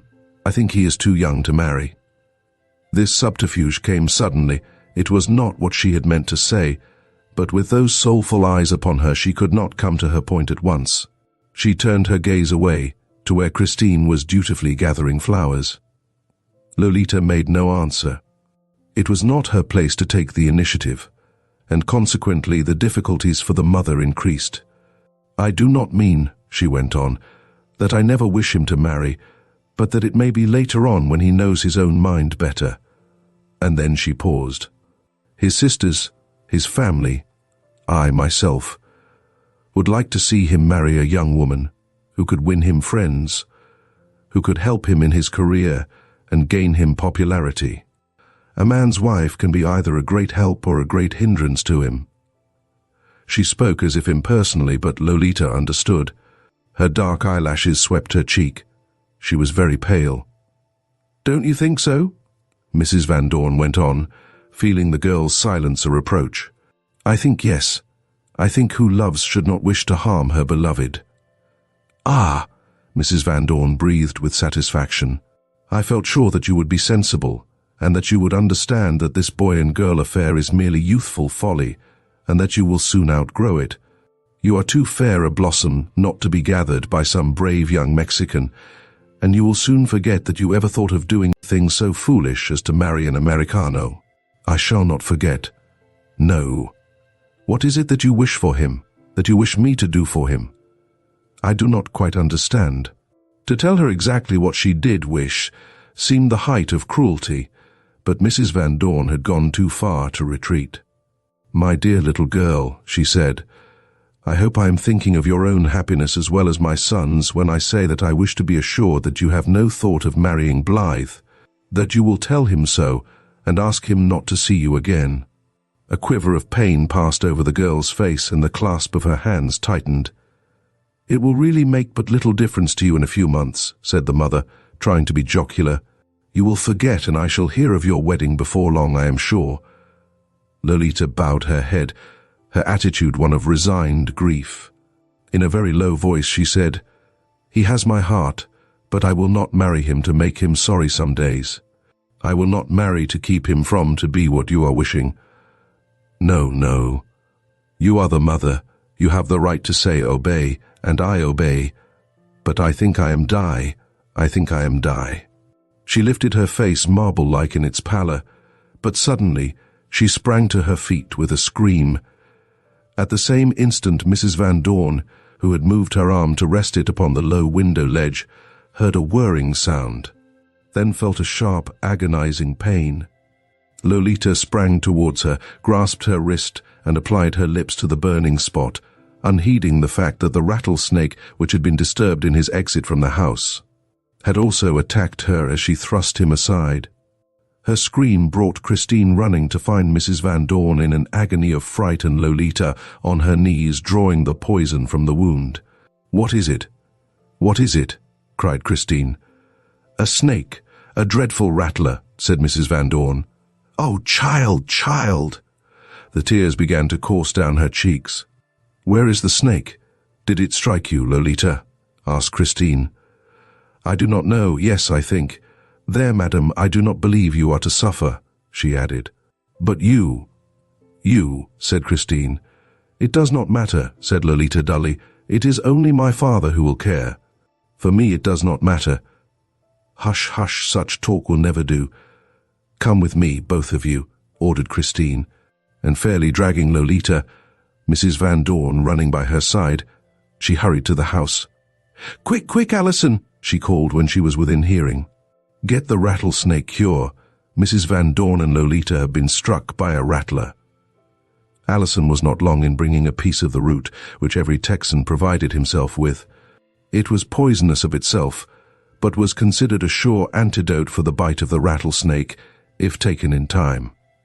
In Mrs. Van Dorn's case, it was quite positive that Lolita's prompt measures had been effective, but the girl's condition was doubtful, and among those who tended her, Mrs. Van Dorn was the most devoted, her tears never ceasing to flow as she did so. Laura was completely unnerved, even after she knew that her mother was out of danger. Mrs. Van Dorn drew her to one side. "I cannot leave while that child is in the least danger," she said. "But you had better go home, Laura. Tell them I am detained and send Blythe to me as soon as you can." In the course of an hour it was decided that the antidote had proved efficacious and that Lolita was in no danger. Though this fact seemed to bring her little satisfaction, Alison, who hovered over her and spoke caressing words to her, did not marvel at her drooping appearance, though it gave Mrs. Van Dorn a sharp pang. Pedro had gone to the village, and therefore was not on hand to share the general anxiety, a fact of which all were glad. Not even when Blythe entered did Lolita's demeanor change. She sat with head drooped on her breast and made no movement to speak to anyone. Mrs. Van Dorn hurried out with the others to meet him. my son," she cried. "We have had a great escape. Your mother was struck by a rattler and might have died but for that dear child Lolita Garcia." The tears came again to her eyes. And what had I done? Struck her as cruel a blow as it was possible for woman to strike, and she received it with meekness and obedience, rewarding me a moment after by utterly forgetting herself and trying to save me. "Oh, Blythe, Blythe, I give up. I have no word to say against your choice." She put her head down on her son's shoulder and wept softly. Then she led him to the room where Lolita sat as motionless as a statue. Dropping on her knees by the girl's side and touching her lips to the dull purple spot on the round, smooth arm, she said, "Dear little girl, here is my son. Will you tell him that he has a very cruel mother, but that you forgive her and will be her daughter someday? For she has suddenly realized that a true heart and an unselfish spirit are worth more than honors or fame can bring. Lolita, dear little Lolita, I want you to call me mother." The light that never was on land or sea glorified Lolita's face as Blythe, forgetting all else, even his mother, thought only that he had come near to losing Lolita. And taking her in his arms, he murmured the words she loved to hear, "Mi corazón, mi vida, mi alma." "I have but one request to make," said Mrs. Van Dorn after the three had settled down happily side by side. "You will not marry for a year or so yet, will you, my son?" Blythe looked down at the girl beside him. "It shall be as Lolita says." "You must always do as your mother wish," she said softly, and at this continued evidence of her sweetness, the mother's last regret vanished. Going to the door, she called the others. "Come in, girls, congratulations are in order. I wish to announce the engagement of my son, Blythe Van Dorn, to Miss Lolita Garcia." She could not have chosen a moment more fortunate if she had wished the matter quickly to be noised abroad, for Hannah Maria had seen Laura riding by, had stopped, and had learned of the disaster. So, gathering together her most notable remedies, she started forth at once, appearing in her dun-colored costume just in time to hear the announcement. "Well now," she exclaimed, "ain't I lucky? I started out to nurse the sick and I get in just in time for a love story. Ain't it just my good luck? My, I certainly am glad I come." She beamed happily on Blythe, offered him her snuffy fingers, and kissed Lolita with expansive affection. "It's wonderful," she said. "How love gets its way. I reckon that's for why the master made rattlers." For Mrs. Van Dorn had not hesitated to confess that she had attempted the role of cruel parent, and that she had failed in the face of Lolita's lovely behavior. "I'll just have to hurry back and tell Bud," Hannah Maria went on. "Come over soon, gals, and you bring Lolita, Blythe. You hear me, gals, your times are comin'. Just look how love is a-workin' out. Thar's John and Laurie, and Lou and Irie, and now these two. Just keep on lookin' fer your Mr. Right, Allie, he's comin' along. And you too, Tina, don't give up a-hopin'. Folks has come back after 20 year." And she rode away on her old white mule, enveloped in an atmosphere of romance. Chapter 19. The Return of Sir Artegall. Spring had expanded into summer, the magnolias had given place to gaudier blooms, and still came no word from Alison's knight. She had kept the secret of his quest well, but because of his long absence and the continued silence, Christine began to fear that he, like many another, had been ready to love and ride away. And she noted the sober moods of her sister, with a sympathy born of her own experience. Christine was listless. This hot summer weather, her usual alertness of manner had left her, and there were days when she rested a great deal, when a sharp headache would send her to a darkened room's seclusion and quiet. It was one of these times when Alison left her sister to procure possible sleep and stole softly downstairs. The day's greatest heat was over, for the sun had set. Alison walked slowly down the path to the gate and stood there looking westward. Many, many times had she turned her eyes in that direction to see but the waving grass of the prairie against a line of cloudless sky. This evening the west was gorgeous, with piled-up masses of purple and red. Along the horizon, a flaming yellow burned. "It is like a fire," thought Alison, "a fiery furnace." Presently against the yellow streak appeared two moving specks. Alison watched them idly, 2 birds perhaps. But as they grew larger and larger, she perceived that they were men riding leisurely towards her. She watched to see if they would turn off where the road diverged and went on past the wood towards Louisa's house. But they kept on, coming nearer, nearer, till what at first was but idle curiosity on the part of the girl became intense interest. Surely there was something familiar in the square shoulders, the set of the head, the easy carriage of the man upon the right. Her heart beat tumultuously. Her eager eyes never took themselves from those advancing figures. Now they had passed the woods and were turning up by the chaparral at the angle where Pedro's cabin stood. They halted here a moment, then came steadily on. Alison clutched the fence hard. There was a buzzing in her ears. Her pulses were flying. Nearer and nearer they came, till she saw that they were indeed no chance travellers, but Neal Jordan, and could it be Stephen? That slight, gaunt man swaying in his saddle. The world was now bathed in a golden glory. Purple and red had changed to rose and grey overhead. The yellow flame had crept up like a mounting fire till it overspread all the west, illumining tree and shrub and prairie grass.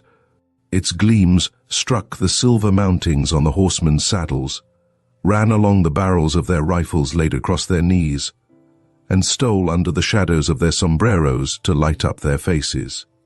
The girl uttered a smothered cry, a sob of joy, and turning, rushed to the house and up to the darkened room where her sister lay.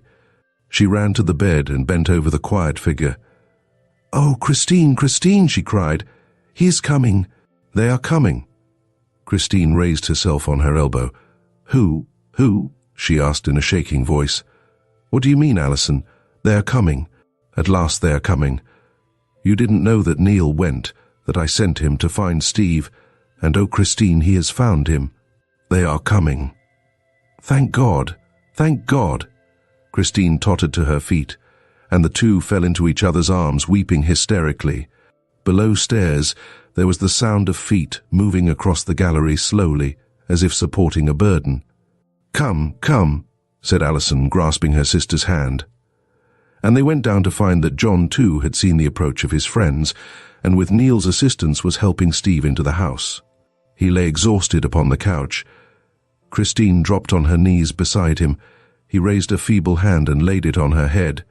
"I've got here at last, Tina," he said. "I thought I'd peg out before I did, but Neal kept me up, God bless him." Christine had no words. She could only kneel there sobbing. All the pent-up grief of the past years found vent at last. He had come, and although pale and thin and worn, he was safe. Under a mask of lightness, Alison hid her real feelings. She looked at Neal and laughed. "Well, little lady," he said, "I did it." "So I see," she returned. "Right glad am I to welcome you back again, Sir Artegall." She backed away towards the door between the rooms. "And my reward," said Neal, following her up. "I promised you my hand, didn't I?" She slipped through the door and swung it together, holding it fast. Presently she opened it a crack, and her hand wearing its ring appeared. "Here it is," she said. With a quick movement, Neal flung the door open and caught her. Then the door swung to and they passed out into the open air. The soft dusk had settled down suddenly. The jar of night insects was beginning to be heard. Dim-winged moths fluttered out from their retreats. From the vine over the porch a mockingbird sent forth its song. The yellow glory had faded to a tender line of palest light along the west. Alison stood facing it. "You have given me your hand," said Neal, "but you know I said I wanted your heart with it." Alison, suddenly subdued, and with a memory of those months of long waiting, dropped her flippant manner. "You have it, Neal," she said very seriously. "Then you think your knight has won his spurs? All that knight ever won is not too much for you. I don't care anything more for Sir Artegall. I am perfectly satisfied with Neal Jordan." "He's no such hero as you pretend," said Neal, looking down at her and holding her hands in his. "There's a good many kinds of sense I haven't got, Alison, my darling, and I reckon I shall make you mad pretty often on account of what I lack, but I reckon even a smart lawyer couldn't work out more ways of loving you." "As if you needed to tell me that," she replied. "Is there another man in the world would have had sense enough to find Steve? Come, I want to speak to him. I have had no chance, and we want to hear the story of your adventures before you entirely give up your knightly character." "Just a minute longer," begged Neal. "No, we shall have a lifetime in most of which we shall have no society but each other's. Let's be generous now and give someone else a share while we can." And she ran into the house, leaving him to follow. Christine was sitting quietly by Steve's side, her hand in his. John was pacing the floor. He stopped his walk as Alison entered, with Neal behind her.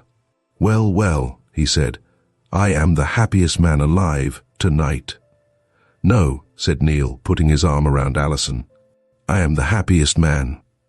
"You can't outclass me," came from Steve's corner. John laughed. "Then it seems we are a jovial crowd all around." "I see it's all right, Neal. The little girl has waked up." "She is very wide awake," answered Alison, "and has been this long time, though she didn't tell you, you dear old John." John held out his hand to his old comrade. "I repeat that I am the happiest man alive, with the prospect of calling my two best friends my brothers. I've been waiting for you to come in, old fellow, so as to hear your story. And Steve's. I don't know how these girls feel. They may be satisfied to wait, but I confess I have an attack of curiosity that would do credit to Hannah Maria Haley, and I want to hear your stories." "They're pretty much of a oneness," said Neal, "from the time I struck Steve's trail. If he isn't too tuckered out with this day's journey, let him start in and I'll come up at the finish." "Oh, I can talk now," said Steve. "I've got the rest of time to rest in." "Begin back there with the day you left these parts," said John. "We've been waiting 3 years to know why you didn't meet us at Denton the day we came in from the States." "Then I'll begin right there," said Steve. "I was starting home across the prairie that day, when first thing I knew, whiz, came a rope through the air, and I was jerked off my horse to the ground. At first I thought it was Injuns, but presently I saw 3 men, 2 white men and a Mexican. One swung his rope and made after my horse, Hero, who galloped off at such a pretty pace that he got away. All 3 men put after him, and I was dragged along the ground till I got pretty sick of it and was as battered as an old cocked hat. Well, as I said, Hero up with his heels and streaked it like the wind, and the fellows didn't get him. After they had bumped me around till I felt as if my bones had all shifted place, they picked me up and carried me off to a little old cabin in the woods. Then I saw that the 3 men were Pike Smith, old Cy Sparks, and a greaser. It was Pike that had roped me. He had a grudge against me because he had his eye on Hero when I bought him, and I got ahead of him in the deal. He swore then that he'd get even with me, and I ought to have been looking out for trouble. Cy had been so keen for the horse he hadn't noticed that Pike was amusing himself with playing I was a dog at the end of a string, and he was right smart put out about it, said they weren't after men, and swore he'd inform on Pike if he tried to get rid of me. Pike told him he reckoned there was information to be given on both sides, and he could send Cy to Kingdom Come if he chose. They had it hot and heavy for a while. Pike had a nasty temper and vowed he'd rid the world of me, but Cy finally said he could get Pike's neck in a halter without implicating himself. And he would do it pretty quick if Pike offered to do me harm. So after a while, Pike compromised by saying he was sick of seeing me around anyhow, and he meant to get me out of the country for one while. So they settled on that. An old Mexican woman nursed me like a mother, and in 2 or 3 days I was packed on a mule and taken along by Pike, and the man, Carlos, with a lot of horses over the border. Si didn't go along. I believe his department was the Home Office. He managed that end of the business, as I understood. We struck out west, keeping out of the way of settlements as much as we could, and seeing nobody to speak to till we got up into the mountains. Most of the horses had been disposed of before then, and the rest were handed over to the pards who were waiting in the mountain camp. They were to take them on further and sell them, Pike waiting there till they got back. It never has been quite clear to me just what Pike's intentions were towards me, but I think he meant to get rid of me as accidentally as he could. Anyway, we started off again after a few days and hadn't gone far before one of the men came piling back, like he had been shot out of a cannon. He said the gang had been set on by Injuns, and everyone but himself had been killed, and the horses taken. They were right after him, and we'd best get out of the way as quick as we could. His horse was about done for, and there wasn't enough to go around, so as each wanted to save his own neck, and I was in Pike's way anyhow, I was left behind with a pistol, a blanket, and some food that Carlos had the decency to leave me. "Ah, but I'm glad I saved him," said Alison. "What's that?" asked Steve. "Never mind, it is a tame story compared to yours," replied Alison. "Go on, Steve, unless you are tired." "I'll go on and get through with it." Well, it looked scary for a man who hadn't anything better than his own legs to carry him over that country where it was overrun with Injuns. But I jogged along the best I could, dodging the redskins, climbing mountains, swimming streams, killing game for food, and living as it happened. Fortunately, I was something of a woodsman and knew some tricks that were of service to me. The Injuns were pretty likely to be skulking about, and once or twice I came on their campfires, hardly cold. But I managed to get off scot-free. Once I was shot at from the bushes, and once I came near drowning. I reckon nobody ever saw a wilder country, rocks and precipices, canyons, ravines and mountain streams, and all sorts of cattle in the woods, bears, wolves, and wildcats. I wonder I got through alone, and with no better weapon than a pistol, and a bowie knife that one of the men left behind him, there in the camp. "My prayers for you were answered," said Christine, lifting his hand and laying her cheek against it. "I reckon that was it," returned Steve simply. "Well, sirs, after a time I happened on a town or two, and learned that if I struck out north I'd reach Santa Fe. I hadn't gone far before I fell in with some American troops on their way to California. I learned what was going on in that direction, and made up my mind to join them. It seemed about the best thing I could do at that time. After a while we met Kit Carson on his way to Washington with dispatches from Colonel Stockton, and General Kearney persuaded him to hand over his dispatches and said he would have them delivered by a safe hand if Carson would pilot us to California. I was so far from home by this time that I thought I might as well go further and see something of service. I'd made up my mind anyhow to go if the war broke out, and one division of the army was as good as another, so I did my best till I was taken prisoner and lay in a nasty Indian village for months. I was rescued just when I thought I had come to the end of my limit, taken to Santa Fe, more dead than alive, and there Neal found me. That's the story. I reckon I'll let someone else do the talking now." He lay back exhausted, and Alison slipped from the room, returning with a glass of fresh milk, which he drank eagerly. "They're going to spoil me, Neal," he said. "I can see that." "You'll take right smart of spoiling," said John, "before you're where you ought to be." "I'm better than I look," Steve declared. "All I want is a little strength. Suppose you let 'em hear from you, Neal." "Well, you know when I started out I hadn't much to go on," began Neal.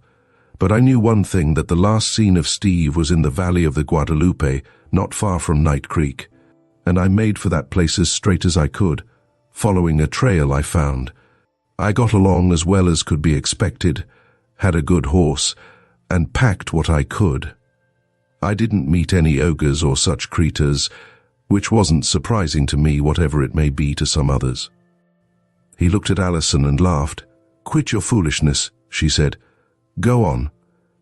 I went on. "I've been going on ever since I left here. Well, sirs, after a time, didn't I stumble on that very camp of Pikes? And there he was, as large as life and twice as natural, with a gang of about 6 others. He was as surprised a scamp as ever you did see when I called him by name, but I saw at once that I might as well have struck an Injun camp, and that I'd better get out as quick as I could. So I ponied out between dark and daylight, and came near running full tilt into a band of Injuns, but they weren't looking for me any more than I was for them. So I lay low, and sort of circled around, till I came bump upon the camp again. It was a good thing I had the gumption to light out when I did, for if those blamed redskins hadn't ferreted out that camp, and there was every man scalped and as dead as a doornail. And so the blatant beast was killed after all, and by another hand than yours, said Alison. I can't say that I was overcome with grief, said Neal, though it wasn't a pretty company to stay with. Still, when I looked at him and thought their mothers would like them to have Christian burial, whatever sort of beasts they were, I concluded it wouldn't hurt me to stay long enough to get them underground decently. Then I packed the few things the Injuns had left and came on. I knew if Steve had got away at all, he was likely to travel towards Santa Fe, and so I set my face in that direction. But if I thought I had left danger behind me, I was mistaken, for the mountains are full of the savagest kinds of Indians, and that I got through with a whole skin was more by good luck than good management. I was glad enough to get out of the mountains and down into the valley where it was easier traveling. In one of the little towns I got my first clue to Steve. Not many white people had visited them until the Americanos had come with an army to take possession of the country. But there had been one man not long before the big army came. He had no horse, and from what I could learn it seemed possible that it might be Steve. He had traveled towards Santa Fe, so I went on in that direction. After a time I learned that the army had gone towards California, and it seemed to my mind that my best plan was to follow its tracks. For I argued if Steve had reached Santa Fe he would have been home before that. So I turned west again. Pretty soon I got into a detestable piece of country, all sand uphill one way and sand downhill the other way, no water anywhere. My horse and I were about done for when we got over it. Then I struck another desert, about the worst piece of country I ever did come on. One spell I thought my poor horse had given out entirely, and that I'd have to call the search off, but I thought of 2 girls waiting down here in Texas and of Steve somewhere perhaps, and I got the pluck to go on again. "Oh, you dear boy," exclaimed Christine, whose prayers were at work that time, came lazily from Steve, and if Alison did not answer in words she did by going over to Neal and taking her place by his side. He put his arm around her with a satisfied sigh. "This makes up for all," he said. "Well, sirs, when I reached the California frontier and came to Warner's Rancho, I was about as tickled as a mule after he's got through a day's packing. There I got information that made me think I'd find Steve, if he had reached California alive, and somehow I couldn't get it out of my head that he had fallen in with the United States troops and had followed their fortunes. It seemed the most sensible thing. I kept on moving till I came across a man who had been with the army on that trip. He remembered distinctly the day they had picked up a man traveling afoot. They had all thought it such an unusual occurrence, and we made up our minds between us that it was Steve.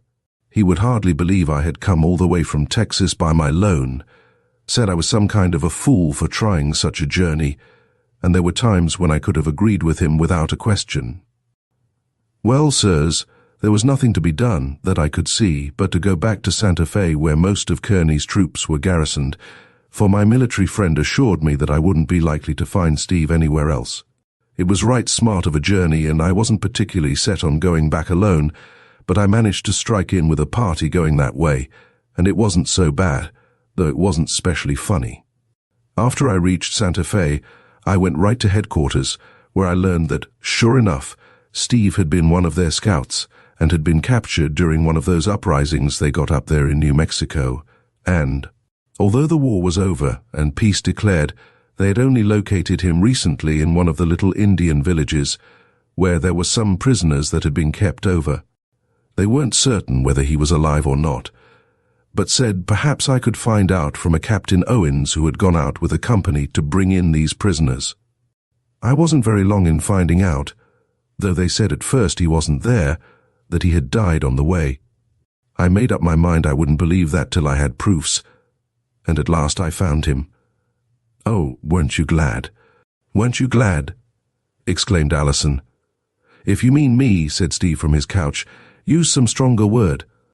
"If you mean me," said Neal, "suppose you ask if I didn't dance a breakdown, if I didn't let out a yell that scared the town, if I didn't pop off a dozen good rounds to let 'em see how glad I was. Well, sirs, I had found my man, about as poor, peaked, skinny, yaller, feeble-looking a creature as you'd care to see." "Yes, and what do you suppose was the first thing he said to me?" said Steve.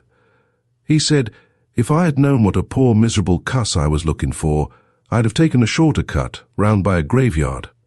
"Oh, Neal," said Alison reproachfully.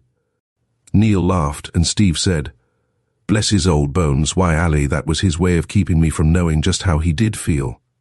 I might have been in that graveyard by this time if it hadn't been for him. I stood in pretty good need of attention. Neal got leave to take me under his special care and nursed me day and night. I came near keeling under 2 or 3 times, but he finally brought me up standing, and as soon as we thought I could undertake the journey we started. We have had to travel slowly, and I gave out once or twice, but I pulled through. We had set our hearts on getting here today, so I rather overdid it, and that is why I am a little the worse for wear now. But I'll be as pert as a lizard before long. There's nothing like real, unadulterated, XXX happiness as a medicine," said Neal, "and that's why I wanted to get you home as quick as I could." "But why did we never hear from either of you?" asked Alison. "That was what worried me more than anything," said Steve. "I asked old Cy Sparks to let you all know about me, but he was a slick old party and wasn't going to tell anything to his own discredit, as I might have known. He said I could get back soon, and there would be some way of circumventing Pike. I could see that he had to let Pike have his way to a certain extent. And at that time I didn't believe but that I would get back in the course of a few weeks at the most. There wasn't much communication with the States after the war was on, and although I wrote from Los Angeles, I hadn't much hope that you would get the letter. Of course, after I was captured, I might as well have been on an island in the Pacific, for all the news I could get to the outside world. And as for me," said Neal, "there wasn't much to tell till I actually found Steve, and then he was such a poor trifling creature he didn't seem worth writing about." By which they understood that so long as Steve's life hung in the balance, Neal felt it would be poor kindness to raise hopes which ultimately might be proved false. A silence fell upon the little group. From outside came the monotonous chirr of the insects, interrupted at intervals by the song of the mockingbird thrilling from the vine over the door. "Well, you two have had experiences that would fill a book," said John, breaking the pause. "I think I must go over and tell Laura. If 2 are company and 3 a crowd, what are double 2 and the odd one?" "You can answer that conundrum for yourself," replied Neal. "We'll take the hint, Alison. Come out and leave that long-legged skeleton to Christine." But the 2 they left indoors were scarcely happier than the 2 who sought the garden and paced love's way to the music of the mockingbird's song. Chapter 20. New Homes. The deserted cabin in the woods was falling into dilapidation, the door sagging on its hinges. Creaked at every gust, wild beasts had stolen within to make it their haunt, and from under the broken roof chittering bats arose as night came on. Yet it was an interesting spot to a little party of riders, who, cantering through the woods under the swaying mosses, which draped the forest trees, paused before the hut one afternoon. Stephen Hayward looked at it with curiosity. Christine turned from it with a shiver. "It is a dreadful place," she said. "It brings up to me all that dreary time, all your terrible experiences, all the long waiting. Let us ride on." "Do you remember this little old place?" Neal was saying. "Yes, and I really have an affection for it," answered Alison. "It brings back so vividly that day when you came from the war and when you told me things." "We'll have to fix it up," said Neal. "It will be about on the edge of our land, you see. The boundary line comes just to the woods beyond." "I'm rather glad of it," she returned, "for all this is familiar ground and the scene of my adventures. Some of them were not so very pleasant, though, for here I was set upon by the blatant beast." She sighed. "You needn't remember him any more." No, for I have a pleasanter recollection. It was just beyond here that I met my knight pricking along. This whole place is full of the material from which I made my dreams, and although I don't live in dreamland nowadays, it all comes back to me when I come this way. The others are away ahead of us. We must catch up with them. What do you suppose Louisa will name her baby, Neal? I really am quite curious on the subject. Laws, child, I can't tell. What do you reckon I know about naming babies? If it was a horse, now, I might give a guess. Alison laughed. We'll soon find out, she said, but we must hurry or Christine will get ahead of me. They hastened their gait, and before long arrived at Louisa's door. The place was neat and orderly. A border of flowers bloomed each side the walk. An open gallery had been added to the house, and there they found Louisa already welcoming Steve and Christine. In her arms, she held her little baby with its fuzzy red head and blinking blue eyes. It was the first time Alison and Christine had seen the little one since Hannah Maria had brought it in her arms to show them when it was, but a few days old. We thought we should never get here to see you, Lou, said Alison. Since the boys got back, we have been so popular that we have had no time for anything but company. I have been just dying to get hold of that baby. Do let me take her. What shall you call her? Louisa, I suppose. No, Ira says he's not going to have another Louisa in the family. I'm first and last with him, he says.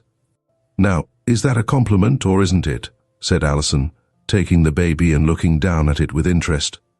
I reckon he meant it for one, said Louisa, smiling. But what do you call her? Asked Christine. Let me take her, Alison. Oh, let me have her a little while, returned Alison, sitting down with the child. Well, said Louisa, I thought it over, and I remember that Miss Brown was real good to me, though I don't believe I appreciated it at the time, and I thought it would please her if I give her name to my baby. I always intended to give her yours, Miss Tina, so we've called her Miranda Christine, and Ira thinks it's a fine name. She spoke proudly, and the girls could but agree that it was a fine name. Give her straight to me, said Christine. She is my namesake. And Alison reluctantly gave up her charge. How is the new house getting on? Asked Louisa. Ira says they had a big time at the raising. We did have a big time, said Alison. I never had more fun in my life. The house is as nice as can be. You must bring the baby and come over to spend the day as soon as you can. We have heaps to tell you. Doesn't Steve look well? Would you ever believe he was the same man who came back looking so miserable? He does look well, agreed Louisa. When is the wedding to be? I have heard we may expect it soon. That's just what we came over for today, to invite you and Ira. What's that about a wedding? Said a voice at the door. Why, Hannah Maria, we didn't know you were here, said Alison. I come over this morning, Hannah Maria told her. Bud said he'd drap in about supper time, and I've been seeing to things a little for Lou. I was that sot upon holding the young un today I couldn't res till I got over. I think they've picked up a real purty name for her. Now, do tell me what about that thar wedding. Ain't it going to be a double? She asked eagerly. I always did want to see a double, and I've been hoping you alls would have one. Well, you are to have your wish, Christine told her. Then I suppose it will be at the Van Dorns. Yes, it seemed better that way, as we have no parents and Mrs. Van Dorn is so anxious to fill a mother's place to us. Then, too, it saves us a great deal of trouble, and we can have our own house all in order for Laura. And Steve's is all done? Yes, or will be in a few days. And which is going to choose Allie, you or John? Asked Hannah Maria, taking out her snuff stick. They won't either one have her very long, spoke up Neal. If I have anything to say, there'll be another house going up before many days. Did you ever? Exclaimed Hannah Maria, dropping her snuff stick. Ain't that interesting? I declare you all's far makes my head swim with so much marrying and giving in marriage. What are you going to build, Neal? Well, I was lucky enough to make an exchange with a man, or rather I had a chance of selling out my claim, and I have taken enough land for a rancho between here and John's. And when all these wedding doings are over, Alison and I are going to pick out a site for our home. I don't know what sort of a ranchero I shall make, but I see what Ira has accomplished, and it gives me courage. I reckon you won't fail, said Hannah Maria. Any man that has the perseverance to go as many 100 miles as you did to find Steve and was as persevering as you was, I ain't believin', is going to set down and let his neighbors get ahead of him. Isn't it fine to think they will be so near, said Christine. I don't think I could forgive Neal if he were to take our little sister away off where we couldn't see her. Bud says Texas will fill up real rapid now the war is over, said Hannah Maria, and that it won't be no time before we'll be having railroads all about, but I tell him I don't expect to live to see that. It will come in your day, Hannah Maria, said Steve. I don't expect it. But now, ain't all this wonderful? Things does turn out good after all, don't they? Here we never thought Neal would be Allie's beau, and it looked one spell like Steve would never be Tina's. I ain't got over my gladness and surprise about his coming back yet. I told you I should expect you to make my wedding cake, Hannah Maria, said Steve. You surely did, and I promised I would, so I've got to get to work. I'll see that you get it, Steve. My, but you fleshed up since you got back, she exclaimed, looking at him critically. I never thought you'd pick up so quick when I first saw you.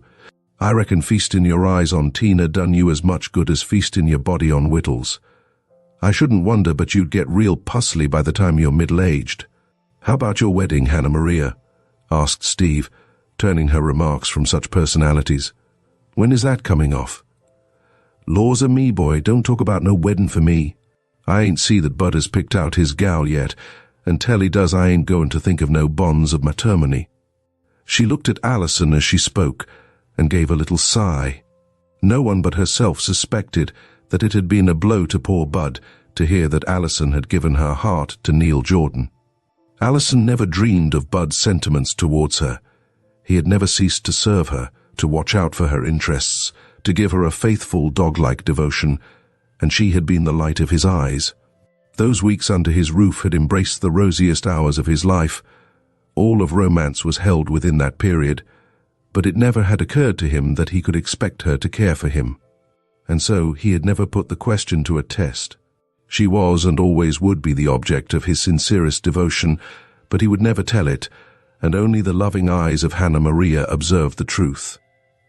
That this joyous young creature had won the abiding love of lame Bud Haley. And when is Lolita going to take Laura's place? Asked Hannah Maria, rousing herself after a few minutes devoted to thought and snuff-rubbing.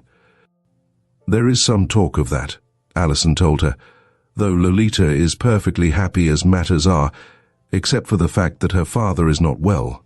The old man has failed of late. John says he doesn't think Pedro is long for this world. That's what Bud was a-sayin'. Well, it will be a consolation to the old man to know Lolita is provided for. She will not leave him while he needs her, said Alison. The poor old man won't be needing her long, Ira thinks, said Louisa. I always did like old Pedro.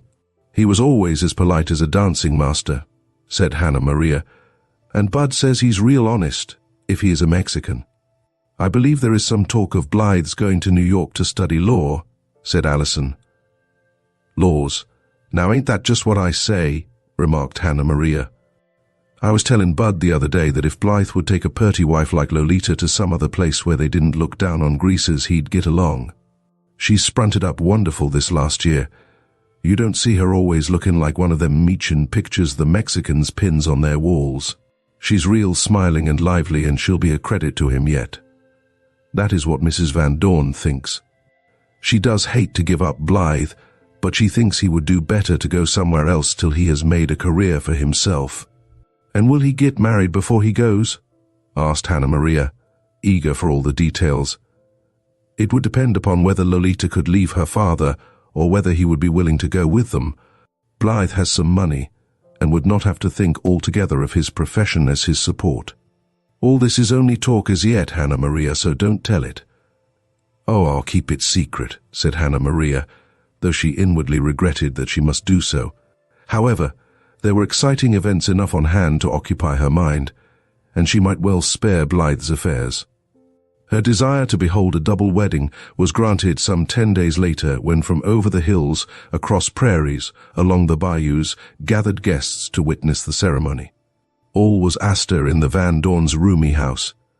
Good little Laura looked her best in her white gown specially imported from New York, and Christine, to Steve's eyes, seemed like some pure sweet angel crowned with pale gold hair and clothed in fleecy white.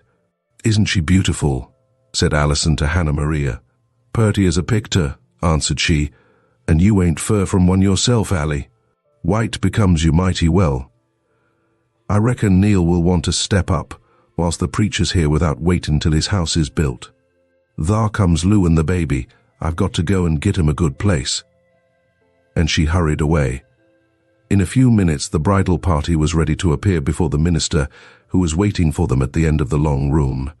John and Laura, Steve and Christine with their attendants, Alison and Neal, Blythe and Lolita. Just at the last moment, there was a little bustle outside, and Mrs. Van Dorn hastened to receive 2 guests who were quickly given places of honor, and the ceremony went on. Alison was the first to discover these new arrivals as she turned from giving Christine a kiss.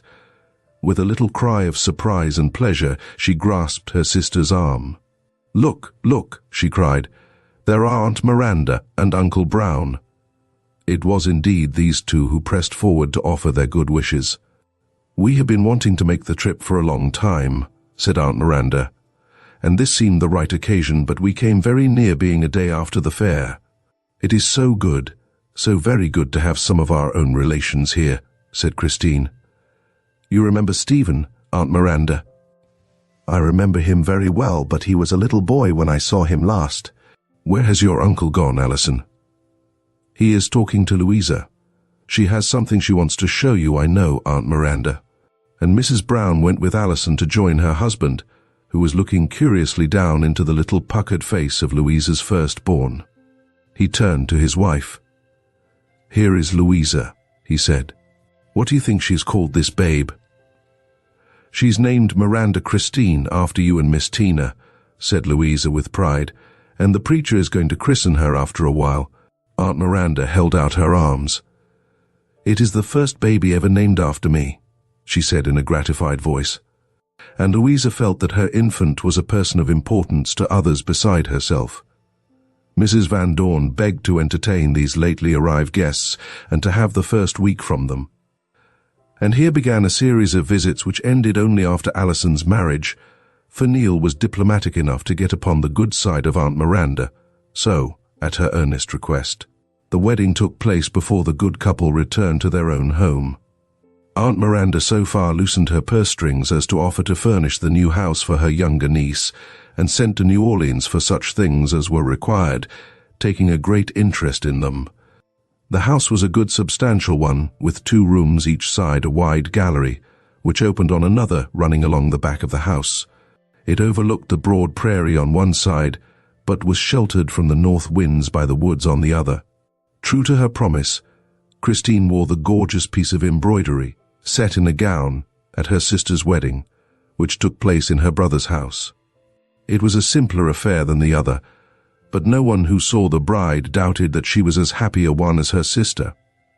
It was on a lovely autumn day that Alison Jordan went forth to her new home. Out of her dreams had passed visions of knights and ladies, of moated castles and milk-white palfreys. She was entering a different world, the centre of which was that home to which she was going. There was to be a housewarming that evening, but she and Neal had started out alone to spend their first free hours under their own roof, and to make ready for those who should come later, first the helpers, Christine, Laura and Louisa, and then the company. This would be a somewhat mixed one, it is true, but all would bear good will, rough though many might appear, inelegant of speech and astonishingly arrayed. Texan rangers and rancheros, loud of voice and ready for any sort of horseplay, matrons and maids with the inevitable snuff stick, but not one among them who would not go to any lengths to do a neighborly service. An Amala Stuckett, bedizened beyond all conscience, Eliza Jane Binney, with hair curled on a hot poker, Hannah Maria in the gayest of calicos, and with her flashy breastpin fastening a collar much awry and none too clean. All these would be there, but Bud would be absent, as he had been from the wedding. Alison wondered a little when Hannah Maria told her that Bud had gone to a distant rancho on business, for when before had Bud missed an opportunity for a frolic, but she was too happy to waste many moments in regretting her friend's absence. In contrast to these neighbors would be Mrs. Van Dorn in her quiet black silk, Aunt Maria similarly attired, and dignified Uncle Brown. Alison named them all over as she stood upon the step before her own door and waited for Neal to return from turning out the horses. One and all would have nothing in their hearts but love for her, and above all was the love of him whose home she had promised herself to make a happy one. Not her home alone, but his also, his harbor and refuge from the storms of the outside world. It was for her to keep the light of this home burning very brightly, that his steps might be guided aright. It was not only her own happiness that she must look for, but his. His sorrows must be her sorrows, his cares hers. It must be share and share alike, if she would fulfill the promise made to herself and to him. She watched him coming towards her, a smile of complete content upon his face. "We will go in together," she said as she gave him her hand. Thank you for joining us on this exciting adventure through A Frontier Night by Amy Ella Blanchard. We hope you enjoyed exploring the rich history and courageous spirit of early Texan border life. Don't forget to like, subscribe, and click the notification bell so you never miss a story. Share your thoughts in the comments below and stay tuned for more captivating tales here at Storytime Haven.